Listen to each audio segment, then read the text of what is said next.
കാണുന്നത് നമ്മളുടെ അക്രമോത്സുകരായിട്ടുള്ള അല്ലെങ്കിൽ ഡ്രഗ്സിന് പുറകെ പോകുന്ന ഒരു പറ്റം യുവാക്കളെയാണ്. പക്ഷേ അതെ, കേരളത്തിൻ്റെ മറ്റൊരു ഭാഗത്തുള്ള നമ്മളുടെ ഈ കറുകുറ്റിയിലേക്ക് വരുമ്പോൾ നമ്മളുടെ ഈ KCYM കൂട്ടായ്മയെ നോക്കുമ്പോൾ ഭാവിയെപ്പറ്റി ചിന്തിക്കുന്ന, ഭാവിയെപ്പറ്റി ചർച്ച ചെയ്യാൻ ആഗ്രഹിക്കുന്ന ഒരു പറ്റം യുവാക്കൾ. എനിക്ക് നമ്മുടെ KCYMനെ പറ്റി ഓർക്കുമ്പോൾ ഒത്തിരി സന്തോഷം തോന്നുന്ന ടീന ചേച്ചി. അതെ, സനൽ പറഞ്ഞതുപോലെ ഭാവിയെക്കുറിച്ചിട്ട് ചിന്തിക്കുന്ന ഒരു പറ്റം യുവാക്കൾ, അതിനെക്കുറിച്ച് ചർച്ച ചെയ്യാൻ ആഗ്രഹിക്കുന്ന ഒരു പറ്റം യുവാക്കളുടെ ഒരു വേദിയാണ് നമ്മളിവിടെ ഒരുക്കിയിരിക്കുന്നത്. KCYM, Kerala Catholic youth movement. അതിൻ്റെ മുദ്രാവാക്യം തന്നെ സഭയ്ക്കും സമൂഹത്തിനും വേണ്ടി എന്നതിൽ ചങ്കുറപ്പോടെ മുന്നേറുക എന്നുള്ളതാണ്. സമൂഹത്തിന് വേണ്ടി അടിയുറച്ച് നിന്നുകൊണ്ട് അവരിലേക്ക് വികസനങ്ങൾ എത്തിക്കുകയും അവർക്ക് വേണ്ടി പ്രവർത്തിക്കുകയും ചെയ്യുന്ന ഒരു സംഘടന. നമ്മുടെ ഈ കൊച്ചു ഗ്രാമമായിട്ടുള്ള കറുകുറ്റിയിൽ അടുത്ത 10 വർഷങ്ങളിൽ എന്തൊക്കെ വികസന കാര്യങ്ങളിൽ നമുക്ക് കൈവരിക്കാൻ പറ്റും എന്നതിനെ കുറിച്ചിട്ടാണ് നമ്മളിവിടെ ചർച്ച ചെയ്യപ്പെടുന്നത്. നാളെ നീളെ എന്നുള്ളതല്ല, എങ്ങനെ, എപ്പോൾ, എവിടെ എന്ന്. ഈ 4 ചോദ്യങ്ങളിലേക്ക് നമ്മുടെ ചൂണ്ടുവിരലുകൾ നീളട്ടെ. അതെ, നമ്മുടെ ഡിനോസ് ചേട്ടൻ പറഞ്ഞതുപോലെ നമ്മളുടെ ഈ ചർച്ച മോഡറേറ്റ് ചെയ്യാൻ പോകുന്നത് ഞങ്ങൾ രണ്ടുപേരുമാണ്. അപ്പോൾ ഞങ്ങളെ തന്നെ ആദ്യമേ ഒന്ന് പരിചയപ്പെടുത്തട്ടെ. ടീന ചേച്ചി നിങ്ങൾക്ക് വളരെ സുപരിചിതയായിട്ടൊരു വ്യക്തിയാണ്. നമ്മളുടെ ഫൊറോനയുടെ മുൻ കോർഡിനേറ്റിംഗ് സെക്രട്ടറി ആയിരുന്നു. അതുമാത്രമല്ല, നമ്മളുടെ കറുകുറ്റി ഫൊറോനയുടെ എല്ലാ കാര്യത്തിലും ഓടി നടന്ന് പ്രവർത്തിച്ച് നമ്മളുടെ KCYMനെ അതിൻ്റെ ഉന്നതിയിലെത്തിക്കാനായിട്ട് പരിശ്രമിക്കുന്ന ഒരു വ്യക്തിയാണ് നമ്മുടെ ടീന ചേച്ചി. അപ്പോൾ നമുക്ക് വലിയൊരു കയ്യടിയോട് കൂടിയിട്ട് നമ്മുടെ ടീന ചേച്ചിയെ വെൽക്കം ചെയ്യാം. കയ്യടി, നമ്മുടെ ടീന ചേച്ചിയാണ്, ഒരു നല്ല കയ്യടി കൊടുത്തേ. അതോടൊപ്പം നമ്മുടെ പ്രിയപ്പെട്ട സനൽ നമ്മുടെ ഇടവകയുടെ, നമ്മുടെ കറുകുറ്റി ഫൊറോനയുടെ നമ്മുടെ നല്ലൊരു ഇടവകയായിട്ടുള്ള മൂന്നാം പറമ്പിൻ്റെ മുൻ ഇടവക പ്രസിഡന്റും അതോടൊപ്പം യുവജനങ്ങൾക്ക് വേണ്ടി ശക്തമായി പ്രവർത്തിക്കുകയും അവരുടെ ഇടയിൽ നിന്നുകൊണ്ട് തന്നെ അവരിൽ നേതൃത്വം നൽകുകയും ചെയ്യുന്ന നമ്മുടെ പ്രിയപ്പെട്ട സനലിനെയും നമ്മുടെ ഈ ചർച്ചാവേദിയിലെ മോഡറേറ്റർ സ്ഥാനത്തേക്ക് സ്നേഹപൂർവ്വം സ്വാഗതം ചെയ്യാം. നല്ലൊരു കൈയ്യടി നൽകി നമുക്ക് സനലിനെ സ്വാഗതം ചെയ്യാം. Thank you. ആദ്യമേ തന്നെ നമ്മുടെ ജില്ലാ പഞ്ചായത്ത് പ്രസിഡന്റും അതുപോലെ കറുകുറ്റി ഗ്രാമപഞ്ചായത്തിൻ്റെ മുൻ പ്രസിഡന്റുമായിരുന്ന നമ്മൾക്ക് ഏറ്റവും പ്രിയങ്കരിയായ നമ്മുടെ ഷൈനി ചേച്ചിയെ വേദിയിലേക്ക് ഞാൻ സ്വാഗതം ചെയ്യുന്നു. നല്ലൊരു കയ്യടിയോടുകൂടി നമ്മുടെ ഷൈനി ചേച്ചിയെ സ്നേഹപൂർവ്വം വേദിയിലേക്ക് സ്വാഗതം ചെയ്യാം. അടുത്തതായി നമ്മുടെ കറുകുറ്റി ഗ്രാമപഞ്ചായത്ത് വൈസ് പ്രസിഡന്റും അതോടൊപ്പം മുൻ CLC സംസ്ഥാന പ്രസിഡന്റുമായിട്ടുള്ള ഷൈജോ പറമ്പിലിനെ സ്നേഹപൂർവ്വം ഈ വേദിയിലേക്ക് സ്വാഗതം ചെയ്യുന്നു. ഒരു നല്ല കയ്യടി നമ്മുടെ ഷൈജോ ചേട്ടന്. അടുത്തതായിട്ട് നമ്മുടെ മെർച്ചൻ്റ് അസോസിയേഷൻ്റെ പ്രസിഡൻറ്റും അതുപോലെ തന്നെ നമ്മുടെ പ്രീമിയർ ട്രേഡേഴ്സ് സ്ഥാപനത്തിൻ്റെ ഉടമസ്ഥനുമായിട്ടുള്ള നമ്മുടെ ജ്യോതി ചേട്ടൻ എൻ്റെ ഇടഭാഗം കൂടിയാണ്. വളരെ അഭിമാനത്തോടു കൂടി ഞാൻ പറയുകയാണ്, എൻ്റെ ഇടഭാഗം തന്നെയാണ്. അപ്പോൾ ജ്യോതി ചേട്ടനെ ഒത്തിരി സ്നേഹത്തോട് കൂടിയിട്ട് ഞാൻ വേദിയിലേക്ക് സ്വാഗതം ചെയ്യുന്നു. അടുത്തതായി ഹൈക്കോർട്ട് അഡ്വക്കേറ്റും അതോടൊപ്പം മുൻ KCYM ഫൊറോന പ്രസിഡന്റും നമ്മുടെ യുവജനങ്ങൾക്ക് വേണ്ടി ശക്തമായി സംസാരിക്കുകയും ചെയ്യാൻ കടന്നു വന്നിരിക്കുന്ന നമ്മുടെ പ്രിയപ്പെട്ട അഡ്വക്കേറ്റ് അലീന C. ബാബുവിനെ സ്നേഹപൂർവ്വം വേദിയിലേക്ക് സ്വാഗതം ചെയ്യുന്നു. ഇതിലേക്ക് വന്നിട്ടുണ്ട്. നമ്മുടെ പരിപാടി തുടങ്ങാൻ പോവാണ്. അപ്പോൾ സ്പീക്കേഴ്സ് എല്ലാവരും റെഡിയല്ലേ? അപ്പോൾ സ്പീക്കേഴ്സ് എല്ലാവരും റെഡിയാണ് ടീന ചേച്ചി. ഓക്കെ, നമ്മുടെ ഓഡിയൻസ് റെഡിയാണോ? യെസ്, നമ്മുടെ ഓഡിയൻസ് എല്ലാവരും നമ്മുടെ ഈ ചർച്ചയിലേക്ക് റെഡി ആയിട്ട് നിൽക്കുകയാണ്. നമ്മുടെ കറുകുറ്റി മൊത്തം റെഡിയാണ്. എങ്കിൽ നമ്മൾ ആരംഭിക്കുന്നു. ഇത് നമ്മുടെ ഭാവി, ഇത് കറുകുറ്റിയുടെ ഭാവി, ഇത് കറുകുറ്റി at 2035. നമുക്ക് നമ്മുടെ ഇന്നത്തെ ചർച്ചാ വിഷയമായിട്ടുള്ള 9 വിഷയങ്ങളാണ് നമ്മളിവിടെ ചർച്ച ചെയ്യപ്പെടുന്നത്. ആ വിഷയങ്ങൾ ചെറുതായിട്ടൊന്ന് നമ്മൾ അവതരിപ്പിക്കാം, എന്തൊക്കെ വിഷയങ്ങളിലാണ് നമ്മൾ ചർച്ച ചെയ്യുന്നതെന്നുള്ളത്. അപ്പോൾ നമ്മൾ ചർച്ച ചെയ്യാൻ പോകുന്ന 9 വിഷയങ്ങളിലെ ആദ്യത്തെ വിഷയം ഇതാണ്: മെട്രോ കറുകുറ്റിയിലേക്ക് നീട്ടുവാനുള്ള സാധ്യതകൾ എന്തൊക്കെയാണ്, അതുപോലെ മെട്രോ വന്നാലുണ്ടാകാൻ പോകുന്ന മാറ്റങ്ങൾ എന്തൊക്കെയാണ്. നമ്മുടെ രണ്ടാമത്തെ വിഷയമായിട്ട് നമ്മൾ ചർച്ച ചെയ്യുന്നത് വികസിക്കുന്ന കറുകുറ്റി എന്ന ടൗൺഷിപ്പ്. കറുകുറ്റി അതിനായി സജ്ജമോ? നമ്മുടെ മൂന്നാമത്തെ വിഷയം എന്ന് പറയുന്നത് കറുകുറ്റിയിലെ മുഖച്ഛായ മാറ്റുന്ന കരയാമ്പറമ്പ്, എടക്കുന്ന്, പാലിശ്ശേരി എന്നീ പ്രദേശങ്ങൾ. നാലാമത്തെ വിഷയമായി നമ്മൾ ചർച്ച ചെയ്യുന്നത് കറുകുറ്റി കാർഷിക മേഖലയിലെ വളർച്ച. അഞ്ചാമത്തെ വിഷയം കറുകുറ്റിയിലെ ടൂറിസം സാധ്യതകൾ. ആറാമത്തെ വിഷയം കർഗുറ്റി ജില്ലാ അതിർത്തി, വരാൻ പോകുന്ന ഉണ്ടായേക്കാവുന്ന വികസനങ്ങൾ. ഏഴാമത്തെ വിഷയം വ്യവസായ രംഗത്ത് കൈവരിക്കാൻ പോകുന്ന മാറ്റങ്ങൾ, വളർച്ചകൾ. എട്ടാമത്തെ വിഷയം എന്തൊക്കെ വ്യവസായ മേഖലകളിലായിരിക്കും പുതിയ സാധ്യതകൾ പ്രകടമാവുക. ഒമ്പതാമത്തെ വിഷയം നമ്മളുടെ യുവാക്കൾ ഇന്ന് നേരിടുന്ന പ്രതിസന്ധികൾ. ഈ 9 വിഷയങ്ങളിലാണ് നമ്മൾ ഏറ്റവും പ്രധാനമായിട്ടും ചർച്ച ചെയ്യപ്പെടുന്നത്. അപ്പോൾ നമ്മൾ നമ്മുടെ വിഷയങ്ങളിലേക്ക് കടക്കാം. നമുക്ക് നമ്മുടെ സ്പീക്കേഴ്സിനെ സ്വാഗതം ചെയ്യാം. ആദ്യത്തെ നമ്മുടെ വിഷയം നമുക്ക് സംസാരിക്കാനായിട്ട് നമ്മുടെ മുമ്പിൽ നിൽക്കുന്നത് ബഹുമാനപ്പെട്ട ഷൈജോ പറമ്പിലാണ്. സ്നേഹപൂർവ്വം ഷൈജോ പറമ്പിൽ സാറിനെ സ്നേഹപൂർവ്വം ക്ഷണിക്കുന്നു. ഷൈജോ ചേട്ടൻ സംസാരിക്കാൻ പോകുന്ന വിഷയങ്ങൾ ഒരിക്കൽ കൂടി ആവർത്തിക്കുകയാണ്. മെട്രോ കറുകുറ്റിയിലേക്ക് നീട്ടുവാനുള്ള സാധ്യതകൾ, അതുപോലെ മെട്രോ വന്നാൽ ഉണ്ടാകാൻ പോകുന്ന മാറ്റങ്ങൾ. രണ്ടാമത്തെ വിഷയം വികസിക്കുന്ന കറുകുറ്റി എന്ന ടൗൺഷിപ്പ്, കറുകുറ്റി അതിനായി സജ്ജമാണോ. മൂന്നാമത്തെ വിഷയം കറുകുറ്റിയിലെ മുഖച്ഛായ മാറ്റുന്ന കരയാമ്പറമ്പ്, എടക്കുന്ന്, പാലിശ്ശേരി എന്നീ പ്രദേശങ്ങൾ. ഈ വിഷയങ്ങളെ കുറിച്ചിട്ടാണ് നമ്മുടെ ഷൈജോ ചേട്ടൻ സംസാരിക്കാൻ പോകുന്നത്. അപ്പോൾ ഷൈജോ ചേട്ടൻ നല്ലൊരു ഗൈഡിയോട് കൂടിയിട്ട് നമുക്ക് സ്വാഗതം ചെയ്യാം. മെട്രോ കടന്നു വന്നാൽ അല്ലെങ്കിൽ അത് വരാനുള്ള സാധ്യതകൾ എന്തൊക്കെയാണ് എന്നുള്ള ആദ്യത്തെ വിഷയത്തിൽ ആണ് ഞാൻ നിങ്ങളോട് സംസാരിക്കുന്നത്. നമ്മുടെ മെട്രോയുടെ ഇന്ന് കൊച്ചിയിൽ വളരെ നല്ല രീതിയിൽ പ്രവർത്തിച്ച് മുന്നോട്ട് പോകുന്നുണ്ട്. അതത്ര ലാഭകരമല്ല എന്നുള്ളതാണ് ഏറ്റവും വലിയ ഒരു സത്യം. അപ്പോൾ അതിൻ്റെ അടുത്ത റീച്ച് കാക്കനാട്ട് പണി നടക്കുന്നുണ്ട്. അത് എറണാകുളം എടപ്പള്ളി കഴിഞ്ഞ് അത് തൃപ്പൂണിത്തുറ കഴിഞ്ഞ് അടുത്ത റീച്ച് കാക്കനാടാണ് പണി നടക്കുന്നത്. കഴിഞ്ഞ പാർലമെൻറ്റിൽ ശ്രീ ബെന്നി ബെഹനാൻ MP ഇത് എയർപോർട്ടുകളുള്ള സിറ്റിയിലെല്ലാം മെട്രോ എത്തണമെന്നുള്ള ഒരു ഇതുണ്ട്. അതുകൊണ്ട് നമ്മുടെ നെടുമ്പാശ്ശേരിയിലേക്ക് വരെ ഇത് എത്താനുള്ള ഒരു ഓർമ്മപ്പെടുത്തലും അതിനു വേണ്ടിയിട്ടുള്ള പരിശ്രമം കഴിഞ്ഞ പാർലമെൻറ്റിൽ ശ്രീ ബെന്നി ബെഹനാൻ കൊടുക്കുകയുണ്ടായി. മന്ത്രിക്ക് അതിന് കത്ത് കൊടുത്ത് ചർച്ചയിൽ പാർലമെൻറ്റിൽ വിഷയം അവതരിപ്പിച്ച് അതിനുവേണ്ടി 4 കോടി രൂപ DPR ഫസ്റ്റ് സ്റ്റെപ്പ് അങ്കമാലി വരെ അതിൻ്റെ മെട്രോ സാധ്യത എത്താനുള്ള അലൈൻമെൻറ്റും കാര്യങ്ങളും DPRും എല്ലാം ഇപ്പോൾ അതിൻ്റെ പ്രവർത്തന സജ്ജമായി 4 കോടിയാണ് അതിനുവേണ്ടി ആദ്യ ഗഡു പാസ്സാക്കിയത്. അത് ഉടനെ തന്നെ അതിൻ്റെ പരിപാടികൾ നടക്കും. അപ്പോഴാണ് KCM ഇത്തരമൊരു പരിപാടി സംഘടിപ്പിച്ചിട്ടുള്ളത്. അത് എന്നെ കാണാനായിട്ട് ജോസഫും അതുപോലെ തന്നെ ടിനോയും വന്നപ്പോൾ പറഞ്ഞത്, ചേട്ടാ നമുക്കത് അങ്കമാലി പോരല്ലോ, കറുകുറ്റിയിലേക്കും കൂടി എത്തണ്ടേ എന്നുള്ളൊരു ചോദ്യമാണ് അദ്ദേഹം ഉയർത്തിയത്. വളരെ ഭംഗിയായ ഒരു ചോദ്യമാണ്. തീർച്ചയായിട്ടും അതിന് അനന്ത സാധ്യതകളുള്ളൊരു സ്ഥലമാണ് കറുകുറ്റി. കാരണം വരാൻ പോകുന്ന നാളുകളിൽ മെട്രോ കറുകുറ്റിയിൽ എത്തണമെങ്കിൽ ഞാൻ നേരത്തെ തുടക്കത്തിൽ അത് നഷ്ടമാണ് എന്ന് പറഞ്ഞ അതിൻ്റെ നെഗറ്റീവ് സൈഡ് പറഞ്ഞതല്ല. മറ്റുള്ള സിറ്റികളിലെല്ലാം ഒരു ദിവസം 1 ലക്ഷം 1.25 ലക്ഷം ആളുകൾ സഞ്ചരിക്കുമ്പോൾ നമ്മുടെ കൊച്ചിയിൽ സഞ്ചരിക്കുന്നത് ഏകദേശം 30,000-ഓളം പേരാണ് മെട്രോയിൽ സഞ്ചരിക്കുന്നുള്ളൂ. അപ്പോൾ തീർച്ചയായിട്ടും അതിലേക്കുള്ള കടന്നു വരേണ്ട വാതിലുകൾ, കുറേ ആളുകൾ എത്തേണ്ട മേഖലകളിലേക്കൊക്കെ മെട്രോ നീട്ടിയാലാണ് അതിന് അനന്ത സാധ്യതകൾ ഉണ്ടാവൂ, നിലനിന്ന് പോകൂ, മെട്രോയുടെ വളർച്ചയുണ്ടാവൂ എന്നുള്ളതാണ് ഏറ്റവും വലിയ കരുതലായി നമ്മളൊക്കെ അതിനു വേണ്ടിയിട്ടാണ് പരിശ്രമിക്കേണ്ടത് എന്നാണ് എനിക്ക് ആമുഖമായിട്ട് പറയാനുള്ളത്. നമ്മളെ സംബന്ധിച്ച് മെട്രോ കറുകുറ്റി വരെ വരാൻ ഒരു സാധ്യത എന്ന് പറയുന്നത് ഏറ്റവും വലിയത് നമ്മുടെ ജില്ലാ അതിർത്തിയാണ് കറുകുറ്റി. തൃശ്ശൂർ ജില്ലയുടെയും എറണാകുളം ജില്ലയുടെയും ഒരു ഗേറ്റ് വേ ആണ് നമ്മുടെ കറുകുറ്റി എന്ന് പറയുന്നതും. അതുകൊണ്ട് കറുകുറ്റി വരെ നീട്ടാനുള്ള ഒരു പരിശ്രമം ഉണ്ടാകണമെന്ന് പറയാൻ നമുക്ക് സാധിക്കും. മാത്രമല്ല അടുത്തൊരു സ്റ്റെപ്പ് തൊട്ടടുത്ത പഞ്ചായത്തായ തൃശ്ശൂർ ജില്ലയിലെ കൊരട്ടി പഞ്ചായത്തിലേക്ക് കടക്കുമ്പോൾ ഏറ്റവും വലിയ അനന്ത സാധ്യത കിടക്കുന്ന ഒരു കാര്യം എന്ന് പറയുന്നത് നമ്മൾ കാണാതെ കിടക്കുന്ന കുറച്ച് സ്ഥലങ്ങളുണ്ട്. അവിടെ 100 ഏക്കർ സ്ഥലത്തോളം വരുന്ന പ്രസ്, കൊരട്ടിയുടെ പ്രസ് ഗവൺമെൻറ് പ്രോപ്പർട്ടിയാണ്. 45ഓളം ഏക്കർ സ്ഥലം വരുന്ന അവിടെ, അതോടൊപ്പം തന്നെ നമ്മുടെ മദ്രാ കോട്ട്സ് കമ്പനിയുണ്ട്. 45 ഏക്കർ സ്ഥലമാണ്. അതും ഗവൺമെൻറ്റിൻ്റെ കയ്യിലേക്കുള്ള നീക്കുപോക്കളുടെ ആദ്യ ചുവടുകളെല്ലാം കഴിഞ്ഞിരിക്കുന്നു എന്നാണ് മനസ്സിലാക്കാൻ കഴിയും.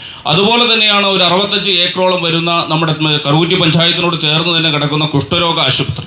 അതൊക്കെ അതുപോലെ തന്നെ അവിടെയുള്ള കൊരട്ടിയിലെ IT മേഖലയിലുള്ള ഹബ്ബും ഇതൊക്കെ വരുമ്പോൾ ഏകദേശം ഒരു 100-300ഓളം ഏക്കർ സ്ഥലം ഏകദേശം വികസനത്തിന് വേണ്ടി കൊതിക്കുന്ന, അല്ലെങ്കിൽ നാളുകളിൽ മെട്രോയുടെ ഏറ്റവും പ്രബല കേന്ദ്രമായി മാറാൻ സാധ്യതയുള്ള ഒരു സ്ഥലമാണ് നമ്മുടെ തൊട്ട് കൊച്ചി കവാടം അല്ലെങ്കിൽ കൊരട്ടി വരെ നീട്ടിയാൽ അല്ലെങ്കിൽ ചാലക്കുടി വരെ നീട്ടിയാൽ ഉള്ള ഒരു യഥാർത്ഥ വശം എന്നുള്ളതാണ് എനിക്ക് ആലോചിച്ചപ്പോൾ അതുമായി ബന്ധപ്പെട്ട് എൻ്റെ മനസ്സിലേക്ക് വന്ന ആദ്യ ചുവട്. മറ്റൊന്ന് കാര്യമാണ് നമ്മുടെ ഗിഫ്റ്റ് സിറ്റി.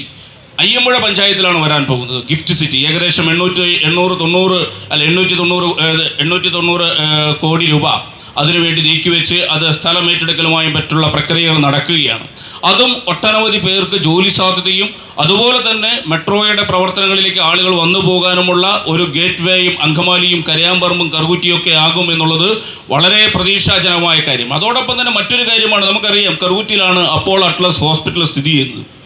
അതൊരു എനിക്ക് തോന്നുന്നു എറണാകുളത്തോ തൃശ്ശൂരോ അല്ലെങ്കിൽ കേരളത്തിൽ പോലും ഇല്ല ഇത്രയും ഒരു സ്ഥലം ഒരുമിച്ച് ഒരു ആള് ഹോസ്പിറ്റൽ നടത്തുന്ന അവസ്ഥ.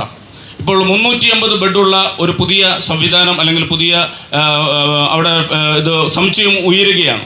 അപ്പോൾ തീർച്ചയായിട്ടും നാളുകളിൽ LF ഹോസ്പിറ്റൽ തൊട്ടടുത്ത് കിടക്കുന്നു, ഇതുപോലെ തന്നെ നമ്മുടെ അപ്പോളോ ഹോസ്പിറ്റൽ കിടക്കുന്നു, അതുപോലെ തന്നെ ഇതുപോലെയുള്ള ഒരു 25ഓളം പഴയ കൊച്ചിൻ കാഗസ് സ്ഥലം അവിടെ കിടക്കുന്നു. ഇതൊക്കെ ഹോസ്പിറ്റലിൻ്റെ അനന്ത സാധ്യതകൾക്ക് വേണ്ടി പലരും പ്രവർത്തിക്കുകയും അതിനുവേണ്ടി പരിശ്രമിക്കുകയും ഒക്കെ ചെയ്യുന്ന ഒരു സമയമാണ്.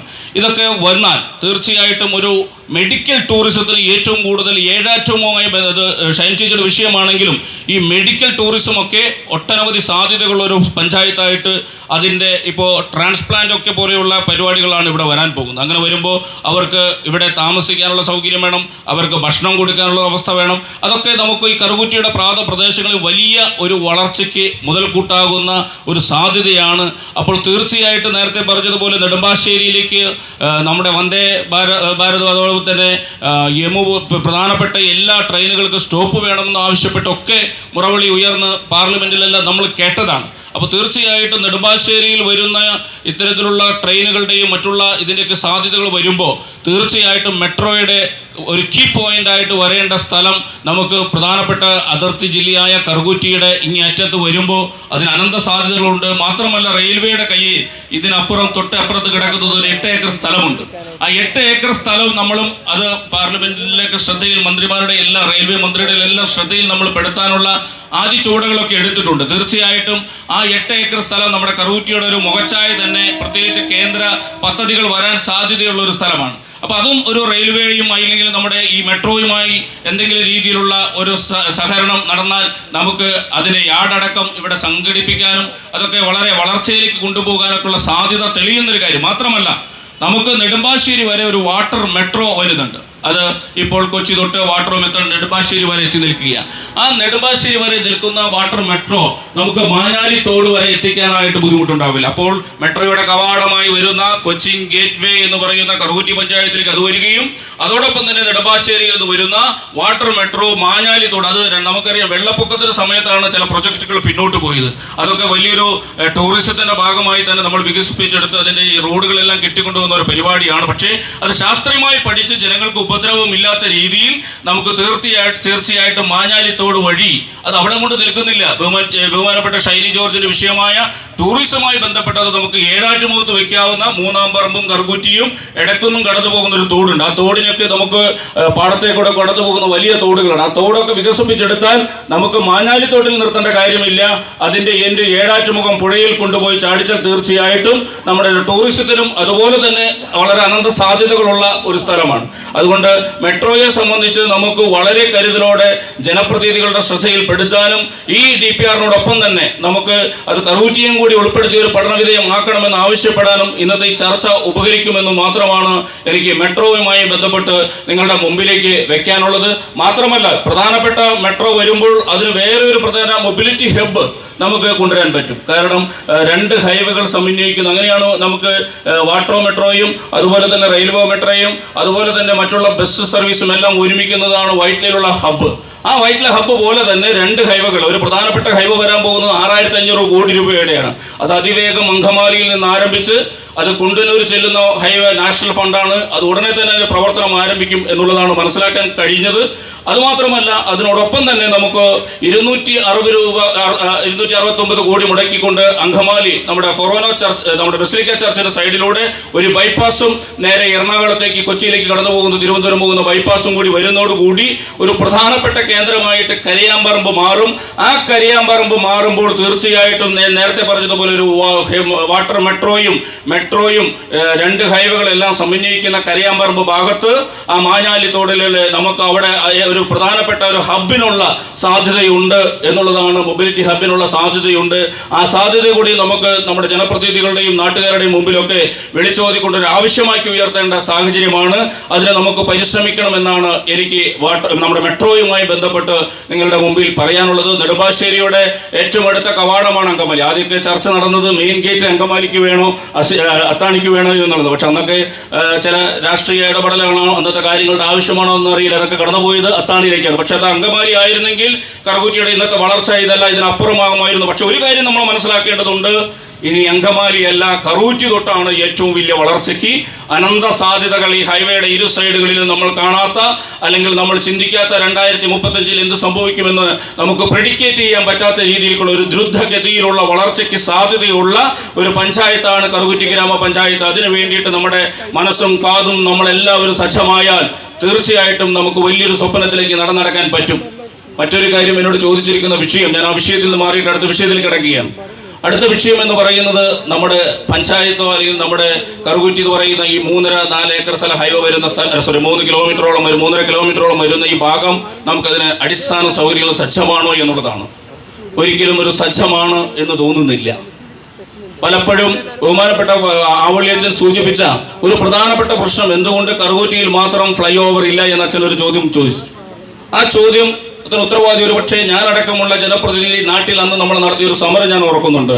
ഇവിടെ വെച്ചിരുന്നൊരു സിഗ്നൽ സിസ്റ്റം ഉണ്ടായിരുന്നു കറുകുറ്റിയിൽ. നമുക്ക് സിഗ്നൽ വേണ്ട, യു ടേൺ വേണം എന്നുള്ളതായിരുന്നു നമ്മുടെ അന്നത്തെ ഏറ്റവും വലിയ ആവശ്യം. ചോദിച്ചിട്ട് ഓർക്കുണ്ടോന്ന് അറിയില്ല, നമ്മളെല്ലാവരും യു ടേൺ കിടന്നിരുന്നത് കമ്മിരിപ്പടിയിലാണ്. അത് പറ്റില്ല, കറുകുറ്റിയിലേക്ക് വേണമെന്ന് പറഞ്ഞ് ചോദിച്ചു വാങ്ങി കൊണ്ടുവന്ന ഒരു വിപത്താണ് ഇന്ന് ഈ ഫ്ലൈ ഓവർ വരാതിരിക്കാനുള്ള പ്രധാന കാരണമായിട്ട് എൻ്റെ മനസ്സിൽ നിൽക്കുന്നത്. അത് ആരുടെയും കുറ്റമല്ല, അന്ന് നമുക്ക് ആവശ്യമായിരുന്നു, നമ്മുടെ നാടിനെ നമുക്കത് ഉൾക്കൊള്ളാനുള്ള വിശാലമായ മനസ്സില്ലായ്മയോ എന്താണെന്ന് അറിയില്ല. പക്ഷേ അന്ന് അതായിരുന്നെങ്കിൽ ആ ഫ്ലൈ ഓവറിന്റെ കൂട്ടത്തിൽ ഇന്നിപ്പോൾ നേരത്തെ തൃശ്ശൂർ വന്ന് അവസാനിച്ചേക്കുന്നതല്ല, ഈ ഫ്ലൈ ഓവറും കൂടി വരേണ്ടതാണ്. പക്ഷേ നമുക്ക് വിഷമിക്കേണ്ട കാര്യമില്ല. കരയാമ്പറമ്പ് വരാൻ പോകുന്നത് പ്രധാനപ്പെട്ട റൗണ്ട് അബൌട്ടും അല്ലെങ്കിൽ ബട്ടർഫ്ലൈ നേതൃത്വത്തിലുള്ള ഒരു കാര്യങ്ങളാണ് പാർലമെന്റിൽ ബഹുമാനപ്പെട്ട നമ്മുടെ സഭാംഗം അത് അവതരിപ്പിച്ചിട്ടുള്ളത്. ശ്രീ ബെന്നി ബെഹനാൻ അവതരിപ്പിച്ചിട്ടുള്ളത് കരയാമ്പറമ്പ് വേണ്ടത് ബട്ടർഫ്ലൈ പോലെയുള്ള ഒരു റൗണ്ട് അബൌട്ടാണോ അല്ലെങ്കിൽ ബട്ടർഫ്ലൈ സംവിധാനത്തിലുള്ള കാര്യങ്ങളാണ് നമുക്ക് ഏറ്റവും ആവശ്യമായിട്ട് വേണ്ടത്. അത് വരുമ്പോൾ തീർച്ചയായിട്ടും ഇവിടെ നിന്നുള്ള തുടക്കം എന്ന രീതിയിൽ പ്രത്യേകിച്ച് തൃശ്ശൂർ ജില്ല മാത്രമല്ല കൊരട്ടി വരെയുള്ള സ്ട്രെച്ച് എന്തായാലും അവർ പഠന വിധേയമാക്കും. അതോടൊപ്പം തന്നെ അങ്ങനെയുള്ള കാര്യങ്ങൾക്കൊക്കെ ഒരു മാറ്റം വരും. പക്ഷേ അവിടെ ഞാൻ നേരത്തെ സൂചിപ്പിച്ചതുപോലെ ഇന്ന് മർച്ചന്റ് ഏറ്റവും കൂടുതൽ വിഷമിക്കുന്ന ഒരു പ്രധാനപ്പെട്ട കാര്യം അങ്കമാലിയുടെ ഇന്ന് അപ്രസക്തമാകോ എന്നുള്ളതാണ് നമ്മൾ ചിന്തിക്കേണ്ട ഒരു പ്രധാനപ്പെട്ട കാര്യം. കാര്യം അന്നൊക്കെ അങ്കമാലിപ്പോടെ കടന്നു പോകാനായിട്ട് നമുക്കൊരു ഫ്ലൈ ഓവറോ എന്തെങ്കിലും കാര്യങ്ങളൊക്കെ ഉണ്ടായിരുന്നെങ്കിൽ ഈ ഹൈവേകളൊക്കെ നമുക്ക് അങ്കമാലിക്ക് ഒരു ആക്സസ് ഉണ്ടായേനെ. പക്ഷേ ഈ ഹൈവേകൾ വരുന്നതോടുകൂടി അങ്കമാലിയിലെ വ്യാപാരികളുടെയൊക്കെ സാധ്യതകൾ കുറയാനാണ് ഒരു സാധ്യത. അതുകൊണ്ട് നമ്മൾ ഒരു കാര്യത്തെ എതിർക്കുമ്പോഴും നേടിയെടുക്കുമ്പോഴും ഭാവിയിലേക്ക് കണ്ടുവേണം ചെയ്യാൻ. അതുകൊണ്ട് കറുകുറ്റിയുടെ അടിസ്ഥാന സൗകര്യങ്ങൾ വരുമ്പോൾ ഇനിയും ചിലപ്പോൾ പലതരത്തിലുള്ള പ്രക്ഷോഭങ്ങൾ ഉണ്ടായ സ്ഥലമാണ് കറുകുറ്റി. നമ്മുടെ ഒരു പാടമാണ്.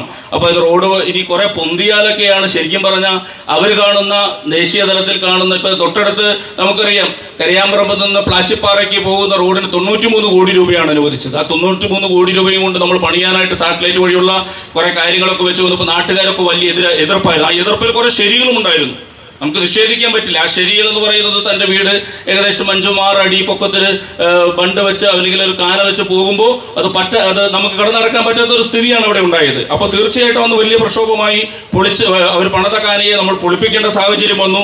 അപ്പോൾ തീർച്ചയായിട്ടും ചെയ്യുമ്പോഴും നമുക്ക് ബുദ്ധിമുട്ടുകളൊക്കെ കുറച്ച് സഹിക്കാനുള്ള ഒരു മനസ്സും അതോടൊപ്പം തന്നെ വഴിവിട്ട കാര്യങ്ങൾക്കല്ല, പക്ഷേ വളർച്ചയുടെ കാര്യങ്ങൾക്ക് വേണ്ടി നമുക്ക് സ്ഥലങ്ങൾ വിട്ടുകൊടുക്കാനും. അന്നൊക്കെ 6 വരിപ്പാതയ്ക്ക് വേണ്ടി നമ്മുടെ ലൈൻ എടുത്തപ്പോൾ നമ്മളൊക്കെ അതിനെ എതിർത്തവരാ. അത് വേണ്ട, അത് പല രീതിയിലുള്ള നമ്മുടെ നാടിന് ഇപ്പോൾ ആവശ്യമില്ല എന്ന് പറഞ്ഞു. പക്ഷേ എത്ര വലിയ റോഡുകൾ വന്നാലും അടിസ്ഥാന സൗകര്യങ്ങൾ ഉണ്ടാക്കാൻ നമ്മളെല്ലാവരും കൂടി അതിന് ജാതിയോ വർണ്ണമോ വർഗമോ അല്ലെങ്കിൽ ബിസിനസ്സോ ഒന്നും ബാധകമാക്കാതെ നമ്മളെ സംബന്ധിച്ച് നമ്മൾ ഒറ്റക്കെട്ടായിട്ട് നിന്ന് ഈ നാടിൻ്റെ വളർച്ചയ്ക്ക്, അത് ഭാവി തലമുറയ്ക്ക് കൊടുക്കേണ്ട ഏറ്റവും വലിയ നന്മയായിട്ട് നമ്മൾ കണ്ടാൽ മാത്രമാണ് ആ അടിസ്ഥാന സൗകര്യങ്ങൾക്ക് നമുക്ക് ഭാഗഭാഗത്താക്കി കൊടുക്കാനും വളർത്തിയെടുക്കാനും പുതിയ സംരംഭങ്ങൾ കൊണ്ടുവരുവാനും, അല്ലെങ്കിൽ അതിനുവേണ്ടിയൊക്കെ നേരത്തെ പറഞ്ഞതുപോലെ നമ്മൾ മാത്രം നമ്മുടെ ഭരണകൂടം കറുകുറ്റി പഞ്ചായത്തൊക്കെ അതിനുവേണ്ടി കുറേയും കൂടി ഉയർന്ന് ചിന്തിക്കേണ്ട ആണെന്നുള്ളൊരു അഭിപ്രായമാണ്. കാരണം ബിസിനസ് സംരംഭങ്ങൾ വരുമ്പോൾ അവർക്ക് അത്തരത്തിലുള്ള ഒരു അടിസ്ഥാനപരമായി പഞ്ചായത്തിൽ വന്നാൽ ഒരു കുഴപ്പമില്ല, നല്ല ഭരണാധികാരികളാണ്, എല്ലാത്തിനോട് സഹകരിക്കുന്നവരാണ്, ബിസിനസ്സിനെ മുന്നോട്ട് കൊണ്ടുപോകേണ്ടവരാണ്. നേരത്തെ പറഞ്ഞതുപോലെ മെഡിക്കൽ ടൂറിസം പോലെയുള്ള സാധ്യതകൾക്കൊക്കെ അനന്ത സാധ്യതകൾ കൽപ്പിച്ചുകൊണ്ട് തന്നെ ഹെലികോപ്റ്റർ പോലെയുള്ള അല്ലെങ്കിൽ മറ്റുള്ള രാജ്യങ്ങളിൽ നിന്ന് ചികിത്സ തേടാനൊക്കെ ഏറ്റവും കൂടുതൽ സാധ്യത കൽപ്പിക്കപ്പെടുന്ന ഒരിടമാണ് കറുകുറ്റി ഗ്രാമപഞ്ചായത്ത് എന്നുള്ളത് നമ്മൾ വളരെ പ്രതീക്ഷയോടെ കാണേണ്ട കാര്യമാണ്. അതുകൊണ്ട് നമ്മളെ സംബന്ധിച്ച് കറുകുറ്റി ഗ്രാമം എന്നുള്ളത് ഷൈനി ചേച്ചിയുടെ വിഷയമാണ്. പ്രധാനപ്പെട്ട വിഷയം എന്ന് പറയുന്നത് കറുകുറ്റി ഗ്രാമം എന്നുള്ളത് കാർഷിക ഗ്രാമമാണ്. നമ്മുടെ കറുകുറ്റി കാർഷിക ഗ്രാമമാണ്. കാർഷിക അഭിവൃദ്ധിക്ക് വേണ്ടിയിട്ടും ഇത്തരം നമ്മുടെ ട്രെയിൻ മാർഗങ്ങളും അല്ലെങ്കിൽ വരാൻ പോകുന്ന വികസനങ്ങളും ഒക്കെ എയർപോർട്ടുമായി കണക്ട് ചെയ്തൊക്കെ നമുക്ക് വലിയ സാധ്യതകളുണ്ട്. അപ്പോൾ അത്തരം സാധ്യതകളൊക്കെ കറുകുറ്റിയുടെ പശ്ചാത്തലത്തിൽ വളർത്തിയെടുക്കാനായിട്ടുള്ള ഒരു ഇടപെടലുകളാണ് നമുക്ക് മൂന്നാം പറമ്പും അതുപോലെ തന്നെ ഇടക്കുന്നും പാലിശ്ശേരിയും ഒക്കെ കടന്നു വരുന്ന ഭാഗങ്ങൾ. ഞാൻ നേരത്തെ പറഞ്ഞതുപോലെ ആ തോട്, ഒരു മാഞ്ഞാലി തോട് എന്ന് പറയുന്നത് ഏഴാറ്റുമുഖം എന്ന് പറഞ്ഞാൽ 7 ആറുകൾ സമന്വയിക്കുന്നു എന്നുള്ളതിൻ്റെ ഒരു പ്രദേശം കൂടിയാണ് ഏഴാറ്റുമുഖം. ആ 7 ആറുകളിലേക്ക് നമ്മുടെ നേരത്തെ പറഞ്ഞതുപോലെ വാട്ടറും മെട്രോയും ഇതുപോലെയുള്ള അടിസ്ഥാന സൗകര്യങ്ങളും ഒക്കെ കൊണ്ടുവരേണ്ടത്, റോഡുകളൊക്കെ ഒരു പരിധിവരെയൊക്കെ നല്ല റോഡുകളാക്കാനായിട്ട് പല രീതിയിൽ നമുക്ക് അനുഗ്രഹം ലഭിച്ചിട്ടുണ്ട്. അത് രാഷ്ട്രീയ ഇടപെടലുകൾക്ക് അപ്പുറം നമുക്ക് ഈ പറയുന്ന രീതിയിൽ ചില അപകടങ്ങൾക്ക് നമുക്ക് അനുകൂലമായിട്ട് വന്നും ഒക്കെ നമ്മുടെ വിവിധ റോഡുകളെല്ലാം തന്നെ ഒരു പരിധിവരെയൊക്കെ വലിയ PWD റോഡുകളായാലും മറ്റുള്ള വലിയ വണ്ടികൾ പോകേണ്ട സ്ഥലങ്ങളൊക്കെ ആയാലും നമുക്ക് വലിയ സാധ്യതയുണ്ട്. പക്ഷേ അതിനോടൊപ്പം തന്നെ നമ്മൾ കാണേണ്ടത് ഒരു റോഡിന് വീതി വിട്ടുകൊടുക്കാനായിട്ട് നമ്മുടെ മനസ്സിൽ ഏറ്റവും അകലേക്കൊന്നും പോകണ്ട. നമുക്ക് 5 കോടി രൂപ ബഡ്ജറ്റിൽ വെച്ച് കഴിഞ്ഞ ദിവസങ്ങളിൽ പണി പൂർത്തിയാക്കിയ റോഡിൻ്റെ കമാനം നമുക്ക് 8 മീറ്റർ വീതിയില്ല. എന്താ പ്രശ്നം? നമ്മുടെ ആളുകൾ തയ്യാറല്ല. 8 മീറ്റർ വീതിയിലുള്ള ആളുകൾ അപ്പോഴേക്കും അതിനെക്കുറിച്ച് വേറെ രീതിയിലായി എൻ്റെ കെട്ടിടമായി കാര്യം മറ്റുള്ളവർക്ക് പറയാൻ എളുപ്പമാണെന്നൊക്കെയാണ് അവരുടെ അവകാശവാദമെങ്കിലും നമ്മൾ ഏറ്റവും പ്രധാനപ്പെട്ട കറുകുറ്റിയുടെ 2 റോഡുകളായിരുന്നു ഇവിടെ നിന്ന് മൂക്കനൂര്. ഇപ്പോൾ കാണുന്ന കരയാമ്പറമ്പത്ത് നിന്ന് ഏഴാറ്റുമുഖത്തേക്ക് പോകുന്നേക്കാൾ വലിയ റോഡും ആളുകൾ സഞ്ചരിച്ചു കൊണ്ടിരുന്ന ഒരു പ്രധാനപ്പെട്ട റോഡായിരുന്നു കറുകുറ്റി മൂക്കനൂർ റോഡ്. അതുപോലെ തന്നെ ഏറ്റവും കൂടുതൽ ടൂറിസ്റ്റുകൾ പോയിക്കൊണ്ടിരുന്ന സ്ഥലമായിരുന്നു കമ്പനിപ്പടി തൊട്ട് പാലിശ്ശേരി കൊണ്ടുപോകുന്ന റോഡ്. ഈ 2 റോഡിനും നമുക്ക് വേണ്ട വിധം വീതി കൂട്ടാൻ സാധിച്ചിട്ടില്ല എന്നുള്ളത് നമ്മുടെ ഏറ്റവും വലിയ പോരായ്മകളാണ്. ചില പഞ്ചായത്തുകൾ നമുക്കറിയാം, അവർ ചില പ്രത്യേക സാഹചര്യങ്ങളിൽ അവരുണ്ട് വന്നതാണെങ്കിൽ പോലും അവരിൽ വലിയ രീതിയിൽ അവരുടെ സ്ഥലങ്ങൾ വീതി കൂട്ടി 8 മീറ്റർ എന്നുള്ളത് 10 മീറ്ററും 12 മീറ്റർ ആക്കുമ്പോൾ അവിടേക്ക് വന്നിരിക്കുന്നത് ഒട്ടനവധി വാഹന വ്യൂഹങ്ങളും അല്ലെങ്കിൽ വലിയ വലിയ കണ്ടെയ്നറുകൾ പോലെയുള്ളതൊക്കെ വരാൻ സാധ്യതയുണ്ട്. നമ്മൾ തൊട്ടടുത്ത വികസനത്തിന് ഏറ്റവും കൂടുതൽ സാധ്യതയുള്ള ഒരു കാര്യം നമുക്കറിയാം, കാസർഗോഡ് നിന്ന് പോകുന്ന ഒരു പ്രധാനപ്പെട്ട ഹൈവേ കൊടുങ്ങല്ലൂർ കൂടി നേരെ തിരുവനന്തപുരത്തേക്ക് പോകുന്ന ഹൈവേ ആണ്. അതിനൊക്കെ ഏറ്റവും കൂടുതൽ സാധ്യതയ്ക്ക് നമുക്കുണ്ട്. കാരണം നമുക്ക് ഇവിടുന്ന് പോകുന്ന പുളിയിലം, വട്ടപ്പറമ്പ് കൂടി മൂഴിക്കുളം കൂടി കടന്നു പോകുന്ന റോഡുകൾ വീതി കൂട്ടിയാൽ തീർച്ചയായിട്ടും നമുക്ക് ഏറ്റവും ആദ്യം നമുക്ക് ആ റോഡിൻ്റെ ഉപയോഗം കറുകുറ്റിക്ക് കിട്ടും. അതുപോലെ തന്നെയാണ് കൊരട്ടിയിൽ നിന്ന് പോകുന്ന റോഡ്. ഇങ്ങനെയുള്ള ഇടനാഴികളെല്ലാം വീതി കൂട്ടിയാൽ തീർച്ചയായിട്ടും നമുക്ക് അതിനുവേണ്ട അടിസ്ഥാന സൗകര്യങ്ങൾ നമ്മുടെ പഞ്ചായത്തുകളിൽ നമ്മൾ തയ്യാറാക്കേണ്ടതും നമ്മൾ ഉയർന്നു ചിന്തിക്കേണ്ടതും വിട്ടുകൊടുക്കേണ്ടതും അത് വളർത്തിയെടുക്കേണ്ടതും നാളെയുടെ തലമുറയുടെ ആവശ്യമാണെന്നുള്ളൊരു തോന്നലാണ്. അതുകൊണ്ട് ഒരിക്കലും എനിക്ക് തോന്നിയിട്ടില്ല ഇത്തരത്തിൽ വലിയ ഒരു വളർച്ചയ്ക്ക് വേണ്ടി നമ്മൾ നാടോ പാകപ്പെട്ടിട്ടില്ല എന്നുള്ളതാണ് അതുമായി ബന്ധപ്പെട്ട് എൻ്റെ മനസ്സിലേക്ക് തോന്നിയ കാര്യം. അതുപോലെ തന്നെയാണ് ഞാൻ നേരത്തെ സൂചിപ്പിച്ചു തുടക്കത്തിൽ തന്നെ പാലിശ്ശേരിയും അതുപോലെ മൂന്നാം പറമ്പും ഇടക്കുന്നവും ഏഴാറ്റുമുഖവും ഒക്കെ വരുന്ന ഭാഗം നമ്മുടെ വളർച്ചയുടെ സാധ്യത വലിയ രീതിയിൽ വളർച്ചയ്ക്ക് സാധ്യതയുണ്ട്. കാരണം ഒട്ടനവധി ഭൂമികളും ഒട്ടനവധി കാര്യങ്ങളും ഒക്കെ കിടക്കുന്ന ഒരു മേഖലയാണ് നമ്മുടെ കറുകുറ്റി പഞ്ചായത്ത് തന്നെ. എറണാകുളം ജില്ലയിലെ ഏറ്റവും വലിയ പഞ്ചായത്തുകളിൽ 2ാമത്തെ 3ാമത്തെ പഞ്ചായത്തായിട്ട് സ്ഥിതി ചെയ്യുന്നൊരു പഞ്ചായത്താണ് നമ്മുടെ പഞ്ചായത്ത്.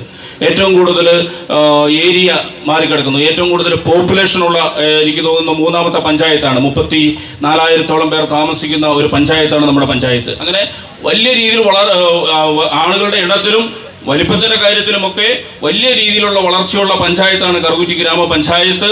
നമ്മളെ സംബന്ധിച്ച് ഒത്തിരി ഒരു പ്രധാനപ്പെട്ട ഷൈൻജിച്ചർ വിഷയമാണെങ്കിലും ഈ വാട്ടർ മെട്രോയും ഇതുപോലെയുള്ള കാര്യങ്ങളൊക്കെ വരുമ്പോൾ നമുക്ക് തൊട്ടടുത്തുള്ള അന്താരാഷ്ട്രീയ തീർത്ഥാടന കേന്ദ്രമായ കൊരട്ടിമുത്തിയുടെ തീർത്ഥാടന കേന്ദ്രവും അതുപോലെ തന്നെ മലയാറ്റൂരും അതുപോലെ തന്നെ നമുക്ക് കൊടുങ്ങല്ലൂരും അതുപോലെ തന്നെ ശ്രീ ശങ്കരാചാര്യരൊക്കെ ഒത്തുകൂടുന്ന ഏഴാറ്റൂർ ടൂറിസവുമായി ബന്ധപ്പെട്ടൊക്കെ ഒട്ടനവധി കാര്യങ്ങൾക്ക് സാധ്യത കൽപ്പിക്കപ്പെടുന്നതിൻ്റെ ഒരു സെൻറ്റർ ഓഫ് വ്യൂ ആണ്, അല്ലെങ്കിൽ ഹൃദയമാണ് കറുകുറ്റി ഗ്രാമപഞ്ചായത്ത് എന്നുള്ളത് നമുക്ക് നാളുകളിൽ മെട്രോയും ഈ നാടിൻ്റെ ദ്രുതഗതിയിലുള്ള വളർച്ചയ്ക്കും ഒക്കെ നമ്മൾ പങ്കാളികളാകാൻ കഴിയും എന്നുള്ളതാണ് എനിക്ക് മനസ്സിലാക്കാൻ കഴിയുന്നത്.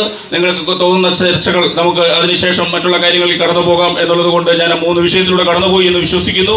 മാത്രമല്ല എനിക്ക് നിങ്ങളോട് പറയാനുള്ളത് ഏറ്റവും പ്രധാനപ്പെട്ട കാര്യം, ഇന്ന് KCVയും ഇത്തരത്തിലൊരു പരിപാടി സംഘടിപ്പിച്ച് അത് വന്നപ്പോൾ ഞാൻ അച്ഛനോട് പറയാറുണ്ട്, അച്ഛാ ഇതൊരു KCVയും തുടങ്ങിയത് നല്ലൊരു ചിന്തയാണ്. ഇത് കറുകുറ്റി ഗ്രാമം വികസിക്കുന്ന കറുകുറ്റിയിലെ ടൗൺഷിപ്പ്, അതുപോലെ തന്നെ കൊച്ചിൻ ഗേറ്റ്വേ എന്ന അപരനാമങ്ങളിൽ അറിയപ്പെടുന്ന കറുകുറ്റിയുടെ മുഖച്ഛായ മാറ്റുന്ന കുറേയധികം വികസന പ്രവർത്തനങ്ങളെ കുറിച്ചിട്ട് ചർച്ച ചെയ്യപ്പെടുമ്പോഴും വികസനങ്ങൾ ആവോളം പറയുമ്പോഴും അടിസ്ഥാന സൗകര്യങ്ങൾ ഇനിയും എത്തേണ്ട നമ്മുടെ കറുകുറ്റിയിലേക്ക് ഇനിയും ഒത്തിരി കാര്യങ്ങൾ മുന്നേറ്റ് അധികാരികളുടെ പരിഗണനയിൽ എത്തേണ്ടതുണ്ട്. അതോടൊപ്പം നമ്മുടെ ഫ്ലൈ ഓവർ പോലുള്ള കാര്യങ്ങളിലേക്ക് ഇനിയും നമ്മുടെ അധികാരികളുടെ കണ്ണുകൾ ഏറേണ്ടതാണ് എന്നുള്ളൊരു ആശയത്തിലേക്ക് കൂടി വഴിവെച്ചുകൊണ്ട് നമ്മുടെ പ്രിയപ്പെട്ട ഷൈജോ പറമ്പിലിന് സ്നേഹപൂർവ്വം നമ്മുടെ കറുകുറ്റി KCVM ഫൊറോനയുടെ പേരിൽ സ്നേഹപൂർവ്വം നന്ദി പറയുന്നു. നമുക്ക് അടുത്ത വിഷയത്തിലേക്ക് കിടക്കാം. അടുത്ത വിഷയത്തിൽ നമ്മൾ ചർച്ച ചെയ്യപ്പെടുന്നത് കറുകുറ്റി കാർഷിക മേഖലയിലെ വളർച്ച, അതോടൊപ്പം കറുകുറ്റിയിലെ ടൂറിസം സാധ്യതകൾ, കറുകുറ്റി ജില്ലാ അതിർത്തി, വരാൻ പോകുന്ന ഉണ്ടായേക്കാവുന്ന വികസനങ്ങൾ. ചർച്ചയ്ക്ക് വഴിയൊരുക്കുന്നത് ഷൈനി ജോർജ്. മേഡത്തിനെ സ്നേഹപൂർവ്വം സ്വാഗതം ചെയ്യുന്നു.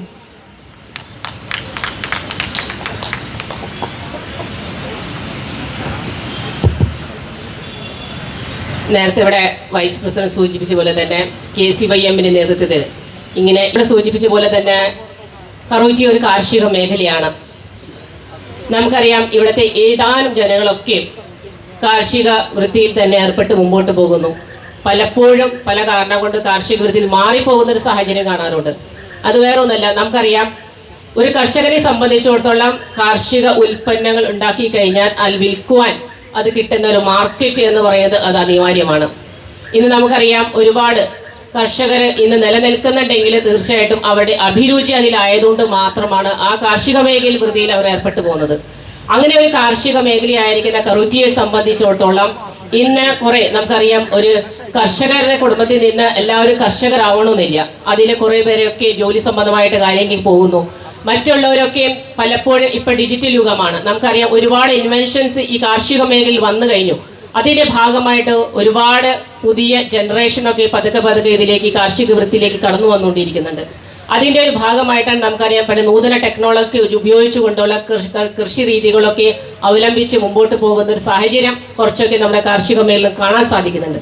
ഏറ്റവും പ്രധാനപ്പെട്ട ഒരു കാര്യം നമുക്കറിയാം കാർഷിക മേഖലയിൽ വരുന്ന ഒരു കാർഷിക മാർക്കറ്റാണ്. അതിൻ്റെ തുടക്കം ഏതായാലും പഞ്ചായത്ത് തുടങ്ങിക്കഴിഞ്ഞു. കഴിഞ്ഞ മുൻകാലങ്ങളിൽ തുടങ്ങി വെച്ച പ്രവർത്തനങ്ങൾ ഇപ്പോഴത്തെ ഭരണസമിതി വളരെ മനോഹരമായിട്ട് അതിന് മുമ്പോട്ട് കൊണ്ടുപോവുകയാണ്. ഇപ്പം നമുക്കറിയാം അതിന് തന്നെ ഒരു സ്മാർട്ട് കൃഷിഭവൻ നമുക്ക് ഏകദേശം സർക്കാരിൻ്റെ ഭാഗത്ത് നിന്ന് നമുക്ക് കൃഷി വകുപ്പിൽ നിന്ന് തന്നെ 2 കോടിയുടെ ഏകദേശം എസ്റ്റിമേറ്റ് വരുന്ന ഒരു ഫണ്ട് നമുക്ക് അതിന് അനുവദിച്ചിട്ടുണ്ട്. അതിൻ്റെ പ്രവർത്തനങ്ങളായിട്ട് മുമ്പോട്ട് പോവുകയാണ്.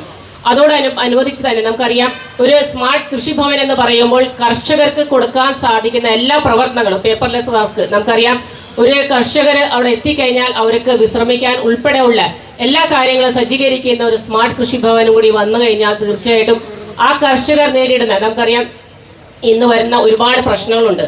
ഈ പ്രശ്നങ്ങൾ എന്ന് പറയുന്നത് ഇന്ന് വരുന്ന കാലാവസ്ഥയല്ല നാളേക്ക് വരുന്ന കാലാവസ്ഥയിൽ വരുന്ന വ്യതിയാനം അത് മനസ്സിലാക്കിക്കൊണ്ട് അതിനനുസരിതമായ കൃഷി രീതിയിൽ അവലംബിക്കാനായിട്ട് ട്രെയിനിങ് കൊടുത്തുകൊണ്ട് കൂടുതൽ കാർഷികയിലേക്ക് നമ്മുടെ കറുകുറ്റി കൊണ്ടുവന്നാൽ തീർച്ചയായിട്ടും ഈ നേരത്തെ ഇവിടെ സൂചിപ്പിച്ചു തൊട്ടടുത്ത് നമുക്ക് ട്രാൻസ്പോർട്ടേഷൻ ഏറ്റവും അനിവാര്യമാണ്. ഇവിടെ എക്സ്പോർട്ടിങ്ങുള്ള ചെയ്യുന്ന സാധ്യതയുള്ള ഒരുപാട് സാധനങ്ങളുണ്ട്. മൂല്യവർദ്ധിത ഉൽപ്പന്നം ഉണ്ടാക്കി കഴിഞ്ഞാൽ എക്സ്പോർട്ട് ചെയ്യാനായിട്ട് നമുക്ക് ഓൺലൈൻ ഒരു പ്ലാറ്റ്ഫോം കിട്ടിക്കഴിഞ്ഞാൽ തീർച്ചയായിട്ടും അതും ഈ കാലങ്ങളിലൊക്കെ ഈ 2035 വരുമ്പോൾ എൻ്റെ ഒരു പ്രതീക്ഷയാണ് തീർച്ചയായിട്ടും കർഷകർ ഈ പ്ലാറ്റ്ഫോമിലേക്ക് കടന്നു വന്നുകൊണ്ട് തന്നെ നമുക്ക് എക്സ്പോർട്ടിംഗ് ഉള്ള കാര്യങ്ങളിലൊക്കെ എത്താൻ സാധിക്കും. അത് നമുക്ക് പഞ്ചായത്തിലെ സർക്കാരായാലും കൃഷി വകുപ്പൊക്കെ ഇതിന് പിന്നിലൊക്കെ നിന്നുകൊണ്ട് പ്രവർത്തനം ആരംഭിച്ചു കഴിഞ്ഞിട്ടുണ്ട്. അതോടൊപ്പം ടൂറിസം നമുക്കറിയാം, കറൂറ്റിയെ സംബന്ധിച്ചിടത്തോളം കറൂറ്റിയുടെ പ്രദേശം നമുക്കറിയാം, നേരത്തെ പറഞ്ഞു 2 അതിർത്തികൾ പങ്കിടുന്ന സ്ഥലമാണ്. ഒന്ന് എറണാകുളത്തിൻ്റെ അതിർത്തിയാണെങ്കിൽ ഒന്ന് തൃശ്ശൂർ തുടക്കമാണ്. ഈ രണ്ടിൻ്റെ ഇടയ്ക്ക് കിടക്കുന്ന ഒരു പഞ്ചായത്ത് നിലയിലും തൊട്ടടുത്ത മുനിസിപ്പാലിറ്റി നിലയിലും പകുതി ഗ്രാമം പകുതി ടൗൺഷിപ്പായിട്ട് മാറിക്കൊണ്ടിരിക്കുന്ന കറൂറ്റി ഗ്രാമപഞ്ചായത്താണ്.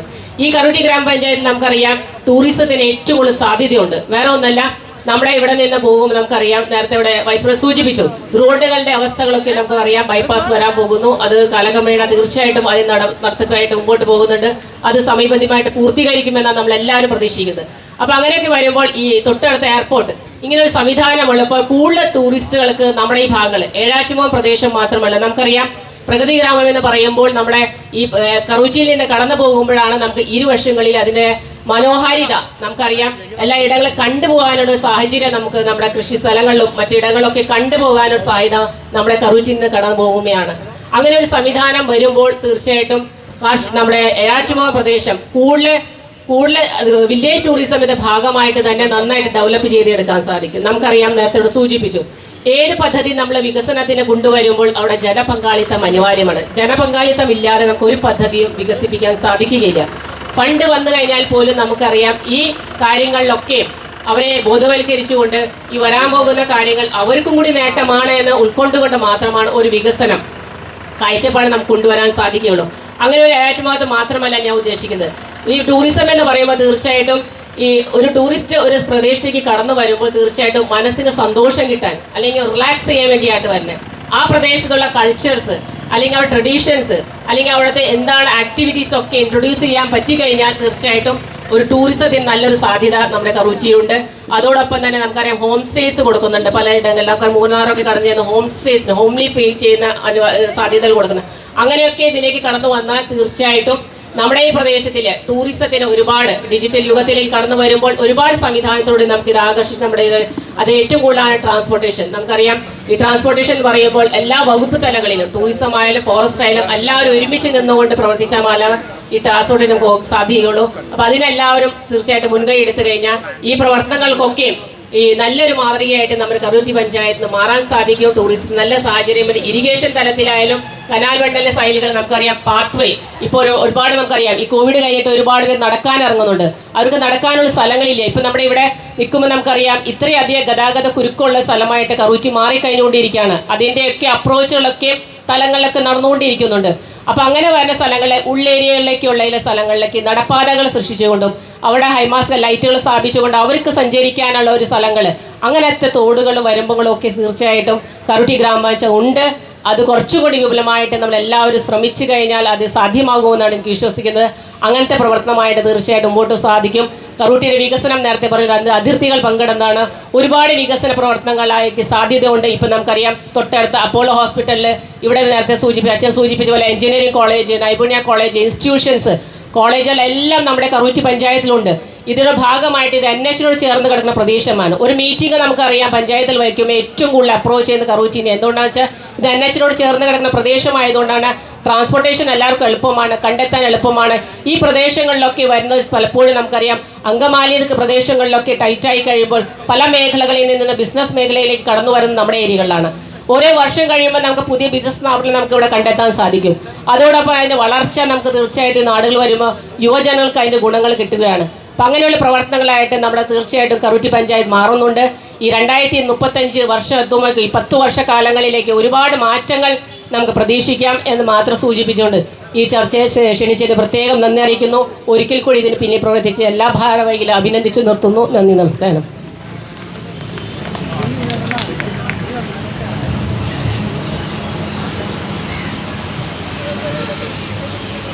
ഷൈനി ചേച്ചി നമുക്ക് നല്ലൊരു സന്ദേശം നൽകുകയുണ്ടായിരുന്നു. പ്രത്യേകിച്ച് ഷൈനി ചേച്ചി നമ്മുടെ കാർഷിക മേഖല നേരിടുന്ന പ്രതിസന്ധികളെ പറ്റി സംസാരിച്ചു. അതുപോലെ നമ്മുടെ കറൂറ്റിയിലെ ടൂറിസം സാധ്യതകളെ പറ്റി സംസാരിച്ചു. അതിലെ ജനപങ്കാളിത്തത്തിൻ്റെ ഇമ്പോർട്ടൻസിനെ പറ്റി സംസാരിക്കുകയുണ്ടായി. അതുപോലെ നമ്മുടെ ടെക്നോളജി നമ്മുടെ നാട്ടിൽ എന്തൊക്കെ മാറ്റം കൊണ്ടുവരാൻ സാധിക്കുമെന്ന് സംസാരിച്ചു. അപ്പോൾ ഷൈനി ചേച്ചിയുടെ നല്ല നല്ല വാക്കുകൾക്ക് ഒത്തിരി നന്ദി. അടുത്തതായിട്ട് നമ്മളോട് സംസാരിക്കാനായിട്ട് പോകുന്നത് നമ്മുടെ ജ്യോതി ചേട്ടനാണ്. ജ്യോതി ചേട്ടൻ പ്രത്യേകമായിട്ട് നമ്മളുടെ കറൂറ്റിയുടെ വ്യവസായ മേഖലകളിലെ സാധ്യതകളെ കുറിച്ചിട്ടാണ് സംസാരിക്കാൻ പോകുന്നത്. അപ്പോൾ ആ വിഷയങ്ങൾ ഒരിക്കൽ കൂടി ഞാനൊന്ന് ആവർത്തിക്കുകയാണ്. ആദ്യത്തെ വിഷയം വ്യവസായ രംഗത്ത് കൈവരിക്കാൻ പോകുന്ന മാറ്റങ്ങൾ, വളർച്ചകൾ. അതുപോലെ ഏതൊക്കെ വ്യവസായ മേഖലകളിലായിരിക്കും പുതിയ സാധ്യതകൾ പ്രകടമാകാൻ പോകുന്നത്? ഈ രണ്ട് വിഷയങ്ങളാണ് നമ്മുടെ ജ്യോതിച്ചേട്ടൻ സംസാരിക്കാൻ പോകുന്നത്. അപ്പോൾ ജ്യോതിച്ചേട്ടനെ ഒത്തിരി സ്നേഹത്തോട് കൂടിയിട്ട് നിങ്ങൾക്ക് സന്ദേശം നൽകുന്നതിനായിട്ട് ക്ഷണിക്കുന്നു. വ്യവസായപരമായിട്ടും അല്ലെങ്കിൽ വാണിജ്യപരമായിട്ടും കറുകുറ്റി എവിടെ നിൽക്കുന്നു അല്ലെങ്കിൽ എവിടെ എത്തുമെന്ന് ചർച്ച ചെയ്യാനാണ് നമ്മളിവിടെ കൂടിയിരിക്കുക. ഞാൻ അതിലേക്ക് വരുന്നതിനോട് ആമുഖമായിട്ട് ഒരു കാര്യം നിങ്ങളോട് സൂചിപ്പിക്കാൻ ആഗ്രഹിക്കുക. നമ്മളൊരു പട്ടണത്തെ പറ്റി അല്ലെങ്കിൽ ഒരു ടൗണിനെ പറ്റി ചിന്തിക്കുമ്പോൾ ആദ്യം നമ്മുടെ മനസ്സിലേക്ക് ഓടിയെത്തുന്നത് എന്തായിരിക്കും മോളെ? നമ്മുടെ അല്ലെങ്കിൽ കറുകുറ്റി വേറെ ചിന്തിൻ്റെ കറുകുറ്റി കപ്പേള ജംഗ്ഷനെ കുറിച്ച് ചിന്തിക്കുമ്പോൾ ആദ്യം നമ്മുടെ മനസ്സിൽ ഓടിയെത്തുന്നതായിരിക്കും. അല്ല, ആദ്യമായിട്ട് കറുകുറ്റി കപ്പേള ജംഗ്ഷനിലേക്ക് ഒരാൾ കടന്നു വന്നാൽ തീർച്ചയായിട്ടും ഈ മൂലൻ സൂപ്പർ മാർക്കറ്റ് അല്ലേ, അല്ലെങ്കിൽ NH-ൻ്റെ രണ്ട് സൈഡിലുള്ള വാണിജ്യ സ്ഥാപനങ്ങളും കെട്ടിടങ്ങളും ഇതൊക്കെയല്ലേ ഒരു വ്യക്തിയുടെ മനസ്സിലേക്ക് ആദ്യം ഓടി വരിക അല്ലേ? അതല്ലേ വരിക. അപ്പോൾ 2035 വാണിജ്യപരമായിട്ടും വ്യവസായപരമായിട്ടും കറുകുറ്റി എവിടെ എത്തുമെന്ന് ചിന്തിക്കുമ്പോൾ കറുകുറ്റിയുടെ മുഖച്ഛായ തന്നെ എന്നാണ് നമ്മൾ ചിന്തിക്കാൻ പോവുക അല്ലേ? ഞാൻ പറഞ്ഞത് ശരിയല്ലേ? 2035 ഒരു സ്ഥലത്തെക്കുറിച്ച് ചിന്തിക്കുമ്പോൾ അല്ലെങ്കിൽ നമ്മുടെ കേബിൾ നഗറിനെ കുറിച്ച് ചിന്തിക്കുമ്പോൾ ആദ്യം നമ്മുടെ മനസ്സിൽ ഓടിയെത്തുക അവിടെയുള്ള അഡ്ലക്സ് കൺവെൻഷൻ സെൻറ്ററും അപ്പോളോ ഹോസ്പിറ്റലും അവിടെയുള്ള ബിൽഡിങ്ങുകളും ഇതൊക്കെയല്ലേ നമ്മുടെ മനസ്സിലേക്ക് ആദ്യം ഓടിയെത്തുക. അതാണ് വാണിജ്യത്തിനും വ്യവസായത്തിനൊക്കെ ഒരു നാടിൻ്റെ മുഖച്ഛായ സൃഷ്ടിക്കുന്നതിനുള്ളൊരു പങ്ക്.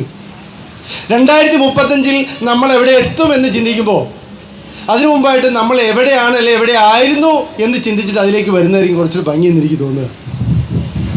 വാണിജ്യപരമായിട്ടും വ്യവസായപരമായിട്ടും കറുകുറ്റിയുടെ പ്രാധാന്യം എന്തായിരുന്നു? നമ്മളിവിടെ തൊട്ടടുത്ത് കാണുന്നതാണ്, നമ്മുടെ തൊട്ട് പുറകിലുള്ളത് കറുകുറ്റി റെയിൽവേ സ്റ്റേഷൻ. നമുക്കറിയാമോ, ഈ ഒരു കാലഘട്ടത്തിൽ ഇവിടെ തൊട്ടടുത്തുള്ള എല്ലാ റെയിൽവേ സ്റ്റേഷനേക്കാളും ഏറ്റവും ലാഭത്തിലായിരുന്ന റെയിൽവേ സ്റ്റേഷൻ ലാഭത്തിൻ്റെ നഷ്ടത്തിൻ്റെ കണക്കുണ്ട് കേട്ടോ, ഞാൻ അതിലേക്ക് വരുന്നില്ല.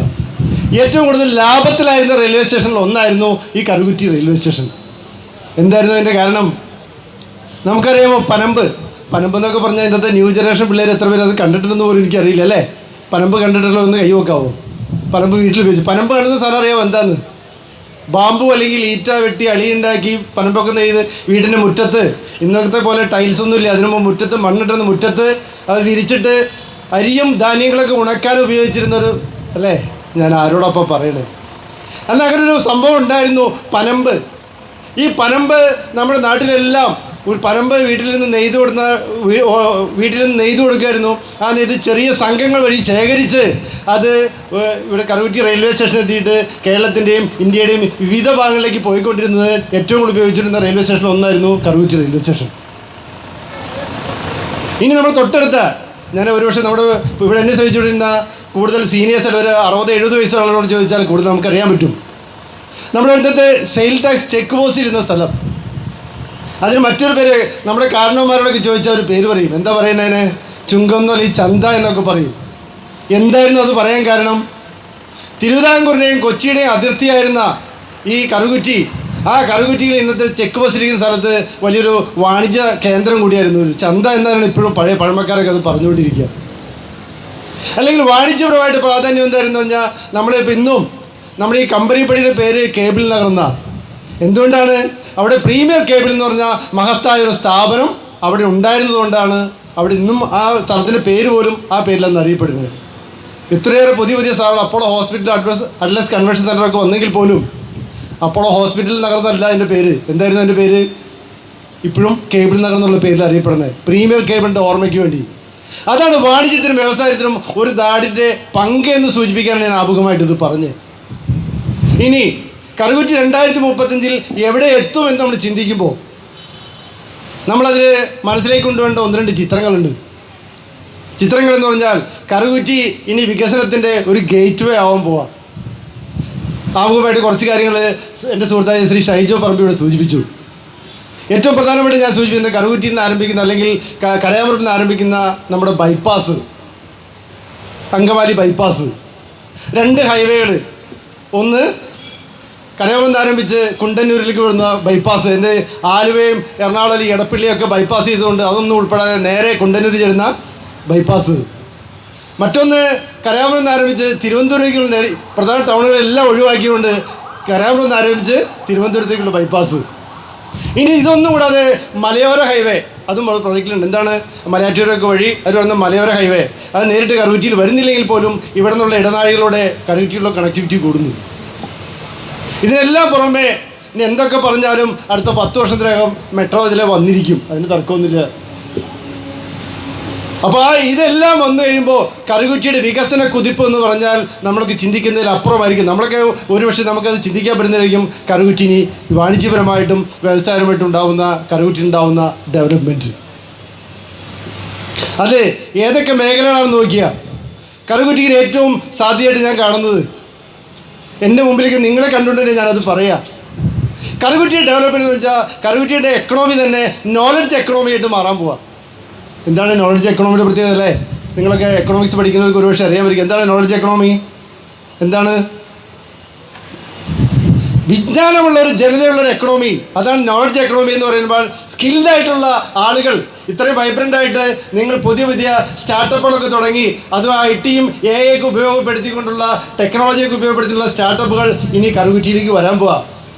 ഒരുപക്ഷെ ഞാനിത് പറയുമ്പോൾ നിങ്ങൾക്കിത് ഒരുപക്ഷെ അത്ഭുതമായിട്ട് തോന്നും. നമ്മൾ ഏതാനും ഒരു മാസം മുമ്പ് മനോരമ പത്രത്തിലൊരു വാർത്ത വന്നിരുന്നു. നിങ്ങൾ എത്ര ചെറുപ്പക്കാരത് ശ്രദ്ധിച്ചിട്ടെന്ന് അറിയില്ല. വന്നില്ല, ഫോഴ്സ് മാഗസിൻ്റെ ഇന്ത്യയിലെ തന്നെ ഏറ്റവും മികച്ച 50 സ്റ്റാർട്ടപ്പുകളിൽ ഒന്ന് കറുകുറ്റിക്കാരൻ്റെ ആയിരുന്നു. നിങ്ങൾ എത്ര പേര് അത് വായിച്ചു? ആരെങ്കിലും വായിച്ചോ മക്കളെ? ഫോഴ്സ് മാഗസിൻ ഇന്ത്യയിലെ 50 സ്റ്റാർട്ടപ്പുകൾ, ഏറ്റവും മികച്ച 50 സ്റ്റാർട്ടപ്പുകൾ തിരഞ്ഞെടുത്തപ്പോൾ അതിലൊന്ന് കറുകുറ്റിക്കാരൻ്റെ ആയിരുന്നു. വായിച്ചിരുന്ന ആരെങ്കിലും? കറുകുറ്റിക്കാരൻ നമ്മുടെ തൊട്ടടുത്ത ബസലേങ്കാരനായ ജോളി പൈനാടത്തിൻ്റെ ആയിരുന്നു. എന്താണ് അദ്ദേഹത്തിൻ്റെ സ്റ്റാർട്ടപ്പ്? Is dementia technologies. ഡിമെൻഷ്യയ്ക്ക് മറ്റാരും കടന്നു വരാത്ത ചിന്തിക്കാത്തൊരു ഡിമെൻഷ്യയ്ക്കുള്ള ട്രീറ്റ്മെൻറ്റ് അതെങ്ങനെ കുറയ്ക്കാൻ വന്നിട്ട് അദ്ദേഹം ഫോഴ്സ് മാഗസിൻ്റെ 50 മികച്ച സ്റ്റാർട്ടപ്പുകൾ ഒന്നായി അദ്ദേഹത്തിൻ്റെ സ്റ്റാർട്ടപ്പ് തെരഞ്ഞെടുത്തു. ഞാൻ പറഞ്ഞതല്ല, മനോരമ പത്രത്തിൽ ഞാൻ വായിച്ചതാണ്. എനിക്ക് കറുകുറ്റിക്കാരനിൽ അഭിമാനം തോന്നി. നാളെ ഈ ഇരിക്കുന്ന നിങ്ങൾ ഓരോരുത്തരെയും സ്റ്റാർട്ടപ്പ് ആയിരിക്കണം ഇതുപോലെ പത്രങ്ങളിലും അല്ലെങ്കിൽ മാഗസീനിലൊക്കെ വരാൻ. നമുക്കാർക്കും കഴിവുറവുള്ളവർ, നമ്മളെല്ലാം കഴിവുള്ളത്. ഇനി വരുന്ന കാലഘട്ടത്തിൽ IT-യും AI-യും ഉപയോഗപ്പെടുത്തിക്കൊണ്ട് നിരവധി സ്റ്റാർട്ടപ്പുകളാണ് വരാൻ പോകുന്നത്. ഞാനത് പറഞ്ഞപ്പോൾ നിങ്ങളുടെ പലരും നെറ്റി ചുളിഞ്ഞുകൊണ്ട് മാത്രമാണ് ഞാൻ ഈ എക്സാമ്പിൾ പറയാനോട് ഈ അവസരം വിനിയോഗിച്ചത്.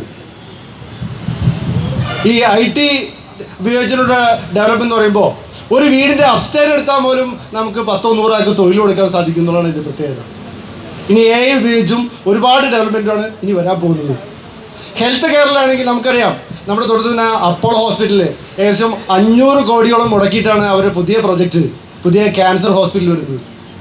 ഇന്ത്യയിലെ തന്നെ ഏറ്റവും മികച്ച 2ാമത്തെയോ 3ാമത്തെ ഹോസ്പിറ്റലായിട്ടാണ് അത് വരാൻ പോവുക. തീർച്ചയായിട്ടും ഈ കറുകുറ്റിയിലെയോ അല്ലെങ്കിൽ എറണാകുളം ജില്ലയിലെയോ കേരളത്തിലെയോ പേഷ്യൻസിന് മാത്രമല്ല, ഇന്ത്യയുടെ വിവിധ ഭാഗങ്ങളിൽ നിന്നുള്ള പേഷ്യൻസിന് ഉദ്ദേശിച്ചുകൊണ്ടാണ് പ്രാരംഭഘട്ടത്തിൽ 500 കോടി മുടക്കിക്കൊണ്ട് പുതിയ പ്രൊജക്റ്റ് വരുന്നത്. തൊട്ടടുത്തുള്ള നമ്മളൊക്കെ അറിയാവുന്ന ലെപ്രസി ഹോസ്പിറ്റൽ, അവിടെയും ഏകദേശം 350 കോടിയുടെ പ്രൊജക്റ്റുകൾ നടന്നുകൊണ്ടിരിക്കുന്നു. അപ്പോൾ ആരോഗ്യരംഗത്തും ആരോഗ്യപരിപാലന രംഗത്തും ഒരു വൻ കുതിച്ചുചാട്ടം തന്നെ ഈ കറുകുറ്റിക്ക് ഉണ്ടാവും. ഇതെല്ലാം നടക്കുമ്പോൾ ഈ ആരോഗ്യത്തെ ഈ ഹോസ്പിറ്റൽ ബിസിനസ് മാത്രമല്ല, ഇവിടെ വരുന്നവർക്ക് താമസിക്കാൻ റൂമുകളും മറ്റു കാര്യങ്ങളെല്ലാം അല്ലെങ്കിൽ യാത്രാ സൗകര്യം ഇതെല്ലാം കണക്റ്റഡാണ്. ഈ ഡെവലപ്മെൻ്റ് എല്ലാം കറുകുറ്റിക്ക് നമുക്ക് വരാൻ പോവുക. ഇനി അതുപോലെ കറുകുറ്റിക്ക് വരാൻ സാധ്യതയുള്ള മറ്റൊരു മേഖലയായിട്ട് നമുക്ക് ചൂണ്ടിക്കാണിക്കാനുള്ളത് റിട്ടയർമെൻറ്റ് ഹോംസാണ്. ഇനി അതൊരു ഇൻഡസ്ട്രി ആയിട്ട് വരാൻ പോകുന്നത്. എന്താണ് റിട്ടയർമെൻറ്റ് ഹോംസ്? എന്താണ് നമ്മളെ റിട്ടയർമെൻറ്റ് ഹോംസ്? നിങ്ങളുടെയൊക്കെ ജൂനിയേഴ്സ് നിങ്ങളങ്ങനെ പോകുന്നില്ല, എല്ലാവരും പറക്കാണ്. എവിടേക്കാണ്? യൂറോപ്പിലേക്ക് പറക്കാണ്. പിന്നെ ബാക്കിയുള്ളത് ആരവിടെ? പാരൻസ്. ഈ പാരൻസിനെ വീട്ടിൽ ഒറ്റയ്ക്കിട്ട് പോകാൻ പറ്റുമോ? അപ്പോൾ അവരെയൊക്കെ താമസിക്കാൻ റിട്ടയർമെൻറ്റ് ഹോംസ് വലിയൊരു ഇൻഡസ്ട്രി ആയിട്ട് മാറാൻ പാടും. പിന്നെ കറുകുറ്റിയുടെ പ്രത്യേകത നമുക്കറിയാം, 2018 ഫ്ലഡ് വെള്ളപ്പൊക്കം വന്നപ്പോൾ അത് അഫക്റ്റ് ചെയ്യാത്ത നമ്മുടെ തൊട്ടടുത്ത് ടൗൺ എന്ന് വെച്ചാൽ, അല്ലെങ്കിൽ നമ്മുടെ കൂടുതൽ അനുഭവിക്കുന്ന ഒരു പഞ്ചായത്ത് എന്ന് വെച്ചാൽ അത് പറയാൻ നമ്മുടെ കറുകുറ്റി പഞ്ചായത്തേ ഉള്ളൂ. അപ്പോൾ നമ്മുടെ ഒരു ഫ്ലഡ് ഫ്രീ സോണായിട്ട് ഇതെല്ലാം ഡെവലപ്മെൻറ്റ് വരുമ്പോൾ റിയൽ എസ്റ്റേറ്റിൽ വൻ കുതിച്ചുചാട്ടവും അതും വലിയൊരു തൊഴിലവസരങ്ങൾ സൃഷ്ടിക്കപ്പെടും. അതുപോലെ തന്നെ ഈ ഡെവലപ്മെൻ്റ് എല്ലാം വന്നു കഴിഞ്ഞാൽ തീർച്ചയായിട്ടും അതിൻ്റെ ട്രേഡിങ്ങിൽ NHന്റെ ഇരുവശവും ഉപയോഗപ്പെടുത്തിക്കൊണ്ട് വാണിജ്യ മേഖലയിലും ഒരു വൻ കുതിച്ചുചാട്ടം തന്നെ കറുകുറ്റിക്ക് ഉണ്ടാവുമ്പോഴാണ്. പക്ഷേ ഇതെല്ലാം എങ്ങനെ സാധ്യമാണെന്ന് ചോദിച്ചാൽ, ഇവിടെ ആദ്യത്തെ മീറ്റിങ്ങിൽ ഇവിടെ സൂചിപ്പിച്ചു അല്ലേ, അല്ലെങ്കിൽ ഇന്നത്തെ ദിവസത്തിൻ്റെ പ്രത്യേക അല്ലെങ്കിൽ ആ തീമിലേക്ക് ഞാൻ വരികയാണ്. എന്തായിരുന്നു ഇന്നത്തെ ദിവസത്തിൻ്റെ തീം? ഇവിടെ സ്റ്റേജിൽ പറഞ്ഞു. എന്തായിരുന്നു നമ്മൾ പറഞ്ഞത്? Accelerate action. ഈ ആക്ഷൻ ആക്സിലേറ്റ് ചെയ്താൽ ഇതെല്ലാം എളുപ്പം സംഭവിക്കുന്നു മാത്രം പറഞ്ഞുകൊണ്ട് 2035 കേരളത്തിനൊരു മാതൃകാ ടൗണായിട്ട് ഈ കറുകുറ്റി മാറട്ടെ എന്ന് ആശംസിച്ചുകൊണ്ട് എൻ്റെ വാഗ്ദാനം നിർത്തുന്നു. Thank you very much.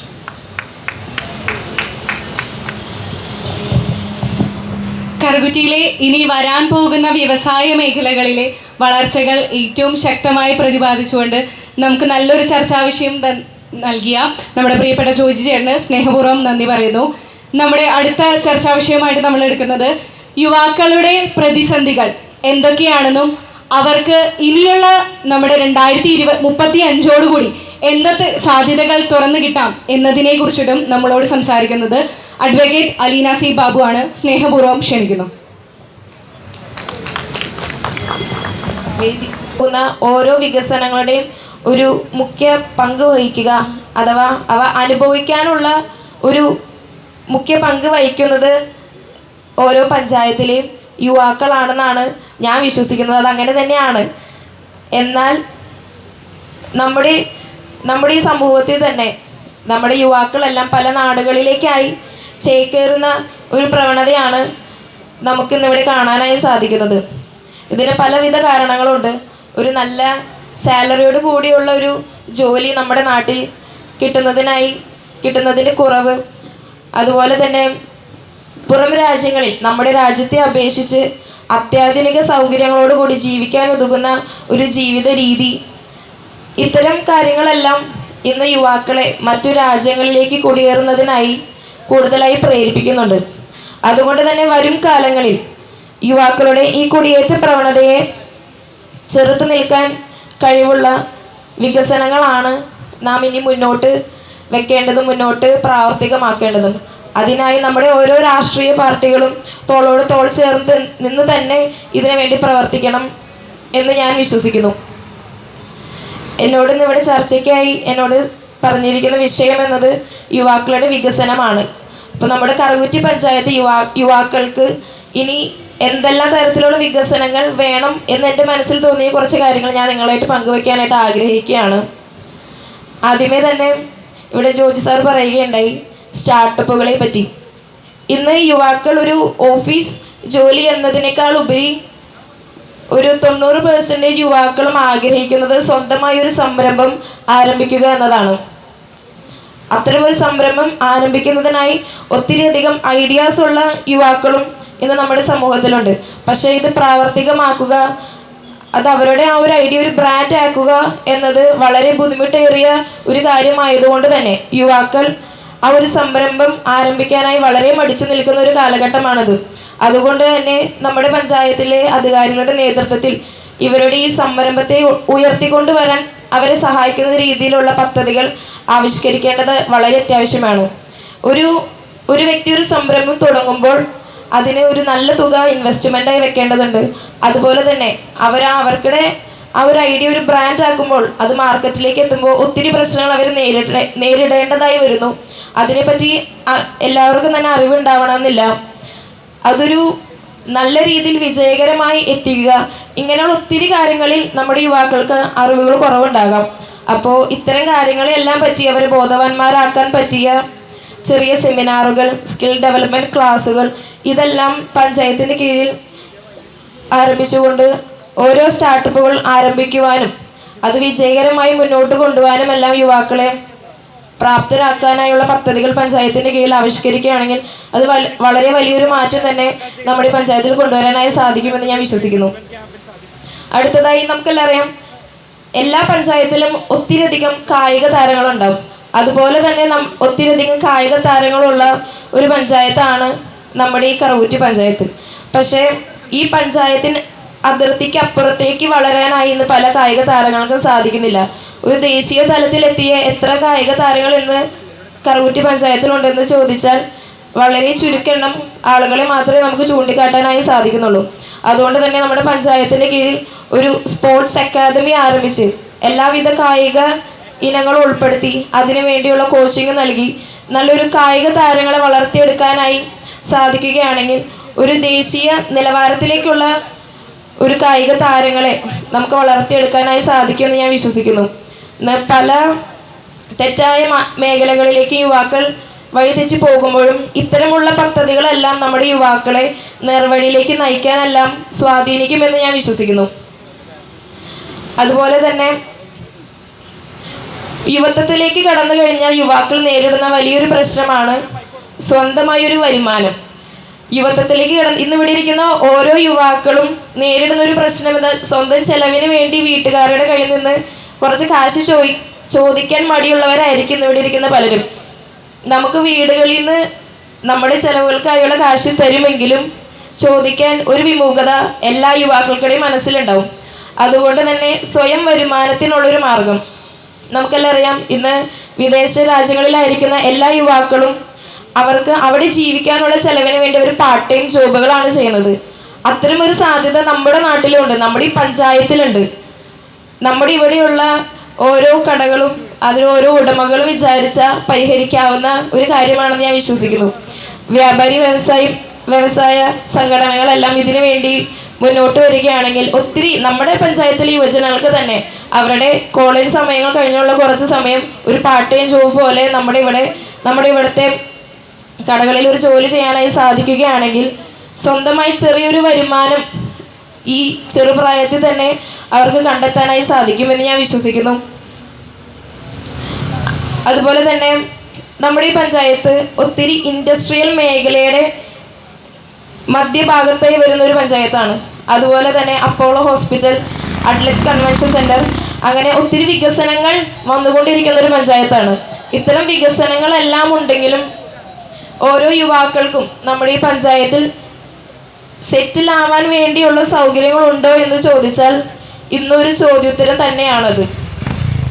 കാരണം ഇന്നിവിടെ ജോലിക്കായി എത്തുന്ന ഒരു യുവാക്കൾക്ക് വളരെ അഫോർഡബിളായ രീതിയിൽ ഒരു ഹോം സ്റ്റേയോ ഒരു പെയിങ് ഗസ്റ്റായി താമസിക്കാനുള്ള സൗകര്യമോ ഒരു പബ്ലിക് മെസ്സോ ഒന്നും തന്നെ നമുക്കിവിടെ ലഭ്യമല്ല. നമ്മൾ എറണാകുളം പോലുള്ള സിറ്റികളിലേക്ക് മാറി കഴിഞ്ഞാൽ നമുക്ക് കാണാനായി സാധിക്കും അവിടെ എറണാകുളം കോർപ്പറേഷൻ്റെ കീഴിൽ വരുന്ന ഷീ ഹോം, അതുപോലെ തന്നെ സമൃദ്ധി വളരെ അഫോർഡബിളായി നമുക്ക് ഒരു രാത്രി തങ്ങുവാനും അതുപോലെ തന്നെ നല്ല ഭക്ഷണം ലഭിക്കുവാനുള്ള ഒരു സൗകര്യമാണ് എറണാകുളം കോർപ്പറേഷന് കീഴിൽ അവിടെ ഒരുക്കിയിരിക്കുന്നത്. അത്തരമൊരു സാധ്യത നമ്മുടെ ഈ പഞ്ചായത്തിലുണ്ട്. കാരണം ഇത്രയധികം ഇൻഡസ്ട്രിയൽ ഏരിയാസും വികസനങ്ങളും നേരിടുന്ന ഒരു പഞ്ചായത്തിൽ ഇത്തരമൊരു പദ്ധതി മുന്നോട്ട് വയ്ക്കുകയാണെങ്കിൽ ഒത്തിരി യുവാക്കളെ ഇവിടേക്ക് ആകർഷിക്കുകയും ഇവിടെ നമ്മുടെ ഈ പഞ്ചായത്തിൽ തന്നെ സെറ്റിൽ ആവാനായിട്ട് ആകർഷിക്കുകയും ചെയ്യുമെന്ന് ഞാൻ വിശ്വസിക്കുന്നു.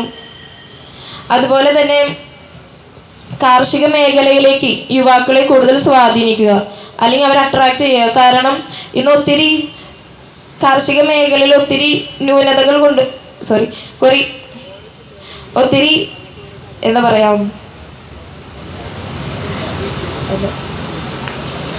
പുതിയ രീതികളെല്ലാം കാർഷിക മേഖലയിലേക്ക് വരുന്നുണ്ട്.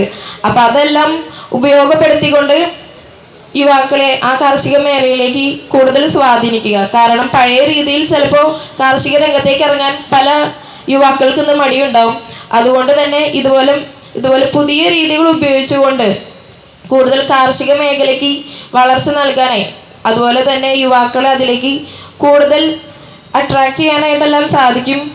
അപ്പോൾ ഇത്തരം വികസനങ്ങളെല്ലാം ഉൾപ്പെടുത്തിക്കൊണ്ടൊരു പദ്ധതി നമ്മുടെ പഞ്ചായത്തിന് കീഴിൽ കൊണ്ടുവരാൻ സാധിക്കുകയാണെങ്കിൽ ഒത്തിരി യുവാക്കളെ നമ്മുടെ നാട്ടിൽ നിന്ന് മറു രാജ്യങ്ങളിലേക്ക് കുടിയേറുന്നതിന് പകരമായി ഇവിടെ നിൽക്കാനായി യുവാക്കളെ ആകർഷിക്കുമെന്നാണ് ഞാൻ കരുതുന്നത്. അപ്പോൾ പഞ്ചായത്ത് അധികൃതരുടെ കീഴിൽ ഇത്തരം വികസനം കൊണ്ടുവരുമെന്ന് ഞാൻ വിശ്വസിക്കുകയും ചെയ്യുന്നു. ഇവിടെ ഇരിക്കുന്ന ഓരോ യുവാക്കളെയും പ്രതിനിധീകരിച്ചുകൊണ്ട് ഈ കാര്യങ്ങളെല്ലാം ഈ അധികാരിയുടെ മുൻപിലേക്ക് ഞാൻ വെക്കുകയാണ് എന്ന് പറഞ്ഞുകൊണ്ട് നിർത്തുന്നു. നന്ദി.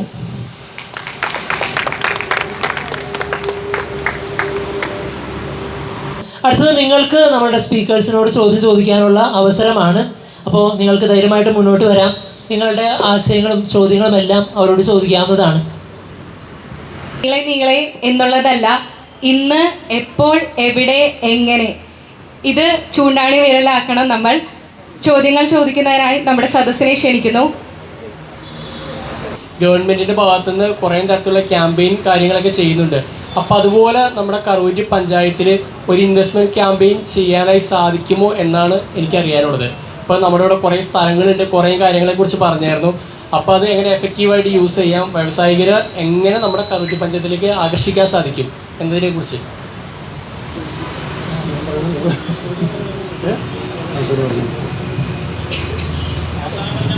മതി അവസാനം പറഞ്ഞാൽ മതി. വ്യവസായങ്ങൾ ഈ നമ്മുടെ കറുകുറ്റിയിൽ കടന്നു വരണമെങ്കിൽ ഏറ്റവും ആദ്യം ഒരുക്കേണ്ടത് അടിസ്ഥാന സൗകര്യങ്ങളാണ്. അടിസ്ഥാന സൗകര്യങ്ങൾ എന്ന് പറയുമ്പോൾ നമുക്ക് കറുകുറ്റിയെ സംബന്ധിച്ചിടത്തോളം വ്യവസായങ്ങൾക്ക് ഏറ്റവും അനുകൂലമായ ഒരുപാട് ഫാക്ടേഴ്സ് ഉണ്ടെന്ന് ആദ്യമായിട്ട് പറയാൻ ആഗ്രഹിക്കുകയാണ്. ഒന്ന്, നമ്മളിതിലെ കടന്നു വന്ന നാഷണൽ ഹൈവേ, റെയിൽവേ, തൊട്ടടുത്ത എയർപോർട്ട്.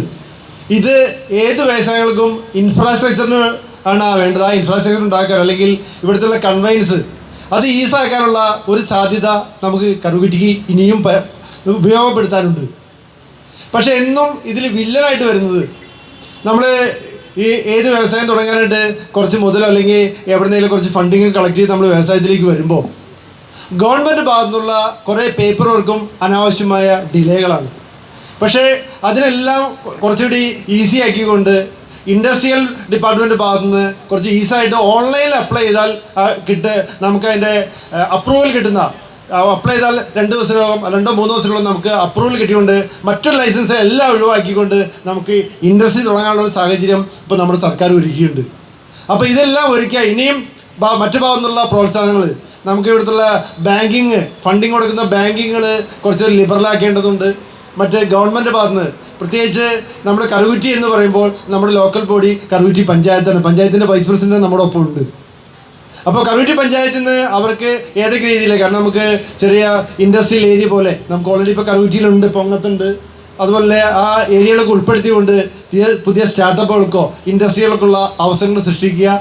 ആ പഞ്ചായത്തിന് അതിനുവേണ്ടി മാത്രമായിട്ട് ഇൻഡസ്ട്രികളും ട്രേഡിങ്ങും തുടങ്ങാൻ വേണ്ടി അവരെ ഹെൽപ്പ് ചെയ്യാൻ വേണ്ടി മാത്രമായിട്ട് പഞ്ചായത്തിൽ ഒരു ഡെസ്ക് പോലും ഉണ്ടാവണമെന്നാണ് ഞങ്ങളുടെ ഭാഗത്തുനിന്നൊരു അഭ്യർത്ഥന പോലും. കാരണം ഒരു ഇൻഡസ്ട്രി തുടങ്ങാനായിട്ട് ഒരാൾ നമ്മുടെ പഞ്ചായത്തിലേക്ക് കടന്നു ചെന്നാൽ അവരെ പേപ്പർ വർക്കുകൾ ചെയ്തു കൊടുക്കാൻ, അവരെ ഹെൽപ്പ് ചെയ്യാൻ വേണ്ടിയിട്ട്, കാരണം ഇന്നർ ട്രാക്കിൽ പോയി ഇതെല്ലാം എന്ന് അവരെ കൂടുതൽ ഹെൽപ്പ് ചെയ്തൊക്കെയുള്ള ഒരു ഹെൽപ്പ് ഡെസ്ക് പോലും ആവശ്യം. കാരണം ഇത് നമ്മുടെ നാടിൻ്റെ വികസനം ഏറ്റവും ആവശ്യമാണ് വാണിജ്യ വ്യവസായവും. അപ്പോൾ അതാണ് നമ്മുടെ വരുമാന മാർഗം. നമ്മളൊരു കുടുംബത്തിൽ വരുമാനം സൃഷ്ടിക്കുന്ന ഒരു അംഗത്തിന് എന്ത് പ്രാധാന്യമുള്ളോ ആ പ്രാധാന്യത്തോടെ തന്നെ വാണിജ്യ വ്യവസായമായിട്ട് നമ്മുടെ നാട്ടിലേക്ക് കടന്നു വരുന്ന അല്ലെങ്കിൽ നമ്മുടെ പഞ്ചായത്ത് ഓഫീസിലേക്ക് കടന്നു വരുന്നൊരു വ്യക്തിക്ക് കൊടുക്കണമെന്നാണ് ഈ അവസരത്തിൽ എനിക്ക് പറയാനുള്ളത്. ആ ഒരു പ്രാധാന്യം കണക്കിലെടുത്തുകൊണ്ട് നമുക്കവിടെ ഒരു ഹെൽപ്പ് ഡെസ്കും മറ്റ് സൗകര്യങ്ങളും ഒരുക്കിയാൽ ഈ പറഞ്ഞ ചോദ്യത്തിന് മറുപടി കാണാൻ പറ്റുന്നതാണ് വിശ്വസിക്കുക. വീട്ടിൽ തന്നെ കുറേ സംരംഭങ്ങളുണ്ട്, ചെറുകിട സംരംഭങ്ങളൊക്കെ ഉണ്ടെന്ന് വിചാരിക്കുന്നു. അപ്പോൾ യുവാക്കളെ എങ്ങനെ നമുക്ക് പിടിച്ചെടുത്താൻ പറ്റും? അപ്പോൾ എനിക്ക് അത്യാവശ്യം ഏജ് കാര്യങ്ങളൊക്കെ ആയി, പക്ഷേ ഏജ് ആകുമ്പോഴേക്കും ഇപ്പോൾ +2 കഴിയുമ്പോഴേക്കും പിള്ളേർ പുറത്തേക്ക് പോവാണ്. അവർ നമുക്ക് എങ്ങനെ പിടിച്ചു നിർത്താനായിട്ട് പറ്റും? സംരംഭം ചെയ്യാൻ കുറേ പിള്ളേർക്ക് താല്പര്യമുണ്ട്, എനിക്ക് അടക്കമുണ്ട്. ഇപ്പോൾ കുറേ കാര്യങ്ങൾ പറഞ്ഞു, ഗവൺമെൻറ്റിൻ്റെ കാര്യങ്ങളൊക്കെ എത്തപ്പെട്ടു. ചെറിയ ബിസിനസ്സൊക്കെ തുടങ്ങുന്നതിന് നമുക്കൊരു പ്രശ്നങ്ങൾ കാര്യങ്ങളൊന്നും ഇല്ലല്ലോ. അപ്പോൾ അതിൽ നമുക്ക് എങ്ങനെ യുവാക്കളെ കൊണ്ടുവരാനായിട്ട് സാധിക്കും? അതാണ് സംശയം. എന്തായാലും മെൽവിൻ അതിൽ കൈയ്യട, കാരണം ഇന്നത്തെ കാലത്ത് ഏറ്റവും പ്രസക്തിയുള്ളൊരു ചോദ്യം മെൽവിൻ ചോദിച്ചത്. ഇന്നത്തെ തലമുറ പഠനം കഴിഞ്ഞാൽ 10ാം ക്ലാസ് കഴിയുമ്പോഴേക്കും അല്ലെങ്കിൽ +2 കഴിയുമ്പോഴേക്കും ആദ്യം ചിന്തിക്കുന്നത് നമുക്ക് യൂറോപ്പിലേക്ക് ഇങ്ങനെ പറക്കാമെന്ന്. നമ്മുടെ കഴിവുള്ള ബ്രെയിനുകളൊക്കെ നമ്മുടെ നാട്ടിൽ ഉപയോഗിക്കാതെ ഇതെല്ലാം സായിപ്പിൻ്റെ നാട്ടിൽ കൊണ്ട്, കാരണത്തിലേക്കും ഞാൻ കിടക്കുന്നില്ല, സായിപ്പിൻ്റെ നാട്ടിൽ കൊണ്ട് ഉപയോഗിക്കുന്ന ഒരു അവസ്ഥയാണ്. അതിൽ നിന്ന് വ്യത്യസ്തമായൊരു ചോദ്യമാണ് പ്രിയ കൂട്ടുകാരൻ മെൽവിൻ ചോദിച്ചത്. പ്രിയമുള്ളവരെ, ഇന്ന് ഇന്ത്യ ഗവൺമെൻറ്റും കേരള ഗവൺമെൻറ്റും സ്റ്റാർട്ടപ്പുകൾക്ക് പ്രോത്സാഹനം കൊടുക്കാൻ നിരവധി സ്കീമുകൾ ഉണ്ടെന്നുള്ളതാണ്. പക്ഷേ നിർഭാഗ്യവശാൽ അതിൻ്റെ അറിവുകൾ അല്ലെങ്കിൽ ഇൻഫോർമേഷൻ ഈ താഴെത്തട്ടിലേക്ക് എത്തുന്നില്ല എന്നാണ് എനിക്ക് പലപ്പോഴും തോന്നുക. കാരണം ടെക്നോളജിയുടെ കാര്യത്തിലൊക്കെ ഒരു പക്ഷേ എൻ്റെയൊക്കെ പാരൻസ് ഒരു കാളവണ്ടി യുഗത്തിലാണെന്ന് പറയുകയാണെങ്കിൽ ഞാനൊക്കെ പഴയ അംബാസഡറാണ്. പക്ഷേ എൻ്റെ മുമ്പിലിരിക്കുന്ന ഏറ്റവും വൈബ്രൻ്റായിട്ട് നിങ്ങൾ ന്യൂ ജനറേഷൻ കാറുകളുടെ സ്പീഡിൽ ഓടിക്കൊണ്ടിരിക്കുന്നവരാണ്. അപ്പോൾ നിങ്ങൾ തന്നെ ആ സാധ്യതകൾ ഉപയോഗപ്പെടുത്തിക്കൊണ്ട് നമ്മൾ ഗവൺമെൻറ് തരുന്ന ഈ സ്റ്റാർട്ടപ്പുകൾക്ക് ഫണ്ടിങ്ങിനും മറ്റ് സബ്സിഡി സ്കീമുകളൊക്കെ ആയിട്ട് ഒരുപാട് സ്കീമുകൾ ഇപ്പോൾ കൊണ്ടുവരുന്നുണ്ട്. അതെല്ലാം ഉപയോഗപ്പെടുത്തിയിട്ട്, കാരണം അവർക്ക് ട്രെയിനിങ് തുടങ്ങി എല്ലാ കാര്യങ്ങളും സ്റ്റാർട്ടപ്പുകൾക്ക് എല്ലാവിധ പ്രോത്സാഹനവും സർക്കാർ നൽകിക്കൊണ്ടിരിക്കുകയാണ്. ഞാൻ ഈ സ്റ്റാർട്ടപ്പ് നടത്തുന്ന 2-3 സുഹൃത്തുക്കൾ എനിക്ക് വ്യക്തിപരമായിട്ട് അറിയാവുന്നതുകൊണ്ട് അവരുമായിട്ട് എപ്പോഴും ഞാൻ ആഴ്ചയിൽ ഒരു ദിവസം 2-3 മണിക്കൂർ ഷെയർ ചെയ്യാറുണ്ട്. അപ്പോൾ പറയുന്ന എനിക്ക് കിട്ടുന്ന ഒരു ഇൻഫോർമേഷൻ, നമ്മൾ സ്റ്റാർട്ടപ്പുകളായിട്ട് മുന്നോട്ട് ചെന്ന് നമ്മുടെ മനസ്സിലുള്ള ആശയങ്ങളുമായിട്ട് മുന്നോട്ട് ഇറങ്ങിയാൽ അതൊരു ഫണ്ടിങ്ങിന് ആളുണ്ട്, നമ്മളെ ഹെൽപ്പ് ചെയ്യാനുണ്ട്. ഈ ഗവൺമെൻറ് ആ സ്റ്റാർട്ടപ്പ് ഏജൻസി വഴി തന്നെ നമ്മൾ വിദേശത്ത് വരെ നമ്മുടെ ചില ടിക്കറ്റും അവിടെ സ്റ്റേ ഉള്ള ചാർജ് അടക്കം നിന്ന് നമ്മൾ ട്രെയിനിങ്ങിന് വിടാനുള്ള ഏജൻസി വരെ നമ്മുടെ സർക്കാരിൻ്റെ ഭാഗത്തുനിന്നുണ്ട്. പക്ഷേ ഇതെല്ലാം ഈ സാധ്യതകളെല്ലാം നമ്മൾ IT നമ്മൾ സ്വന്തമാക്കിക്കൊണ്ട് IT-യിലൂടെ ഇതെല്ലാം ടെക്നോളജി യൂസ് കൊണ്ട് ഇതെല്ലാം ഈ ഇൻഫർമേഷൻ എല്ലാം കളക്ട് ചെയ്ത് അത് ഉപയോഗപ്പെടുത്തിയാൽ തീർച്ചയായിട്ടും സ്റ്റാർട്ടപ്പുകൾ നമ്മൾ വിജയിക്കും. എനിക്കുള്ള അറിവുകൾ എൻ്റെ ജൂനിയേഴ്സുള്ള കുറേ സുഹൃത്തുക്കൾ ഈ ഫീൽഡിൽ സ്റ്റാർട്ടപ്പുകൾ ചെയ്യുന്നുണ്ട്. ആ ഒരു ഇൻഫോർമേഷനും അറിവും പരിചയം വെച്ചിട്ട് ഞാൻ പറയുകയാണ്, നമുക്ക് നമ്മുടെ ബുദ്ധിയും ആശയങ്ങളും നമ്മുടെ നാട്ടിൽ ഉപയോഗപ്പെടുത്തുകയാണെങ്കിൽ സ്റ്റാർട്ടപ്പുകൾ ഏറ്റവും മികച്ച ഓപ്ഷൻ തന്നെയാണ്. മെൽവിന് പ്രത്യേക ഒരു കൈയ്യടി. അപ്പോൾ നമ്മളിവിടെ ടൂറിസത്തിനെ കുറിച്ച് പറയുണ്ടായി. പ്രത്യേകിച്ച് കേരളത്തിനെ കുറിച്ച് പറയുമ്പോൾ ടൂറിസം നമ്മുടെ വലിയൊരു വരുമാന മാർഗ്ഗമാണ്. അപ്പോൾ എനിക്ക് ചോദിക്കാനുള്ളതെന്ന് വെച്ചാൽ നമ്മൾ കറുകുറ്റിനെ കുറിച്ച് പറയുമ്പോൾ നമുക്ക് നമ്മുടെ കേരളത്തിലെ തന്നെ മേജർ ഒരു ടൂറിസ്റ്റ് സ്പോട്ടിലേക്കുള്ള മേജർ അട്രാക്ഷനാണ് കറുകുറ്റി. അതിരപ്പള്ളി ആവട്ടെ, തുമ്പൂർമുഴി ആവട്ടെ, പ്രത്യേകിച്ച് നമ്മുടെ ഏഴാറ്റൂക ആവട്ടെ. അപ്പോൾ പ്രത്യേകിച്ച് നമ്മൾ കറുകുറ്റിനെ കുറിച്ച് പറയുമ്പോൾ ഏഴാറ്റുമുഖത്ത് ഇനി നമുക്ക് ടൂറിസം കുറച്ചുകൂടി മെച്ചപ്പെടുത്താൻ നമുക്ക് എന്തൊക്കെ ചെയ്യാൻ സാധിക്കും, അതാണ് എൻ്റെ ചോദ്യം.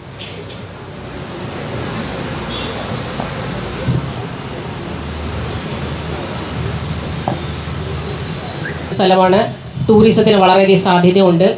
ഏഴാറ്റുമുഖം നമുക്കറിയാം. അതേപോലെ തൊട്ടടുത്ത് നമ്മുടെ ഏഴാറ്റുമുഖം പ്രകൃതി ഗ്രാമവും അതേപോലെ അതിരപ്പള്ളിയൊക്കെ ചേർന്ന് കിടക്കുന്ന സ്ഥലത്ത് നമുക്കറിയാം ഏറ്റവും കൂടുതൽ സഞ്ചാരികൾ എത്തിച്ചേരാനുള്ള സാധ്യതയുള്ള സ്ഥലമാണ്. പക്ഷേ ഡെവലപ്പ് ചെയ്തെടുക്കേണ്ടത് എങ്ങനെയാണെന്ന് ചോദിച്ചാൽ നമുക്കറിയാം, ഇപ്പം ഈ 2035 കാലഘട്ടം എന്ന് പറയുമ്പോൾ അതിന് മുമ്പ് തന്നെ നമുക്ക് ഒരുപാട് കാര്യങ്ങൾ നമുക്കറിയാം. ഇപ്പം നേരത്തെ ഞാൻ ആദ്യം സൂചിപ്പിച്ചതാണ്, ഹോം സ്റ്റേസ് പോലെ നമുക്ക് വീടുകളിൽ നമുക്കറിയാം പല സ്ഥലങ്ങളിൽ ചെല്ലുമ്പോൾ വീട്ടിലൊരു എൻവയോൺമെൻറ്റ് കിട്ടാനായിട്ട് പലരും വരാറുണ്ട്. അങ്ങനെ ഒരു ഫുഡ്, ഹോംലി ഫുഡൊക്കെ കൊടുത്ത് അതേപോലെ തന്നെ നമുക്ക് അവിടെ ഏകദേശം ഇറിഗേഷൻ ഒരു 8 ഏക്കർ 6 ഏക്കറിൽ മുകളിൽ സ്ഥലം അവിടെ കിടക്കുന്നുണ്ട്. പക്ഷേ ഇറിഗേഷൻ ഡിപ്പാർട്ട്മെൻറ്റ് വഴിയായിട്ടോ അല്ലെങ്കിൽ അത് നമുക്ക് ഹാൻഡ് ഓവർ ചെയ്തിട്ടോ, ആ ടൂറിസം ഡിപ്പാർട്ട്മെൻറ്റ് ഹാൻഡ് ഓവർ ചെയ്തിട്ടോ അവിടെ വളരെ മനോഹര രീതിയിൽ തന്നെ നമുക്ക് ഒരു ടൂറിസം ഡെവലപ്പ് ചെയ്യാൻ സാധിക്കും. 6 ഏക്കറിൽ മുകളിൽ കിടക്കുന്ന സ്ഥലം അത് വെറുതെ കിടക്കുന്ന ഒരു സ്ഥലമാണ്. ഇതുവരെ പല പദ്ധതികൾ വന്നു, പക്ഷെ അതൊന്നും അവിടെ പ്രാവർത്തികമായിട്ടില്ല. അപ്പോൾ ടൂറിസ്റ്റ് പ്രദേശമായിട്ട് മാറാൻ, ടൂറിസത്തിനെ ഡെവലപ്പ് ചെയ്തെടുക്കാനായിട്ടുള്ളൊരു സാധ്യത കൂടുതലുണ്ട്. നമുക്കറിയാം ഒരു ടൂറിസ്റ്റ് മേഖലയായിട്ട് വരുമ്പോൾ തീർച്ചയായിട്ടും അവിടുത്തെ ലോക്കൽ കമ്മ്യൂണിറ്റീസിന് ചില വർക്കുകൾ അവർക്ക് ചെയ്യാൻ സാധിക്കും. നമുക്കറിയാം പല മേഖലയിൽ ചെല്ലുമ്പോൾ ടൂറിസ്റ്റ് ഏരിയകളിൽ അവരുടെ ട്രഡീഷണലായ സാധനങ്ങൾ അല്ലെങ്കിൽ ഉൽപ്പന്നങ്ങൾ വിൽക്കുവാനൊക്കെ സാധിക്കും. നമുക്കറിയാം ഈ കറുകുറ്റി പ്രദേശങ്ങളിലെ ടൂറിസ്റ്റ് ഏരിയ എന്ന് പറയുന്നത് ഏഴാറ്റുമുഖം മാത്രമല്ല, നമുക്ക് മറ്റിടങ്ങളിലൊക്കെ നമ്മുടെ ഏരിയകൾ ഒരേ ഗ്രാമത്തിൽ ഒരേ വാർഡുകളിലെ പല ഏരിയകളുണ്ടാവും. അത് നോട്ടിഫൈ ചെയ്തിട്ട് ആ ലിസ്റ്റ് ഔട്ട് ചെയ്തിട്ട് ആ ഏരിയകൾ ഡെവലപ്പ് ചെയ്ത് എടുത്തു കഴിഞ്ഞാൽ നമുക്കൊരു ഗൈഡ് വഴിയായിട്ട് നമുക്ക് പല മേഖലകളായിട്ട് അവിടെ വരുന്നവരെ സഞ്ചാരികളെ കൊണ്ടെത്തിക്കാനും അവരെ കാണിക്കാനും സാധിക്കുന്ന ഒരു ഇതുണ്ട്. നമുക്കറിയാം ഇപ്പോൾ കറുകുറ്റിയുടെ കൾച്ചറൽ ആയിരിക്കില്ല ഇവിടെ നിന്ന് വിട്ടുപോകുന്ന മറ്റ് സ്ഥലങ്ങളിലൊക്കെ അവിടെ കാണാൻ പറ്റുന്ന കാഴ്ചകളായിരിക്കില്ല കറുകുറ്റി പ്രദേശത്തിൽ വരുന്ന കാണുന്നത്. അപ്പോൾ അതൊക്കെ നമ്മൾ പഞ്ചായത്ത് തലത്തിൽ തന്നെ നമ്മളത് സോർട്ട് ഔട്ട് ചെയ്ത് എടുത്തിട്ട് തീർച്ചയായിട്ടും ഡിപ്പാർട്ട്മെൻറ്റ് തലത്തിൽ ഇരുന്നു കൊണ്ട് ഒരു നല്ലൊരു മാസ്റ്റർ പ്ലാൻ DPR തയ്യാറാക്കി കഴിഞ്ഞാൽ തീർച്ചയായിട്ടും നമ്മുടെ ഈ നമ്മുടെ ഏഴാറ്റുമുഖം പ്രദേശം ഒരു നല്ലൊരു ടൂറിസ്റ്റ് ഏരിയ ആയിട്ട് മാറ്റാൻ സാധിക്കും. അതിന് ഫോറസ്റ്റ് ഡിപ്പാർട്ട്മെൻറ്റേയും നല്ലൊരു സഹകരണം വേണം. എന്തായാലും നമുക്കറിയാം ഈ വഴികൾ കടന്നു പോകുന്നതൊക്കെ ഫോറസ്റ്റ് വഴിയാണ്. ആ ഡിപ്പാർട്ട്മെൻറ്റ് സഹകരണത്തോടുകൂടി നല്ലൊരു പദ്ധതി നമുക്ക് ആവിഷ്കരിക്കാൻ സാധിക്കുമെന്നതിൽ യാതൊരു സംശയമില്ല. വികസന പ്രവർത്തികളിലും ഞാൻ തൃപ്തനാണ്. നല്ല വഴികൾ വന്നു, ലൈറ്റുകൾ വന്നു. അപ്പോൾ അത് കൂടെ നമ്മൾ 2035 നമ്മുടെ കറുകുറ്റിയിൽ എന്താ ആഗ്രഹിക്കണമെന്നാണ് നമ്മളിവിടെ ഡിസ്കസ് ചെയ്യുന്നത്. പക്ഷേ അത്രയൊന്നും പോകണ്ട. അതിന് മുമ്പെങ്കിലും നമുക്കറിയാം കാലം കഴിയും തോറും കുറ്റകൃത്യങ്ങളും കൂടാണ്. അപ്പോൾ ഈ അടുത്ത് എനിക്കൊരു അനുഭവം ഉണ്ടായത്, പോലീസ് കറുകുറ്റി പള്ളി വന്നിട്ടുണ്ടായിരുന്നു ഒരു ബൈക്ക് ചേസ് ചെയ്യാൻ. ഈ കപ്പേടയിൽ നിന്ന് ഇവിടുന്ന് തിരിഞ്ഞിട്ട് പിന്നെ ബൈക്ക് ഇങ്ങോട്ട് പോയി എന്നറിയില്ല, ഉള്ള വഴിയിലേക്ക് കയറിപ്പോയി. അപ്പോൾ എല്ലാ വീടുകളിലും ക്യാമറ ചെക്ക് ചെയ്തു, പള്ളിയിലെ ക്യാമറ ചെക്ക് ചെയ്തു, ഒന്നിലും വഴിയിൽ വണ്ടികളൊന്നും കിട്ടില്ല. അപ്പോൾ ഈ ലൈറ്റുകളുടെ ഒപ്പം തന്നെ ഓരോ ജംഗ്ഷനിലും പഞ്ചായത്ത് അടിസ്ഥാനത്തിലോ അല്ലെങ്കിൽ ഗവൺമെൻറ് അടിസ്ഥാനത്തിലോ ഓരോ ക്യാമറ നിരീക്ഷണം തുടങ്ങിയാൽ കുറ്റകൃത്യങ്ങളിൽ വലിയൊരു കുറവ് കറുകുറ്റി പഞ്ചായത്തിലുണ്ടാവും. അത് തീർച്ചയാണ്. കാരണം നമ്മുടെ കറുകുറ്റി മെയിൻ സ്ഥലങ്ങൾ മാത്രമല്ല ഉള്ളേരിയകളുണ്ട്. അപ്പോൾ ഒരു ബൈക്കോ ആരോ എന്തെങ്കിലും ഒരു കുറ്റകൃത്യം എവിടെയെങ്കിലും നടന്നാൽ പോലീസുകാർക്ക് പോലും അത് കണ്ടുപിടിക്കാൻ വളരെ ബുദ്ധിമുട്ടാണ്. അതും മാത്രമല്ല നമ്മുടെ യുവാക്കൾ പലവരും പുറത്തേക്ക് പോവുകയാണ്. ഇനി കൂടുതലും അടച്ചിട്ട വീടുകൾ, പ്രായമായവരും മാത്രം ഒറ്റയ്ക്ക് താമസിക്കുന്ന വീടുകൾ ഒക്കെ കൂടി വരാണ്. അതോടൊപ്പം തന്നെ കുറ്റകൃത്യങ്ങളും കൂടാൻ ചാൻസ് ഉണ്ട്. അതേപോലെ തന്നെ ഇപ്പോൾ ഈ പ്രായമായവരുടെ കേസ് പറയുകയാണെങ്കിൽ ഒരു റാപ്പിഡ് ടീം നമ്മുടെ കറുകുറ്റി പഞ്ചായത്തിലുണ്ടെങ്കിൽ അത് വളരെ ഒരു ഉപകാരമായിരിക്കും. ഇപ്പോൾ ആ ഉപകാരം കുറവാണെങ്കിലും ഭാവിയിലേക്ക് അത് വളരെ ഉപകാരമായിരിക്കും. കാരണം ആർക്കെങ്കിലും എന്തെങ്കിലും ഒരു സഹായം വേണമെങ്കിൽ പെട്ടെന്ന് ഗവൺമെൻറ് അടിസ്ഥാനത്തിൽ അല്ലെങ്കിൽ പഞ്ചായത്തിൻ്റെ തന്നെ റാപ്പിഡ് ടീം ഉണ്ടെങ്കിൽ അവർക്ക് പെട്ടെന്ന് കോൾ ചെയ്ത് റീച്ച് ചെയ്യാൻ ഒരു സൗകര്യമുണ്ടെങ്കിൽ അത് വളരെ ഉപകാരപ്പെടും. ഞാൻ പറയും, നിർത്തുന്നു. എൻ്റെ പേര് ജോയ്.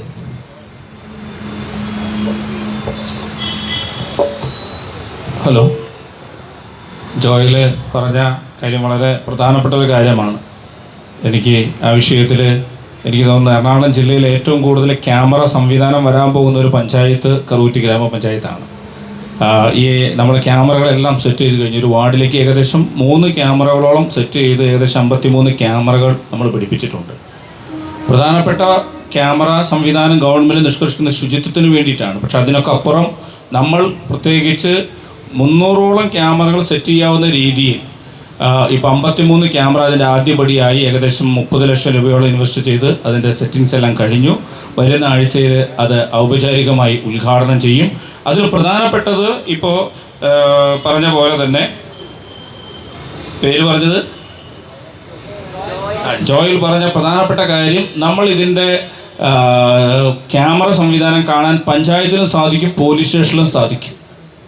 ഏറ്റവും പ്രധാനപ്പെട്ട കാര്യം ക്രൈം, അതോടൊപ്പം തന്നെ മയക്കുമരുന്ന് പോലെയുള്ള കേന്ദ്രങ്ങൾ കേന്ദ്രീകരിച്ച് നമ്മൾ പ്രത്യേകിച്ച് KCMനൊക്കെ അതിന് ഒത്തിരി വലിയ കാര്യങ്ങൾ ചെയ്യാനുണ്ട്. നമ്മൾ പള്ളികളിലും പഴയ കാലത്തൊക്കെ നമുക്ക് മദ്യത്തിനും മയക്കുമരുന്നിനും അല്ലെങ്കിൽ ഇതുപോലെയുള്ള ആത്മഹത്യക്കെതിരെയൊക്കെ നമ്മൾ നന്നായിട്ട് ക്യാമ്പയിൻ നടത്തിക്കൊണ്ടിരുന്ന ഒരു കാലഘട്ടമുണ്ട്. പക്ഷെ ഇപ്പോൾ എനിക്ക് തോന്നുന്നു നമ്മുടെ കൂട്ടുകാരൊക്കെ ഓരോ ചെറിയ ചെറിയ രീതിയിൽ ഇതുപോലെ രാസവസ്തുക്കളും MDMA ഒക്കെ ബാധിക്കുന്നതുകൊണ്ട് അല്പം നമ്മളതിൽ നിന്ന് പിന്നോട്ട് പോകുന്നുണ്ടോ എന്നൊരു സംശയമുണ്ട്. ഞാൻ പറഞ്ഞ അധികാരികൾ, ഞങ്ങൾ രാഷ്ട്രീയക്കാർ പിന്നോട്ട് പോകുന്നില്ല എന്നുള്ള അർത്ഥത്തിലല്ല, പക്ഷേ ഇപ്പോഴും അനിവാര്യ ഘടകമാണ്. നമ്മളെല്ലാം അത് അടിയന്തരമായിട്ട് നമുക്ക് ആ ക്യാമ്പയിൻ കഴിഞ്ഞ ഒരു ചെറിയൊരു കാര്യം അതുമായി ബന്ധപ്പെട്ട് ലഹരിയുമായി ബന്ധപ്പെട്ട് നമുക്കറിയാം. ഇപ്പോൾ നടന്ന കൊലപാതകങ്ങളൊക്കെ ശ്രദ്ധിച്ചാൽ അറിയാം.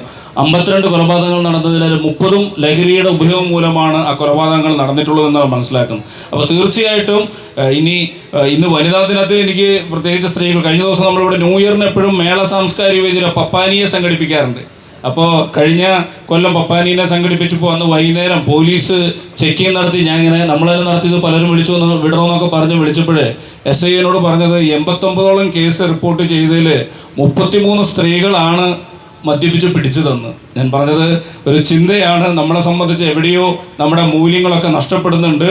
അപ്പോൾ തീർച്ചയായിട്ടും ഞാൻ ഈ ക്യാമറ ചോദിച്ചപ്പോൾ അതിലേക്ക് കടന്നുപോയെന്ന് മാത്രമേ ഉള്ളൂ. നമ്മളെ സംബന്ധിച്ച് ലഹരിക്കെതിരെയും ഇതുപോലെയുള്ള സംവിധാനങ്ങൾ ഏർപ്പെടുത്തി, ക്യാമറ സംവിധാനങ്ങൾ 53 അല്ല, നമ്മളത് പള്ളിയും അതുപോലെയുള്ള റെസിഡൻസ് അസോസിയേഷനുകളും മർച്ചൻറ്റും ഒക്കെ സഹകരിച്ച് ഓരോ മേഖലയിലും ഇടപെട്ടുകൊണ്ട് ഏകദേശം ഒരു 35,000 രൂപയോളമാണ് ഒരു ക്യാമറ സംവിധാനം ഏർപ്പെടുത്തുന്നത്. ചിലർക്കൊരു ആശങ്കയുണ്ട് അത് പോലീസ് സ്റ്റേഷനിൽ ഹെൽമെറ്റൊക്കെ പിടിക്കുമോ എന്ന്. പക്ഷേ അത്തരം കാര്യങ്ങളൊന്നും ഉണ്ടാവില്ല. പക്ഷേ ക്രൈം നടന്നാൽ, ഒരു മാല പറിക്കൽ നടന്നാൽ, മയക്കുമരുന്ന് നടന്നാൽ ഏത് സ്ഥലമാണ് കേന്ദ്രീകരിക്കുന്നുള്ള അർത്ഥത്തിൽ ഒരു വാർഡിൽ ഏകദേശം 3 ക്യാമറ എന്ന് പറയുന്നത് അതിൻ്റെ അതിർത്തികളെല്ലാം ബന്ധപ്പെടുത്തിക്കൊണ്ടാണ് ചെയ്തു വരുന്നത്. അതൊട്ടും വൈകാതെ ഒരു വാർഡിൽ തന്നെ ഒരു 10ഓളം ക്യാമറകൾ വരുന്ന രീതിയിലേക്ക് നമ്മൾ ആ സംവിധാനം ഉയർത്തുമെന്നാണ് എനിക്ക് ജോയിനോട് അതുമായി ബന്ധപ്പെട്ട് പറയാനുള്ളത്. കേട്ടോ. മെട്രോവിന് സാധ്യത വന്നാൽ ടൗൺഷിപ്പ് വികസനം ഉണ്ടാവുന്നു, ഇല്ലെങ്കിൽ എന്താ? മെട്രോവിൻ്റെ സാധ്യത വന്നാൽ കറുകുറ്റിയിലെ ടൗൺഷിപ്പിന് സാധ്യതയുണ്ടോ എന്നാണ്. ഉണ്ടെങ്കിൽ എന്തെല്ലാം? താമസ സൗകര്യങ്ങളുണ്ട്, ഫുഡ് മെസ്സ് സ്ഥലങ്ങളുണ്ട് എന്നുള്ളതൊക്കെ. അതൊക്കെ അവിടെ കാണുന്ന പോലെ തന്നെ നമുക്ക് പല മെട്രോ സ്റ്റേഷനുകളിൽ നമുക്ക് റെസിഡൻസിൽ താമസിക്കാനുള്ള സൗകര്യമുണ്ട്.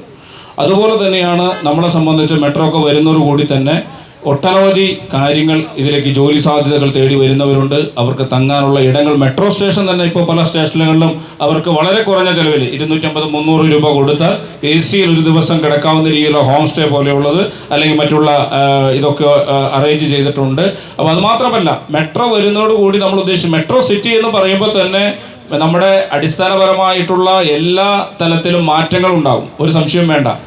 നമ്മുടെ പേര് ഈ പറഞ്ഞ പോലെ നേരത്തെ കേബിൾ നഗർ എന്നൊക്കെ പറയുന്ന പേരൊക്കെ അന്യം നിന്നു പോകും. ഓരോ തൂണിൻ്റെ പേരിൽ ആണ് ഇപ്പോൾ ഓരോ സിറ്റിയും പോലും അറിയപ്പെടും. അല്ലേ നമ്മളറിയുന്നത് ഇന്ന കട എവിടെയാണെന്ന് ചോദിച്ചാൽ നമ്മൾ പിന്നെ ഇന്ന ജംഗ്ഷൻ എന്നല്ല പറയുക, ഇന്ന ടൂണിൻ്റെ കീഴിലാണ്. അപ്പോൾ അത്തരത്തിലേക്ക് മാറ്റങ്ങൾ ഉറപ്പായിട്ടും സംഭവിക്കും. മാത്രമല്ല നമ്മളെ സംബന്ധിച്ച് മെട്രോ നഗരം എന്ന് പറയുന്നത് ഈ നമ്മുടെ ഈ കറുകുറ്റി വിട്ടല്ല, അത് തൃശ്ശൂർ ടു എറണാകുളമായിരിക്കും അടുത്ത റീച്ച് വലിയ താമസമില്ലാണ്ട് പോകേണ്ടത്. എന്നാലാണ് ഇതൊക്കെ ഒന്ന് ലാഭത്തിലേക്ക് വരുള്ളൂ. അപ്പോൾ അതിൻ്റെ പേരിൽ മാത്രം നമുക്ക് വളരെയേറെ സാധ്യതകളും താമസ സൗകര്യങ്ങളും അതിനുള്ള അടിസ്ഥാന സൗകര്യങ്ങളും ഒക്കെ ഉണ്ടാകും. നമുക്ക് ഇവിടെ വരുമ്പോൾ മെട്രോ വരുമ്പോൾ കൊച്ചിയിൽ സംഭവിച്ചതുപോലെ വലിയ വലിയ തടസ്സങ്ങളൊന്നും ഉണ്ടാവില്ല. കാരണം അതിനുള്ള വലിപ്പത്തിലുള്ള വലിയ മാളുകളോ അല്ലെങ്കിൽ വലിയ റെസിഡൻഷ്യൽ ബിൽഡിങ്ങുകളോ ഒന്നും ഇല്ല. അപ്പോൾ അതുകൊണ്ട് നമുക്കതൊക്കെ എളുപ്പമാവാനാണ് നമുക്ക് ആ റീച്ച്, നമുക്ക് അതിനുള്ള സൗകര്യവും നമ്പറും അതിനുള്ള വോളിയവും, അതായത് യാത്ര ചെയ്യാനുള്ള ആളുകളെ സംഘടിപ്പിക്കലാണ് തത്വത്തിൽ മെട്രോയ്ക്കൊക്കെ അതിലേക്ക് ആകർഷിക്കലാണ് നമുക്ക് ഏറ്റവും അനിവാര്യത. നേരത്തെ പറയുകയുണ്ടായി മറ്റേ ട്രാഫിക് കേസുകൾ മദ്യപിച്ച് വാഹനം ഓടിച്ചതിൽ പിടിക്കപ്പെട്ടതിൽ പകുതിയുടെ അടുത്ത് സ്ത്രീകളായിരുന്നു. അതിനനുബന്ധമായിട്ട് അങ്ങ് പറഞ്ഞത് അത് നമ്മുടെ നാട്ടിൻ്റെ മൂല്യബോധത്തെ എവിടെയൊക്കെയോ മൂല്യങ്ങൾ ചോർന്നു പോകുന്നു. അതായത് സ്ത്രീകൾ മദ്യപിച്ച് പിടിക്കുമ്പോൾ മാത്രമാണ് മൂല്യബോധം ചോർന്നു പോവുക. പുരുഷന്മാർ മദ്യപിച്ചാൽ കുഴപ്പമില്ല, സ്ത്രീകൾ മദ്യപിച്ചാൽ കുഴപ്പമുണ്ടെന്ന് പറയുന്നത് ഏത് പ്രാകൃത കാലഘട്ടത്തിൻ്റെ മൂല്യബോധത്തെയാണ് പ്രതികരിക്കുന്നതെന്ന് എനിക്ക് സംശയം തോന്നി.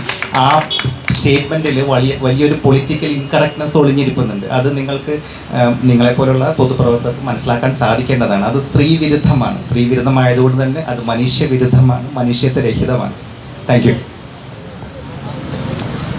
ഒരിക്കലും ഞാനതൊരു അത്തരത്തിൽ ഒരു സാധ്യതയെക്കുറിച്ചല്ല ഞാൻ പറഞ്ഞത് നാട്യംപുറമായ കറുകുറ്റിയിൽ പോലും നമ്മളുടെ വീടുകളിലൊക്കെ എനിക്ക് തോന്നുന്നു നേരത്തെ പറഞ്ഞ പോലെ വളരെ കണ്ടുവരും. ഞാൻ സ്ത്രീകളെ മാറ്റി നിർത്തി പറഞ്ഞതല്ല, അതിൻ്റെ വോളിയം വർദ്ധിച്ചിരിക്കുന്നു. ഈ രാസവസ്തു ഞാൻ പറഞ്ഞത് അവർ ആണുങ്ങൾക്ക് അത് ആവാം എന്നല്ല പറഞ്ഞത്. ഏത് കേസ് പിടിച്ചാലും ഇരു കൂട്ടരും തുല്യതയോടുകൂടി വരുന്നുണ്ട്, ഒരു സംശയം വേണ്ട. അല്ല, ഞാൻ പറഞ്ഞത് ഒരു MDM നമുക്ക് കറൂറ്റിയിൽ MDM പിടിച്ചു. അതിൽ ഞാൻ പറഞ്ഞത് അന്നുണ്ടായിരുന്ന സ്ത്രീകളും ആണുങ്ങളും ഉണ്ടാക്കാറില്ല. അതിൻ്റെ സാക്ഷിയായിട്ട് പോയത് ഞാനാണ്. അന്ന് 7 കോടി രൂപയുടെ എങ്ങാണ്ട് ഇതാണ് MDM ഇവിടുന്ന് പിടിച്ചത്. പക്ഷേ അത് കൊടുക്കുന്നത് ഏറ്റവും കൂടുതൽ ഫസ്റ്റ് ഒക്കെ യൂസ് ചെയ്യപ്പെടുന്ന സ്ത്രീകളിലൂടെയാണ്. അത് വലിയ ഞാൻ പറഞ്ഞത് ഇത്രയും അത് അവർ പോരായ്മ ഉള്ളവരാണ് എന്നുള്ള അർത്ഥത്തിലേക്ക് അത് എടുക്കേണ്ടതില്ല. അത് അത്തരത്തിലൊരു മിസ്അണ്ടർസ്റ്റാൻഡിങ് വന്നെങ്കിൽ അത് പൂർവാധികം പിൻവലിക്കുന്നു. പക്ഷെ അതിനപ്പുറം ഞാൻ പറയുന്നൊരു കാര്യം, നമ്മളെ സംബന്ധിച്ച് വലിയ ഒരു കരുതൽ സ്വാതന്ത്ര്യ സ്ത്രീകൾക്ക് കിട്ടുമ്പോൾ നമ്മൾ കാണുന്നത് വലിയ രീതിയിലേക്ക് അത് വഴിവിട്ടു പോകുന്ന ഒരു ദയനീയാവസ്ഥ കാണുന്നുണ്ട്. അത് നമ്മൾ കാണാതെ പോയാൽ നമ്മൾ സ്ത്രീകളും ആണുങ്ങളും തമ്മിലൊന്നും വ്യത്യാസമില്ല. നമ്മുടെ പെങ്ങന്മാർ, നമ്മുടെ അമ്മമാർ അല്ലെങ്കിൽ എല്ലാവരും ഉണ്ട്. പക്ഷേ അവിടെ ഇല്ലാത്ത ഒരു കൾച്ചർ കറൂറ്റി പോലെയുള്ള നാട്ടിൻ പുറത്ത് വരുന്നു എന്നുള്ളത് ഒരു അപകട സൂചനയാണ്. ആ അപകട സൂചനയെ നമ്മൾ കാണണം. എനിക്ക് കാർഷിക മേഖലയുമായി ബന്ധപ്പെട്ട ഒരു കാര്യം പറയണം. നമ്മുടെ ഈ കറുകുറ്റി പഞ്ചായത്തിൽ ഏറ്റവും കൂടുതൽ ഉൽപ്പാദിപ്പിക്കുന്ന സാധനമാണ് ജാതിക്കായ. ഈ സ്റ്റാർട്ടപ്പിൻ്റെ കാര്യങ്ങളൊക്കെ നമ്മൾ പറഞ്ഞതിൻ്റെ കൂട്ടത്തിൽ കാർഷിക മേഖലയിൽ ആ ജാതിക്കായയിൽ നിന്ന് ഉണ്ടാക്കുന്ന ഉൽപ്പന്നങ്ങൾ ഉണ്ടാക്കി കഴിഞ്ഞാൽ അസംസ്കൃത വസ്തു നമ്മുടെ നാട്ടിൽ നിന്ന് ലഭിക്കും. അപ്പം നമ്മുടെ കർഷകർക്ക് നല്ല വില കിട്ടും. അതുമായി ബന്ധപ്പെട്ട് പഞ്ചായത്തിന് എന്തെങ്കിലുമൊക്കെ ചെയ്ത് ആ മേഖലയിലൊരു വ്യവസായം തുടങ്ങിയാൽ വളരെ നല്ലതായിരിക്കും. അതുപോലെ തന്നെ കാർഷിക മാർക്കറ്റിൻ്റെ കാര്യം പറയാൻ തുടങ്ങിയിട്ട് 15 കൊല്ലത്തോളം ആയിരുന്നു. അപ്പോൾ അത് എത്രയും പെട്ടെന്ന് അത് ആരംഭിക്കുക. ഇപ്പം കർഷകർ ഉൽപ്പന്നങ്ങൾ ഉൽപ്പാദിപ്പിച്ച് വിൽക്കാൻ വന്ന നേരത്ത് വിലയില്ല. ഞാൻ ഉൾപ്പെടെയുള്ള ആളുകൾ വിൽക്കാൻ വന്ന നേരത്ത് വിലയില്ല. അപ്പോൾ ഈ നമ്മുടെ മൂക്കുന്നൂരൊക്കെ ഉള്ള പോലെ ഒരു കാർഷിക വിപണി നമ്മുടെ ഇവിടെ ആരംഭിച്ചു കഴിഞ്ഞാൽ അത് കർഷക സംഘടനയുടെ കൂട്ടായ്മയൊക്കെ ആയിട്ടാണ് മൂക്കുന്നൂരുള്ളത്. അതേപോലെ നമ്മുടെ പഞ്ചായത്തിൽ അത് പഞ്ചായത്തിൻ്റെ നേതൃത്വത്തിൽ ഇവിടെ കർഷക സംഘടനകളൊക്കെ ഇഷ്ടംപോലെ ഉണ്ട്. അവരുമായിട്ട് സഹകരിച്ച് അത് എത്രയും പെട്ടെന്ന് ആരംഭിച്ചാൽ വളരെ ഉപകാരമായിരിക്കും, കർഷകർക്ക് വളരെ ഉപകാരമായിരിക്കുന്നു എനിക്ക് തോന്നുന്നു. പിന്നെ ഈ നമ്മുടെ നാട്ടിലെ കുളങ്ങൾ, തോടുകൾ എല്ലാം ഒരുപാടുണ്ട്. അതൊന്ന് കെട്ടി സംരക്ഷിക്കാനുള്ള ഒരു പദ്ധതി ആരംഭിച്ചാൽ വളരെ നല്ലതായിരിക്കും. അതുമായി ബന്ധപ്പെട്ട് ഞാനൊരു പരാതി കൊടുത്ത്, കരുതലും കൈത്താങ്ങളിൽ പരാതി കൊടുത്ത് ചീനിത്തോട് അളന്ന് അതിൻ്റെ അതിർത്തി നിശ്ചയിച്ചു കഴിഞ്ഞാൽ ഫണ്ട് ഇറിഗേഷൻ വകുപ്പിൽ നിന്ന് കിട്ടും എന്നുള്ള രീതിയിലെത്തി. നമ്മളത് അതിൻ്റെ പിന്നാലെ നടന്ന് ഇതേവരെ അത് എൻ്റെ ഫണ്ട് അടക്കിയ എന്തോ പ്രശ്നങ്ങളായിട്ട് കിടക്കണം. അപ്പോൾ അത് ഒന്ന് ബന്ധപ്പെട്ട് അതൊന്ന് പൂർത്തിയാക്കാൻ വളരെ ഉപകാരം പറയാൻ. കാരണം ഇപ്പം vice president Shrimati Shiny George പറഞ്ഞു തോടിൻ്റെ സൈഡിൽ കൂടെ നടക്കാം. ആ രീതിയിൽ വലിയൊരു തോടാണ് ചീനി പാടവുമായി ബന്ധപ്പെട്ട്. ഈ പറഞ്ഞ വൈകുന്നേരം ഇപ്പോൾ എല്ലാവരും എക്സസൈസിന് ഇറങ്ങണം. ആ പ്രദേശത്ത് ആ പണിയോടനുബന്ധിച്ച് ഒരു വാക്ക് വേ പോലെ കൂടി കെട്ടാണെങ്കിൽ വളരെ ഉപകാരമായിരിക്കും. അതൊന്നും ബന്ധപ്പെട്ട് ചെയ്യണമെന്ന് ഈ അവസരത്തിൽ ഞാൻ അഭ്യർത്ഥിക്കുന്നു. നമ്മൾ ഈ കൃഷിയുടെ സാധ്യതകൾ ഉപയോഗപ്പെടുത്തുമ്പോൾ അല്ലെങ്കിൽ അഗ്രികൾച്ചർ ആ ഒരു മേഖലയെക്കുറിച്ച് ചിന്തിക്കുമ്പോൾ നമ്മളൊരു 10-20 വർഷം കൊണ്ട് പുറയിലേക്കുള്ള സംഭവം കൂടി നമ്മൾ ചിന്തിക്കണം. അതിലാണ് ഇതിലേക്ക് വന്നാലും നമുക്ക് കുറച്ച് എളുപ്പമാകാൻ പറ്റുന്നത്. നമ്മുടെയൊക്കെ കാരണവന്മാർ കൃഷി ചെയ്തിരുന്നപ്പോൾ ഒരുപാട് ഉൽപ്പന്നങ്ങൾ ഉൽപ്പാദിപ്പിച്ചിരുന്നു. അവർക്കുണ്ടായിരുന്ന ഏറ്റവും വലിയ തടസ്സം എന്ന് വെച്ചാൽ ഇത് തലച്ചുമടായിട്ട് ചോന്ന് അന്ന് ഈ പാലങ്ങളൊന്നുമില്ല. നമ്മുടെ കറുകുറ്റിയുടെ പ്രത്യേകത എന്ന് പറഞ്ഞാൽ തെക്കോട്ട് പോയ ആലുവപ്പുഴ, കിഴക്കോട്ട് പോയ കാലടിപ്പുഴ, വടക്കോട്ട് പോയ ചാലക്കുടി പുഴ, ആ പുഴ ഒഴുകി പടിഞ്ഞാട്ട് വന്നാൽ ഏതാ അന്നമട. അങ്ങനെ 4 സൈഡും പുഴയാണ്. ഈ പുഴ കിടക്കണമെങ്കിൽ അന്ന് പാലം ഇല്ലെങ്കിൽ നമ്മൾ സങ്കല്പിക്കണ കടത്ത് വഴി കടന്നു പോകണം. ഇവിടുന്ന് ഈ സാധനം കൊണ്ടാണ് വണ്ടിയില്ല, റോഡില്ല. അന്ന് തലച്ചൂടായിട്ടാണ് കൃഷി ഉൽപ്പന്നങ്ങൾ ചോന്ന് അവർ കൊണ്ടുവന്നിരുന്നത്. ആ കാലഘട്ടത്തിൽ എല്ലാം മാറി, കാലത്തിന് കുത്തൊഴുക്കിൽ നമ്മളിതെല്ലാം മാറി ഇന്ന് കാണുന്ന ഈ സൗകര്യങ്ങൾ, നമുക്ക് പാലങ്ങളും റോഡുകളും സൗകര്യങ്ങളെല്ലാം. ഇനി കൃഷി മേഖലയിലേക്ക് സ്റ്റാർട്ടപ്പിലേക്ക് വരുമ്പോൾ അതേപോലെ നമ്മുടെ നാട്ടിൽ ഏറ്റവും കൂടുതൽ ഉൽപ്പാദിപ്പിക്കപ്പെടുന്ന സംഭവങ്ങളിൽ ഒന്നാണ് ജാതിക്ക. ഈ ജാതിക്കയുള്ള സ്റ്റാർട്ടപ്പിന് ഗവൺമെൻറ് ഭാഗത്ത് നിന്ന് അല്ലെങ്കിൽ നമ്മുടെ ലോക്കൽ ബോഡിയുടെ ഭാഗത്ത് നിന്ന് മാക്സിമം പ്രോത്സാഹനം കൊടുത്ത് കർഷകരെ പ്രോത്സാഹിപ്പിക്കണമെന്ന് തന്നെയാണ് എനിക്ക് പറയാനുള്ളത്. അതിനൊരു സാധ്യതയുണ്ട്. അതിനൊപ്പതിന് ഒരു 1-2 പോയിന്റ് ആഡ് ചെയ്യാൻ ഞാൻ ആഗ്രഹിക്കുകയാണ്. നമ്മുടെ തൊട്ടടുത്ത് കാണുന്നതാണ് ഈ പ്ലാവ്. ഈ പ്ലാവിൽ നമ്മുടെ കറുകുറ്റിയിൽ ഏറ്റവും സുലഭമായിട്ടുള്ള സാധനമാണ് ചക്ക. ഈ ചക്കയിൽ നിന്ന് ഉൽപ്പാദിപ്പിക്കുന്ന 10-50 തരം വാല്യൂ ആഡഡ് പ്രൊഡക്ട്സ് ഉണ്ട്. ഇത്രയും പ്രൊഡക്റ്റുകൾ നമുക്ക് സ്റ്റാർട്ടപ്പ്, ഞാനീ പറയുന്നത് മറ്റൊരില്ല, എൻ്റെ മുമ്പിലേക്ക് ഏറ്റവും വൈബ്രൻ്റ് ആയിട്ടുള്ള KCMൻ്റെ ചുണക്കുട്ടിയോട് തന്നെ പറയുന്നത്. ഇതിൽ ഏറ്റവും വാല്യൂ ആഡഡ് ആയിട്ടുള്ള പ്രൊഡക്റ്റുകൾ ഉണ്ടാക്കി നമുക്ക് മാർക്കറ്റ് ചെയ്യാനുള്ള സാധ്യതകൾ അനന്തമാണ്. കാരണം എയർപോർട്ട് വരെ സാധ്യതകളുള്ളത് ഇത് എക്സ്പോർട്ട് ചെയ്യാനായിട്ട്. ഇനി അതല്ലെങ്കിൽ കൃഷിയിൽ എന്ത് ഉൽപ്പാദിപ്പിച്ചാൽ ഏതൊരു വീടിനെയും മുറ്റത്ത് 4 പെട്ടി വെച്ചാൽ തേനീച്ചവളത്തിനർത്ഥം.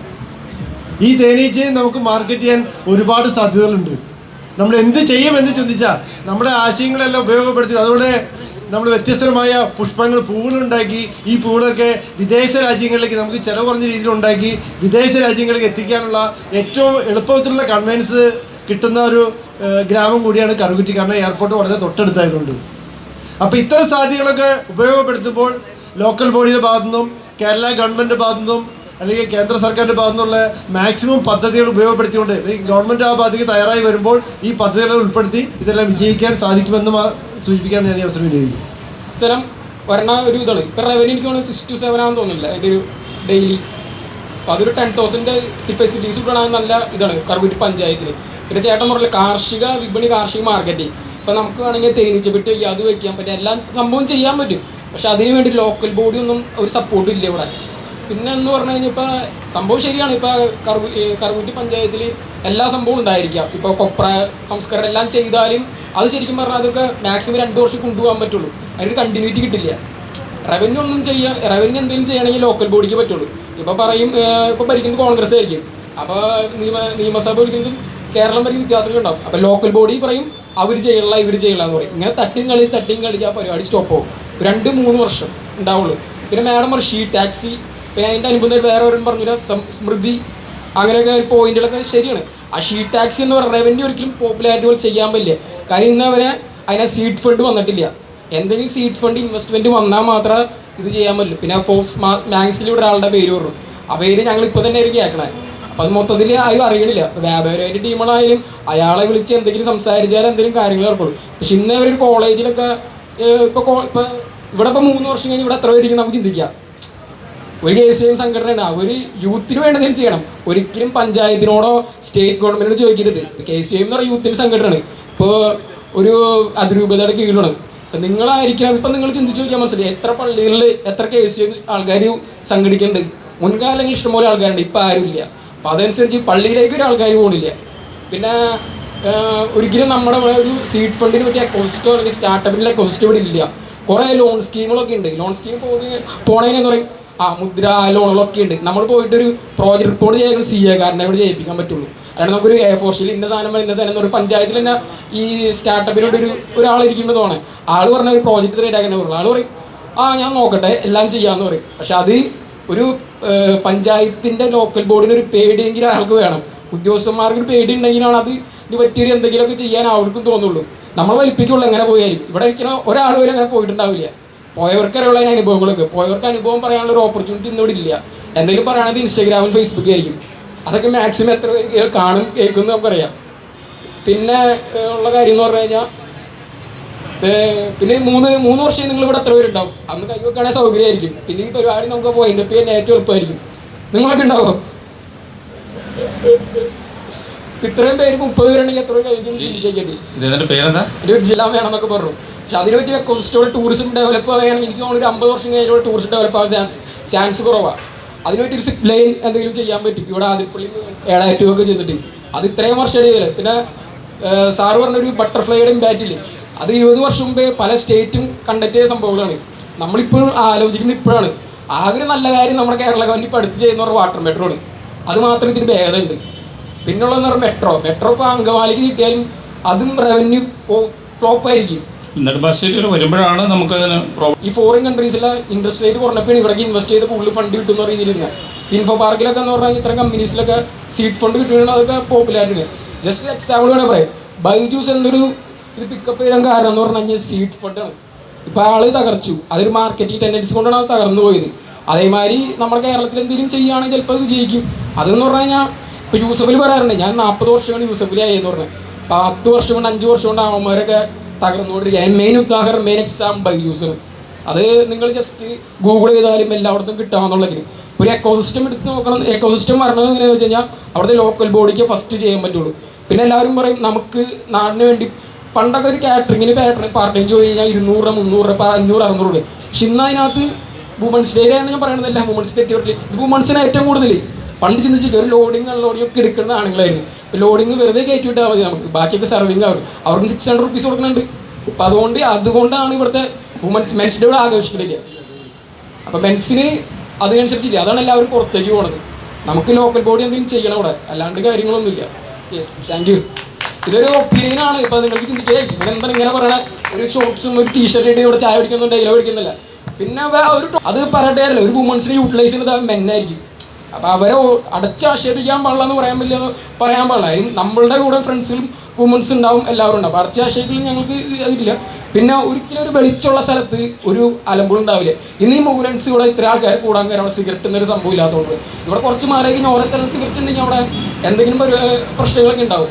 അപ്പം അത് ലോക്കൽ ബോഡിക്ക് ചെയ്യാൻ പറ്റില്ല, അത് ഒരു സ്റ്റേറ്റ് ഗവൺമെൻറ് ചെയ്യാൻ പറ്റില്ല. നമ്മൾ ഈ സമ്മേളനം ഒരു ചർച്ച ഇവിടെ വെച്ചിരിക്കുന്നത് ഒരു 10 കൊല്ലത്തിന് ശേഷം കറുകുറ്റിൽ എന്തെല്ലാം വികസനങ്ങൾ കൊണ്ടുവരാൻ സാധിക്കും അതിനു വേണ്ടിയുള്ള ഐഡിയാസാണ് ഞങ്ങൾ 4 പേരും സംസാരിച്ചത് എന്നാണ് ഞാൻ വിശ്വസിക്കുന്നത്. ഇപ്പോൾ ഞങ്ങളിവിടെ പറഞ്ഞ പല കാര്യങ്ങളും ഇന്ന് കറുകുറ്റിൽ ഇല്ലാത്ത കാര്യങ്ങളാണ്, ഭാവിയിലേക്ക് വരാൻ പോകുന്ന കാര്യങ്ങളാണ് എന്ന് ഞാൻ ഓർമ്മിപ്പിക്കുന്നു. അതുപോലെ തന്നെ ഞാൻ പറഞ്ഞ ഷീ ടാക്സി അല്ല, ഷീ ഹോം എന്ന് ഉദ്ദേശിക്കുന്നത് എറണാകുളം സിറ്റിയിലെത്തുന്ന ഒരു യുവതിക്ക് ഒരു ദിവസമെങ്കിലും വളരെ അഫോർഡബിളായി നിൽക്കാൻ പറ്റുന്ന ഒരു ഹോം സ്റ്റേ ഒരു റൂം. ഞാൻ അവിടെ താമസിച്ചിട്ടുള്ള വ്യക്തിയാണ്, അതുകൊണ്ട് തന്നെയാണ് ഞാൻ പറയുന്നത്. വെറും 100 രൂപയുള്ളൂ ഒരു ദിവസം, ഒരു 24 മണിക്കൂർ ഒരു റൂം നമുക്ക് വേണ്ടി ഉപയോഗിക്കുന്നതിന് വേണ്ടിയിട്ട് വെറും 100 രൂപയിൽ ഒരു റൂം ഇന്ന് എവിടെ കിട്ടുമെന്ന് ചോദിച്ചാൽ നമ്മുടെ ഈ പഞ്ചായത്തിൽ എങ്ങും കിട്ടില്ല. അപ്പം അത്രയും അഫോർഡബിളായിട്ട് നമുക്ക് ഒരു എറണാകുളം സിറ്റിയിൽ നിൽക്കാൻ വേണ്ടി ഒരു സൗകര്യം അവിടുത്തെ കോർപ്പറേഷൻ്റെ കീഴിൽ അവിടെ കൊണ്ടുവന്നിട്ടുണ്ട്. അപ്പം അതുപോലൊരു സൗകര്യം നമ്മുടെ ഈ പഞ്ചായത്തിൽ കൊണ്ടുവരികയാണെങ്കിൽ കൂടുതൽ യുവാക്കൾക്ക് നമ്മുടെ ഇവിടേക്ക് എത്താനായി സാധിക്കുന്നതാണ് ഞാൻ ഉദ്ദേശിച്ചത്. അതുപോലെ തന്നെ KCYM സംഘടന എന്നത് യുവജന സംഘടനയാണെന്ന് അറിയാമെന്ന് ഞാൻ വിശ്വസിക്കുന്നു. അതൊരിക്കലും പള്ളിയുടെ ഉള്ളിൽ അല്ലെങ്കിൽ ഒരു ഇടവകയിൽ പ്രവർത്തനങ്ങളായി ചുരുങ്ങി പോകേണ്ട ഒരു സംഘടനയല്ല. KCYM സംഘടന എന്നത് യുവജനങ്ങൾക്കും അതുപോലെ തന്നെ സഭയ്ക്ക് വേണ്ടി മാത്രം പ്രവർത്തിക്കുന്ന ഒരു സംഘടനയല്ല എന്ന് ഞാൻ ഓർമ്മിപ്പിക്കുന്നു. സമൂഹത്തിന് വേണ്ടി കൂടിയാണ്. അതുകൊണ്ടാണ് ഇന്നിവിടെ സമൂഹത്തിൻ്റെതായ കുറച്ച് പ്രശ്നങ്ങൾ ചർച്ച ചെയ്യാൻ വേണ്ടി, പ്രത്യേകിച്ച് നമ്മുടെ പഞ്ചായത്തിലെ പ്രശ്നങ്ങൾ ചർച്ച ചെയ്യാൻ വേണ്ടി ഇങ്ങനൊരു സമ്മേളനം നമ്മളിവിടെ ഒത്തുകൂടിയത് എന്നുകൂടി ഓർമ്മിപ്പിക്കുന്നു. ഈ സംഘടനയ്ക്ക് ഇത്തരത്തിലുള്ളൊരു പ്ലാറ്റ്ഫോം ഒരുക്കിയതിന്, കാരണം യുവജനങ്ങൾക്ക് ഒന്നിച്ച് തങ്ങളുടെ ആശയങ്ങൾ പങ്കുവയ്ക്കാൻ ഒരു നല്ലൊരു പ്ലാറ്റ്ഫോം ഒരുക്കുന്ന അതിന് അഭിനന്ദനങ്ങൾ നേരുകയാണ്. കാരണം നമ്മുടെ കുറേ വിശകലനം നടത്തി. നമ്മുടെ പഞ്ചായത്ത് എല്ലാം കൊണ്ട് പുരോഗതിയിലാണ്. പല നിരാശജനകമായ കുറേ പ്രസ്താവനകളെല്ലാം കേട്ടു, അതൊക്കെ പോട്ടെ. നമ്മൾ പഠിപ്പിച്ചത് സ്വപ്നങ്ങൾ കാണാനാണ്. അലീന പറഞ്ഞ കുറേ കാര്യങ്ങൾ, കുറേ പദ്ധതികൾ, കുറേ സ്വപ്നങ്ങൾ നമ്മൾ പങ്കുവച്ചു. എനിക്ക് തോന്നുന്നു ഇതിൻ്റെ ഒരു നെക്സ്റ്റ് ഫോളോ അപ്പ് ആയിട്ട് ചെയ്യേണ്ടത് ഒരു മൾട്ടി ഡിസിപ്ലിനറി ആക്ഷൻ. പല ഫീൽഡിൽ നിന്ന് പല ആളുകൾ, ഒരു IT ഫീൽഡിൽ നിന്ന്, ഒരു ബിസിനസ് ഫീൽഡിൽ നിന്ന്, അങ്ങനെ കുറച്ച് ഫീൽഡിൽ നിന്ന് കുറച്ച് ആൾക്കാർ കൊണ്ടുവന്നിട്ട് നമുക്ക് എന്തെല്ലാം യൂത്ത് എംപവർമെൻറ്റ് എന്ത് ചെയ്യാൻ പറ്റും, അങ്ങനെയുള്ളൊരു ആശയങ്ങളുള്ള ഒരു ചെറിയൊരു മീറ്റിംഗ് നെക്സ്റ്റ് ഫോളോ അപ്പ് ആയിട്ട് ഒരു സെമിനാർ പോലെ. അപ്പോൾ അതിൽ നമ്മൾ ഈ യൂത്തിനെ പങ്കെടുക്കുമ്പോൾ കുറേ യൂത്ത് പുറത്തേക്ക് പോവുകയാണ്. നമുക്ക് ഒരിക്കലും പിടിച്ചു നിർത്താനാവുന്നില്ല. കാരണം അന്നത്തെ ഒരു പ്രത്യേക അവസ്ഥയിലാണ് യൂത്ത് കടന്നു പോകുന്നത്. അപ്പോൾ അവർക്ക് എങ്ങനെ പിടിച്ചു നിൽക്കാൻ അവർക്ക് എന്തെങ്കിലും സ്കിൽ ഡെവലപ്മെൻറ്റ് എന്ത് ചെയ്യാൻ സാധിക്കും, അങ്ങനെയുള്ള കുറച്ച് ആശയങ്ങളെ പ്രതിപാദിക്കുന്ന, ചർച്ച ചെയ്യുന്ന ഒരു മീറ്റിംഗ്, ഒരു സെമിനാർ. അതൊരു 1 ഡേ പ്രോഗ്രാമായിട്ട് നടത്താം, അല്ലെങ്കിൽ ഹാഫ് ഡേ നടത്താം. കാരണം ഒത്തിരി റിസോഴ്സ് പേഴ്സൺസ് നമുക്ക് ചുറ്റുപാടുണ്ട്. നമ്മുടെ കാലിൽ തന്നെ ഒരു നല്ലൊരു മനുഷ്യനുണ്ട്, മധു. അങ്ങനെ ഒത്തിരി ആളുകളെയും ജോബ്, അങ്ങനെ കുറേ ആളുകളുണ്ട്. ഇവരെയൊക്കെ വിളിച്ചു കൂട്ടിയിട്ട് ഇവരെ നമ്മൾ ചെറിയ ചർച്ച വയ്ക്കുക. എന്തൊക്കെയാണ് നമ്മുടെ യൂത്ത് എംപവർമെൻറ്റിന് ചെയ്യാൻ പറ്റിയ കാര്യങ്ങൾ. അപ്പം പലവിധ ആശയങ്ങൾ നമുക്ക് പറയും. ഈ ആശയങ്ങൾ എല്ലാം നമുക്ക് ഉൾക്കൊള്ളാൻ സാധിക്കുന്നെങ്കിലും നമുക്ക് എന്തെല്ലാം, ഇപ്പോൾ 2 ആശയങ്ങൾ അനില പങ്കുവച്ചു. ഞാനത് ഇപ്പോൾ ഒരു 10 വർഷത്തിന് മുമ്പ് ഞാൻ പഠിച്ചൊരു സബ്ജക്റ്റാണ് തൊഴിലെടുത്ത് പഠിക്കുന്ന വിദ്യാർത്ഥികൾ. ഈ അന്ന് ഞാൻ മനസ്സിലാക്കിയത് കുറേ കുട്ടികൾ തങ്ങളുടെ കഷ്ടപ്പാട്, വീടിന് പുറത്ത് കഷ്ടപ്പാട് വെച്ച് പണിപ്പെടുത്ത് പല പണികൾ, ടാറിങ് പണികൾ, പെയിൻറ്റിങ് പണികളൊക്കെ ചെയ്ത് ആ പൈസ കൊണ്ട് പഠിക്കുന്ന വിദ്യാർത്ഥികളുടെ പ്രപ്പോസൽ ഞാൻ യൂണിവേഴ്സിറ്റിക്ക് സമർപ്പിച്ചിട്ടുണ്ട്. അതുപോലെ നമ്മുടെ ഈ നൈപുണ്യമായിട്ട് ബന്ധപ്പെട്ടിട്ടുണ്ട്. ഈ നൈപുണ്യ കോഴ്സ് കഴിയുമ്പോൾ ഇതുപോലെ കുറേ നമ്മൾ പറയാം കമ്പനികളിലേക്ക് നമ്മൾ അപ്പോയിൻറ്റ് കൊടുത്ത് അല്ലെങ്കിൽ ഇൻ്റർവ്യൂ നടത്തി അവിടെ ഒരു 1 hour ഒരു വർക്ക് ചെയ്യുക, അല്ലെങ്കിൽ 3 hours വർക്ക് ചെയ്യുക, അല്ലെങ്കിൽ 5 hours വർക്ക് ചെയ്യുക. ഒരു ചെറിയൊരു വേജ്, കൂടുതലും വേണ്ട, ചെറിയൊരു റിമ്യൂണറേഷൻ കൊടുത്തു കഴിയുമ്പോൾ അവർക്കൊരു സ്വന്തം കാലിൽ നിൽക്കാനായിട്ട് അവർ പ്രാപ്തരാകും. ഇതുപോലെ നമ്മുടെ എല്ലാ വിദ്യാഭ്യാസ സ്ഥാപനങ്ങളും, പ്രത്യേകിച്ച് നമ്മുടെ ഈ കച്ചവട സ്ഥാപനങ്ങൾ, ബിസിനസ് സ്ഥാപനങ്ങളെല്ലാം ഇതുപോലെ ഒരു സൈഡ് ഇൻകത്തിനുള്ള ഒരു ചാൻസ് നമ്മുടെ യൂത്തിന് കൊടുക്കുകയാണെങ്കിൽ അവർ സ്വന്തം കാലിൽ നിൽക്കാൻ പഠിക്കും. അപ്പോൾ അങ്ങനെ അവർ സ്വന്തം കാലിൽ അവർക്ക് അല്പം മണി കിട്ടിക്കഴിഞ്ഞാൽ അവർക്ക് ദേ വിൽ ബി എന്താ പറയുക, ക്രെഡിറ്റാണ്. ഞാൻ സ്വന്തം കാലിൽ എൻ്റെ ഫാമിലിയെ ഡിപ്പെൻഡ് ചെയ്യാതെ എനിക്ക് സ്വന്തം കാലിൽ നിൽക്കാൻ എന്നെ സഹായിച്ചു. ആ ഒരു ക്രെഡിബിലിറ്റി ആ യൂത്തിന് കിട്ടുമ്പോൾ ഒരിക്കലും യൂത്ത് ഇവിടെ നിന്ന് പോകില്ല എന്നാണ് എൻ്റെ ഒരു കാഴ്ചപ്പാട്. അപ്പോൾ ആ ഒരു നെക്സ്റ്റ് സ്റ്റെപ്പ് ഇത്തരത്തിലുള്ള മൾട്ടി ഡിസിപ്ലിനറി ആക്ഷൻ, അതാണ് ഞാൻ പറയുന്നത്. അങ്ങനെ ഒരു ഫോളോ അപ്പ് ചെയ്യാൻ ഒരു സജഷൻ വെക്കുകയാണ്. എല്ലാ രീതിയിലും ഈ KCVM യൂണിറ്റിനെ അഭിനന്ദനങ്ങൾ നേർന്നുകൊണ്ട് നിർത്തുകയാണ്. Thank you. ഈ ചോദ്യത്തിന്റെ ഉത്തരത്തിലേക്ക് അതിനു മുമ്പ് കൃഷിയുമായി ബന്ധപ്പെട്ട് ആൾക്കൊന്ന് പോകേണ്ടതുള്ളതുമാണ്. ആർക്കെങ്കിലും എന്തെങ്കിലും കാര്യങ്ങൾ ചോദിക്കാനുണ്ടോ? കാർഷിക മേഖലയുമായി ബന്ധപ്പെട്ട എന്തെങ്കിലും ക്വസ്റ്റ്യൻസ് ആർക്കെങ്കിലും ഉണ്ടെന്നുണ്ടെങ്കിൽ നമ്മുടെ ഷൈനി ചേച്ചിയോട് ചോദിക്കാവുന്നതാണ്. ലൈറ്റും വേണ്ട, ഒന്നും വേണ്ട. സെക്കൻഡ് ഓപ്ഷൻ എന്തായിരിക്കും? അത് പഞ്ചായത്ത് തലത്തിലും വേണം, ജില്ലാ പഞ്ചായത്ത് തലത്തിൽ. നിങ്ങളുടെ മനസ്സിലുള്ള സെക്കൻഡ് ഓപ്ഷൻ എന്തായിരിക്കും? പറഞ്ഞതുപോലെ തന്നെ റോഡും അടിസ്ഥാന സൗകര്യങ്ങളൊക്കെയും കഴിഞ്ഞാൽ തീർച്ചയായിട്ടും നമുക്കറിയാം ഏറ്റവും കൂടുതൽ പ്രധാനപ്പെട്ട ഒരു ആവശ്യം എന്ന് പറയുന്നത് ഓരോ വ്യക്തികൾക്ക് അവിടെ തൊഴിൽ ഉറപ്പാക്കുക എന്നാണ്. നേരത്തെ ഇവിടെ പറഞ്ഞു പല കാര്യങ്ങൾ, സ്റ്റാർട്ടപ്പും പല വഴികളൊക്കെ പറഞ്ഞു. ഈ കാർഷിക മേഖലയിൽ നമ്മൾ നേരത്തെ ഇവിടെ സൂചിപ്പിച്ച് എന്നോട് സംസാരിക്കാൻ പറഞ്ഞപ്പോൾ കാർഷിക മേഖലയിൽ സ്റ്റാർട്ടപ്പുകൾ വരുന്നു എന്ന് പറഞ്ഞ് നേരത്തെ ഒരു സുഹൃത്തോട് പറഞ്ഞതുപോലെ തന്നെ ഒരുപാട് പദ്ധതികളുണ്ട്. നമുക്കറിയാം ഇപ്പം നേരത്തെ ഇവിടെ മർച്ചൻ്റ് ബിസിനസ് ജോജി സൂചിപ്പിച്ചു, പല കാര്യങ്ങളും താഴെത്തട്ടിൽ അറിയുന്നില്ല എന്നതുകൊണ്ട് മാത്രമായിരിക്കാം പരിധി വരെ നമ്മൾ തുടങ്ങാത്തത്. പക്ഷേ പല മേഖലകളിലും ഇങ്ങനെ ഒരുപാട് സ്റ്റാർട്ടപ്പുകൾ വന്നിട്ടുണ്ട്, അത് നിലനിന്ന് പോകുന്നുണ്ട്. അതിനു വേണ്ടിയാണ് നമുക്കൊരു സർക്കാർ തലത്തിലൊക്കെ പഞ്ചായത്തുകളിലൊക്കെ ഇങ്ങനെ ഇൻഡെക്സ് വെച്ചിട്ട് അവരെ കൊണ്ട് പദ്ധതി തയ്യാറാക്കുന്നത്.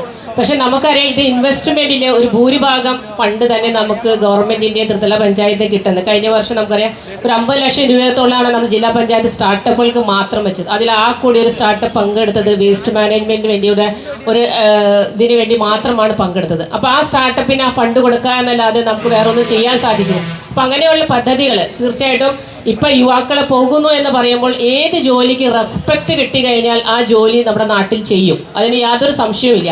കാർഷിക മേഖലയിൽ ജോലി ചെയ്യുന്നവർക്ക് കിട്ടുന്ന റെസ്പെക്റ്റ് എത്രത്തോളം ഉണ്ട് എന്നുള്ളത് ഇന്ന് നമ്മൾ ചിന്തിക്കേണ്ടതുണ്ട്. നമുക്കറിയാം നമ്മളെ ഒരു സെലിബ്രിറ്റി ആയിട്ട് നമ്മൾ വിളിക്കുമ്പോൾ ഒരു കർഷക സുഹൃത്തിൻ്റെ കയ്യിൽ നമ്മൾ വേദിയിലേക്ക് വിളിച്ച് ഒരു പരിപാടി ഉദ്ഘാടനത്തിന് അല്ലെങ്കിൽ അങ്ങനെ പരിപാടിക്ക് വിളിക്കാറുണ്ടോ? ഇല്ല. നമ്മുടെ അവിടെ ആ മാനസിക അവസ്ഥ നമ്മൾ വളർന്നിട്ടില്ല. ഒരു കർഷകരെ എങ്ങനെയാണ് നമ്മൾ കൈക്കൊണ്ട് പോകണ്ടേ എന്നുള്ളത് തീർച്ചയായിട്ടും സമൂഹം ഉൾപ്പെടെ ഉള്ളവർ നമ്മൾ മാറേണ്ടിയിരിക്കുന്നു. അങ്ങനെ വന്നാലാണ് നമ്മൾ കാർഷിക മേഖലയിലേക്ക് കുറച്ച് കൂടുതൽ ആൾക്കാരെ കൊണ്ടുവരാനും ഈ പറഞ്ഞ പോലെ നമ്മൾ തൊഴിൽ അധിഷ്ഠമായി ഇപ്പോൾ ഒരുപാട് പേര് പുറത്തേക്ക് പോകാൻ ആഗ്രഹിക്കുന്നുണ്ടാവില്ല, നാടുകളിൽ തന്നെ നിന്ന് ജീവിക്കാൻ ആഗ്രഹിക്കുന്നുണ്ട്. പല സാഹചര്യം കൊണ്ടായിരിക്കാം വിദേശങ്ങളൊക്കെ കടന്നു പോകുന്നത്.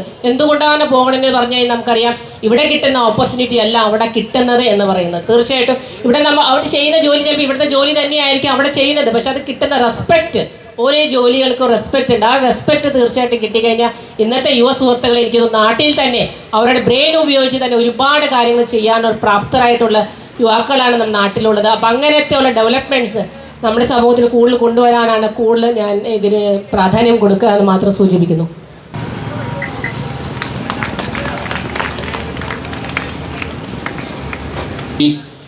നമ്മുടെ ഏറെക്കുറെ സജ്ജമായി.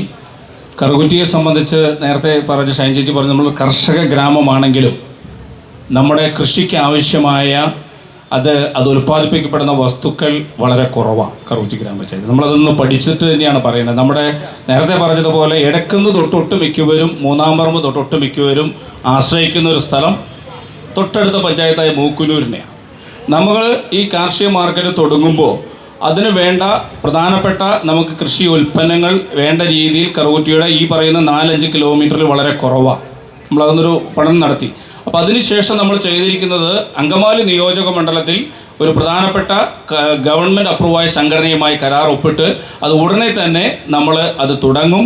അപ്പോൾ നിയോജക മണ്ഡലത്തിലെ എല്ലാ പഞ്ചായത്തുകളിലും ഇവർക്ക് അടിവേരുകളുണ്ട്. അപ്പോൾ അങ്ങനെ വരുമ്പോൾ കുറേ കൃഷി ഉൽപ്പന്നങ്ങൾ നമ്മുടെ കറുകുറ്റിയിലേക്ക് വരും.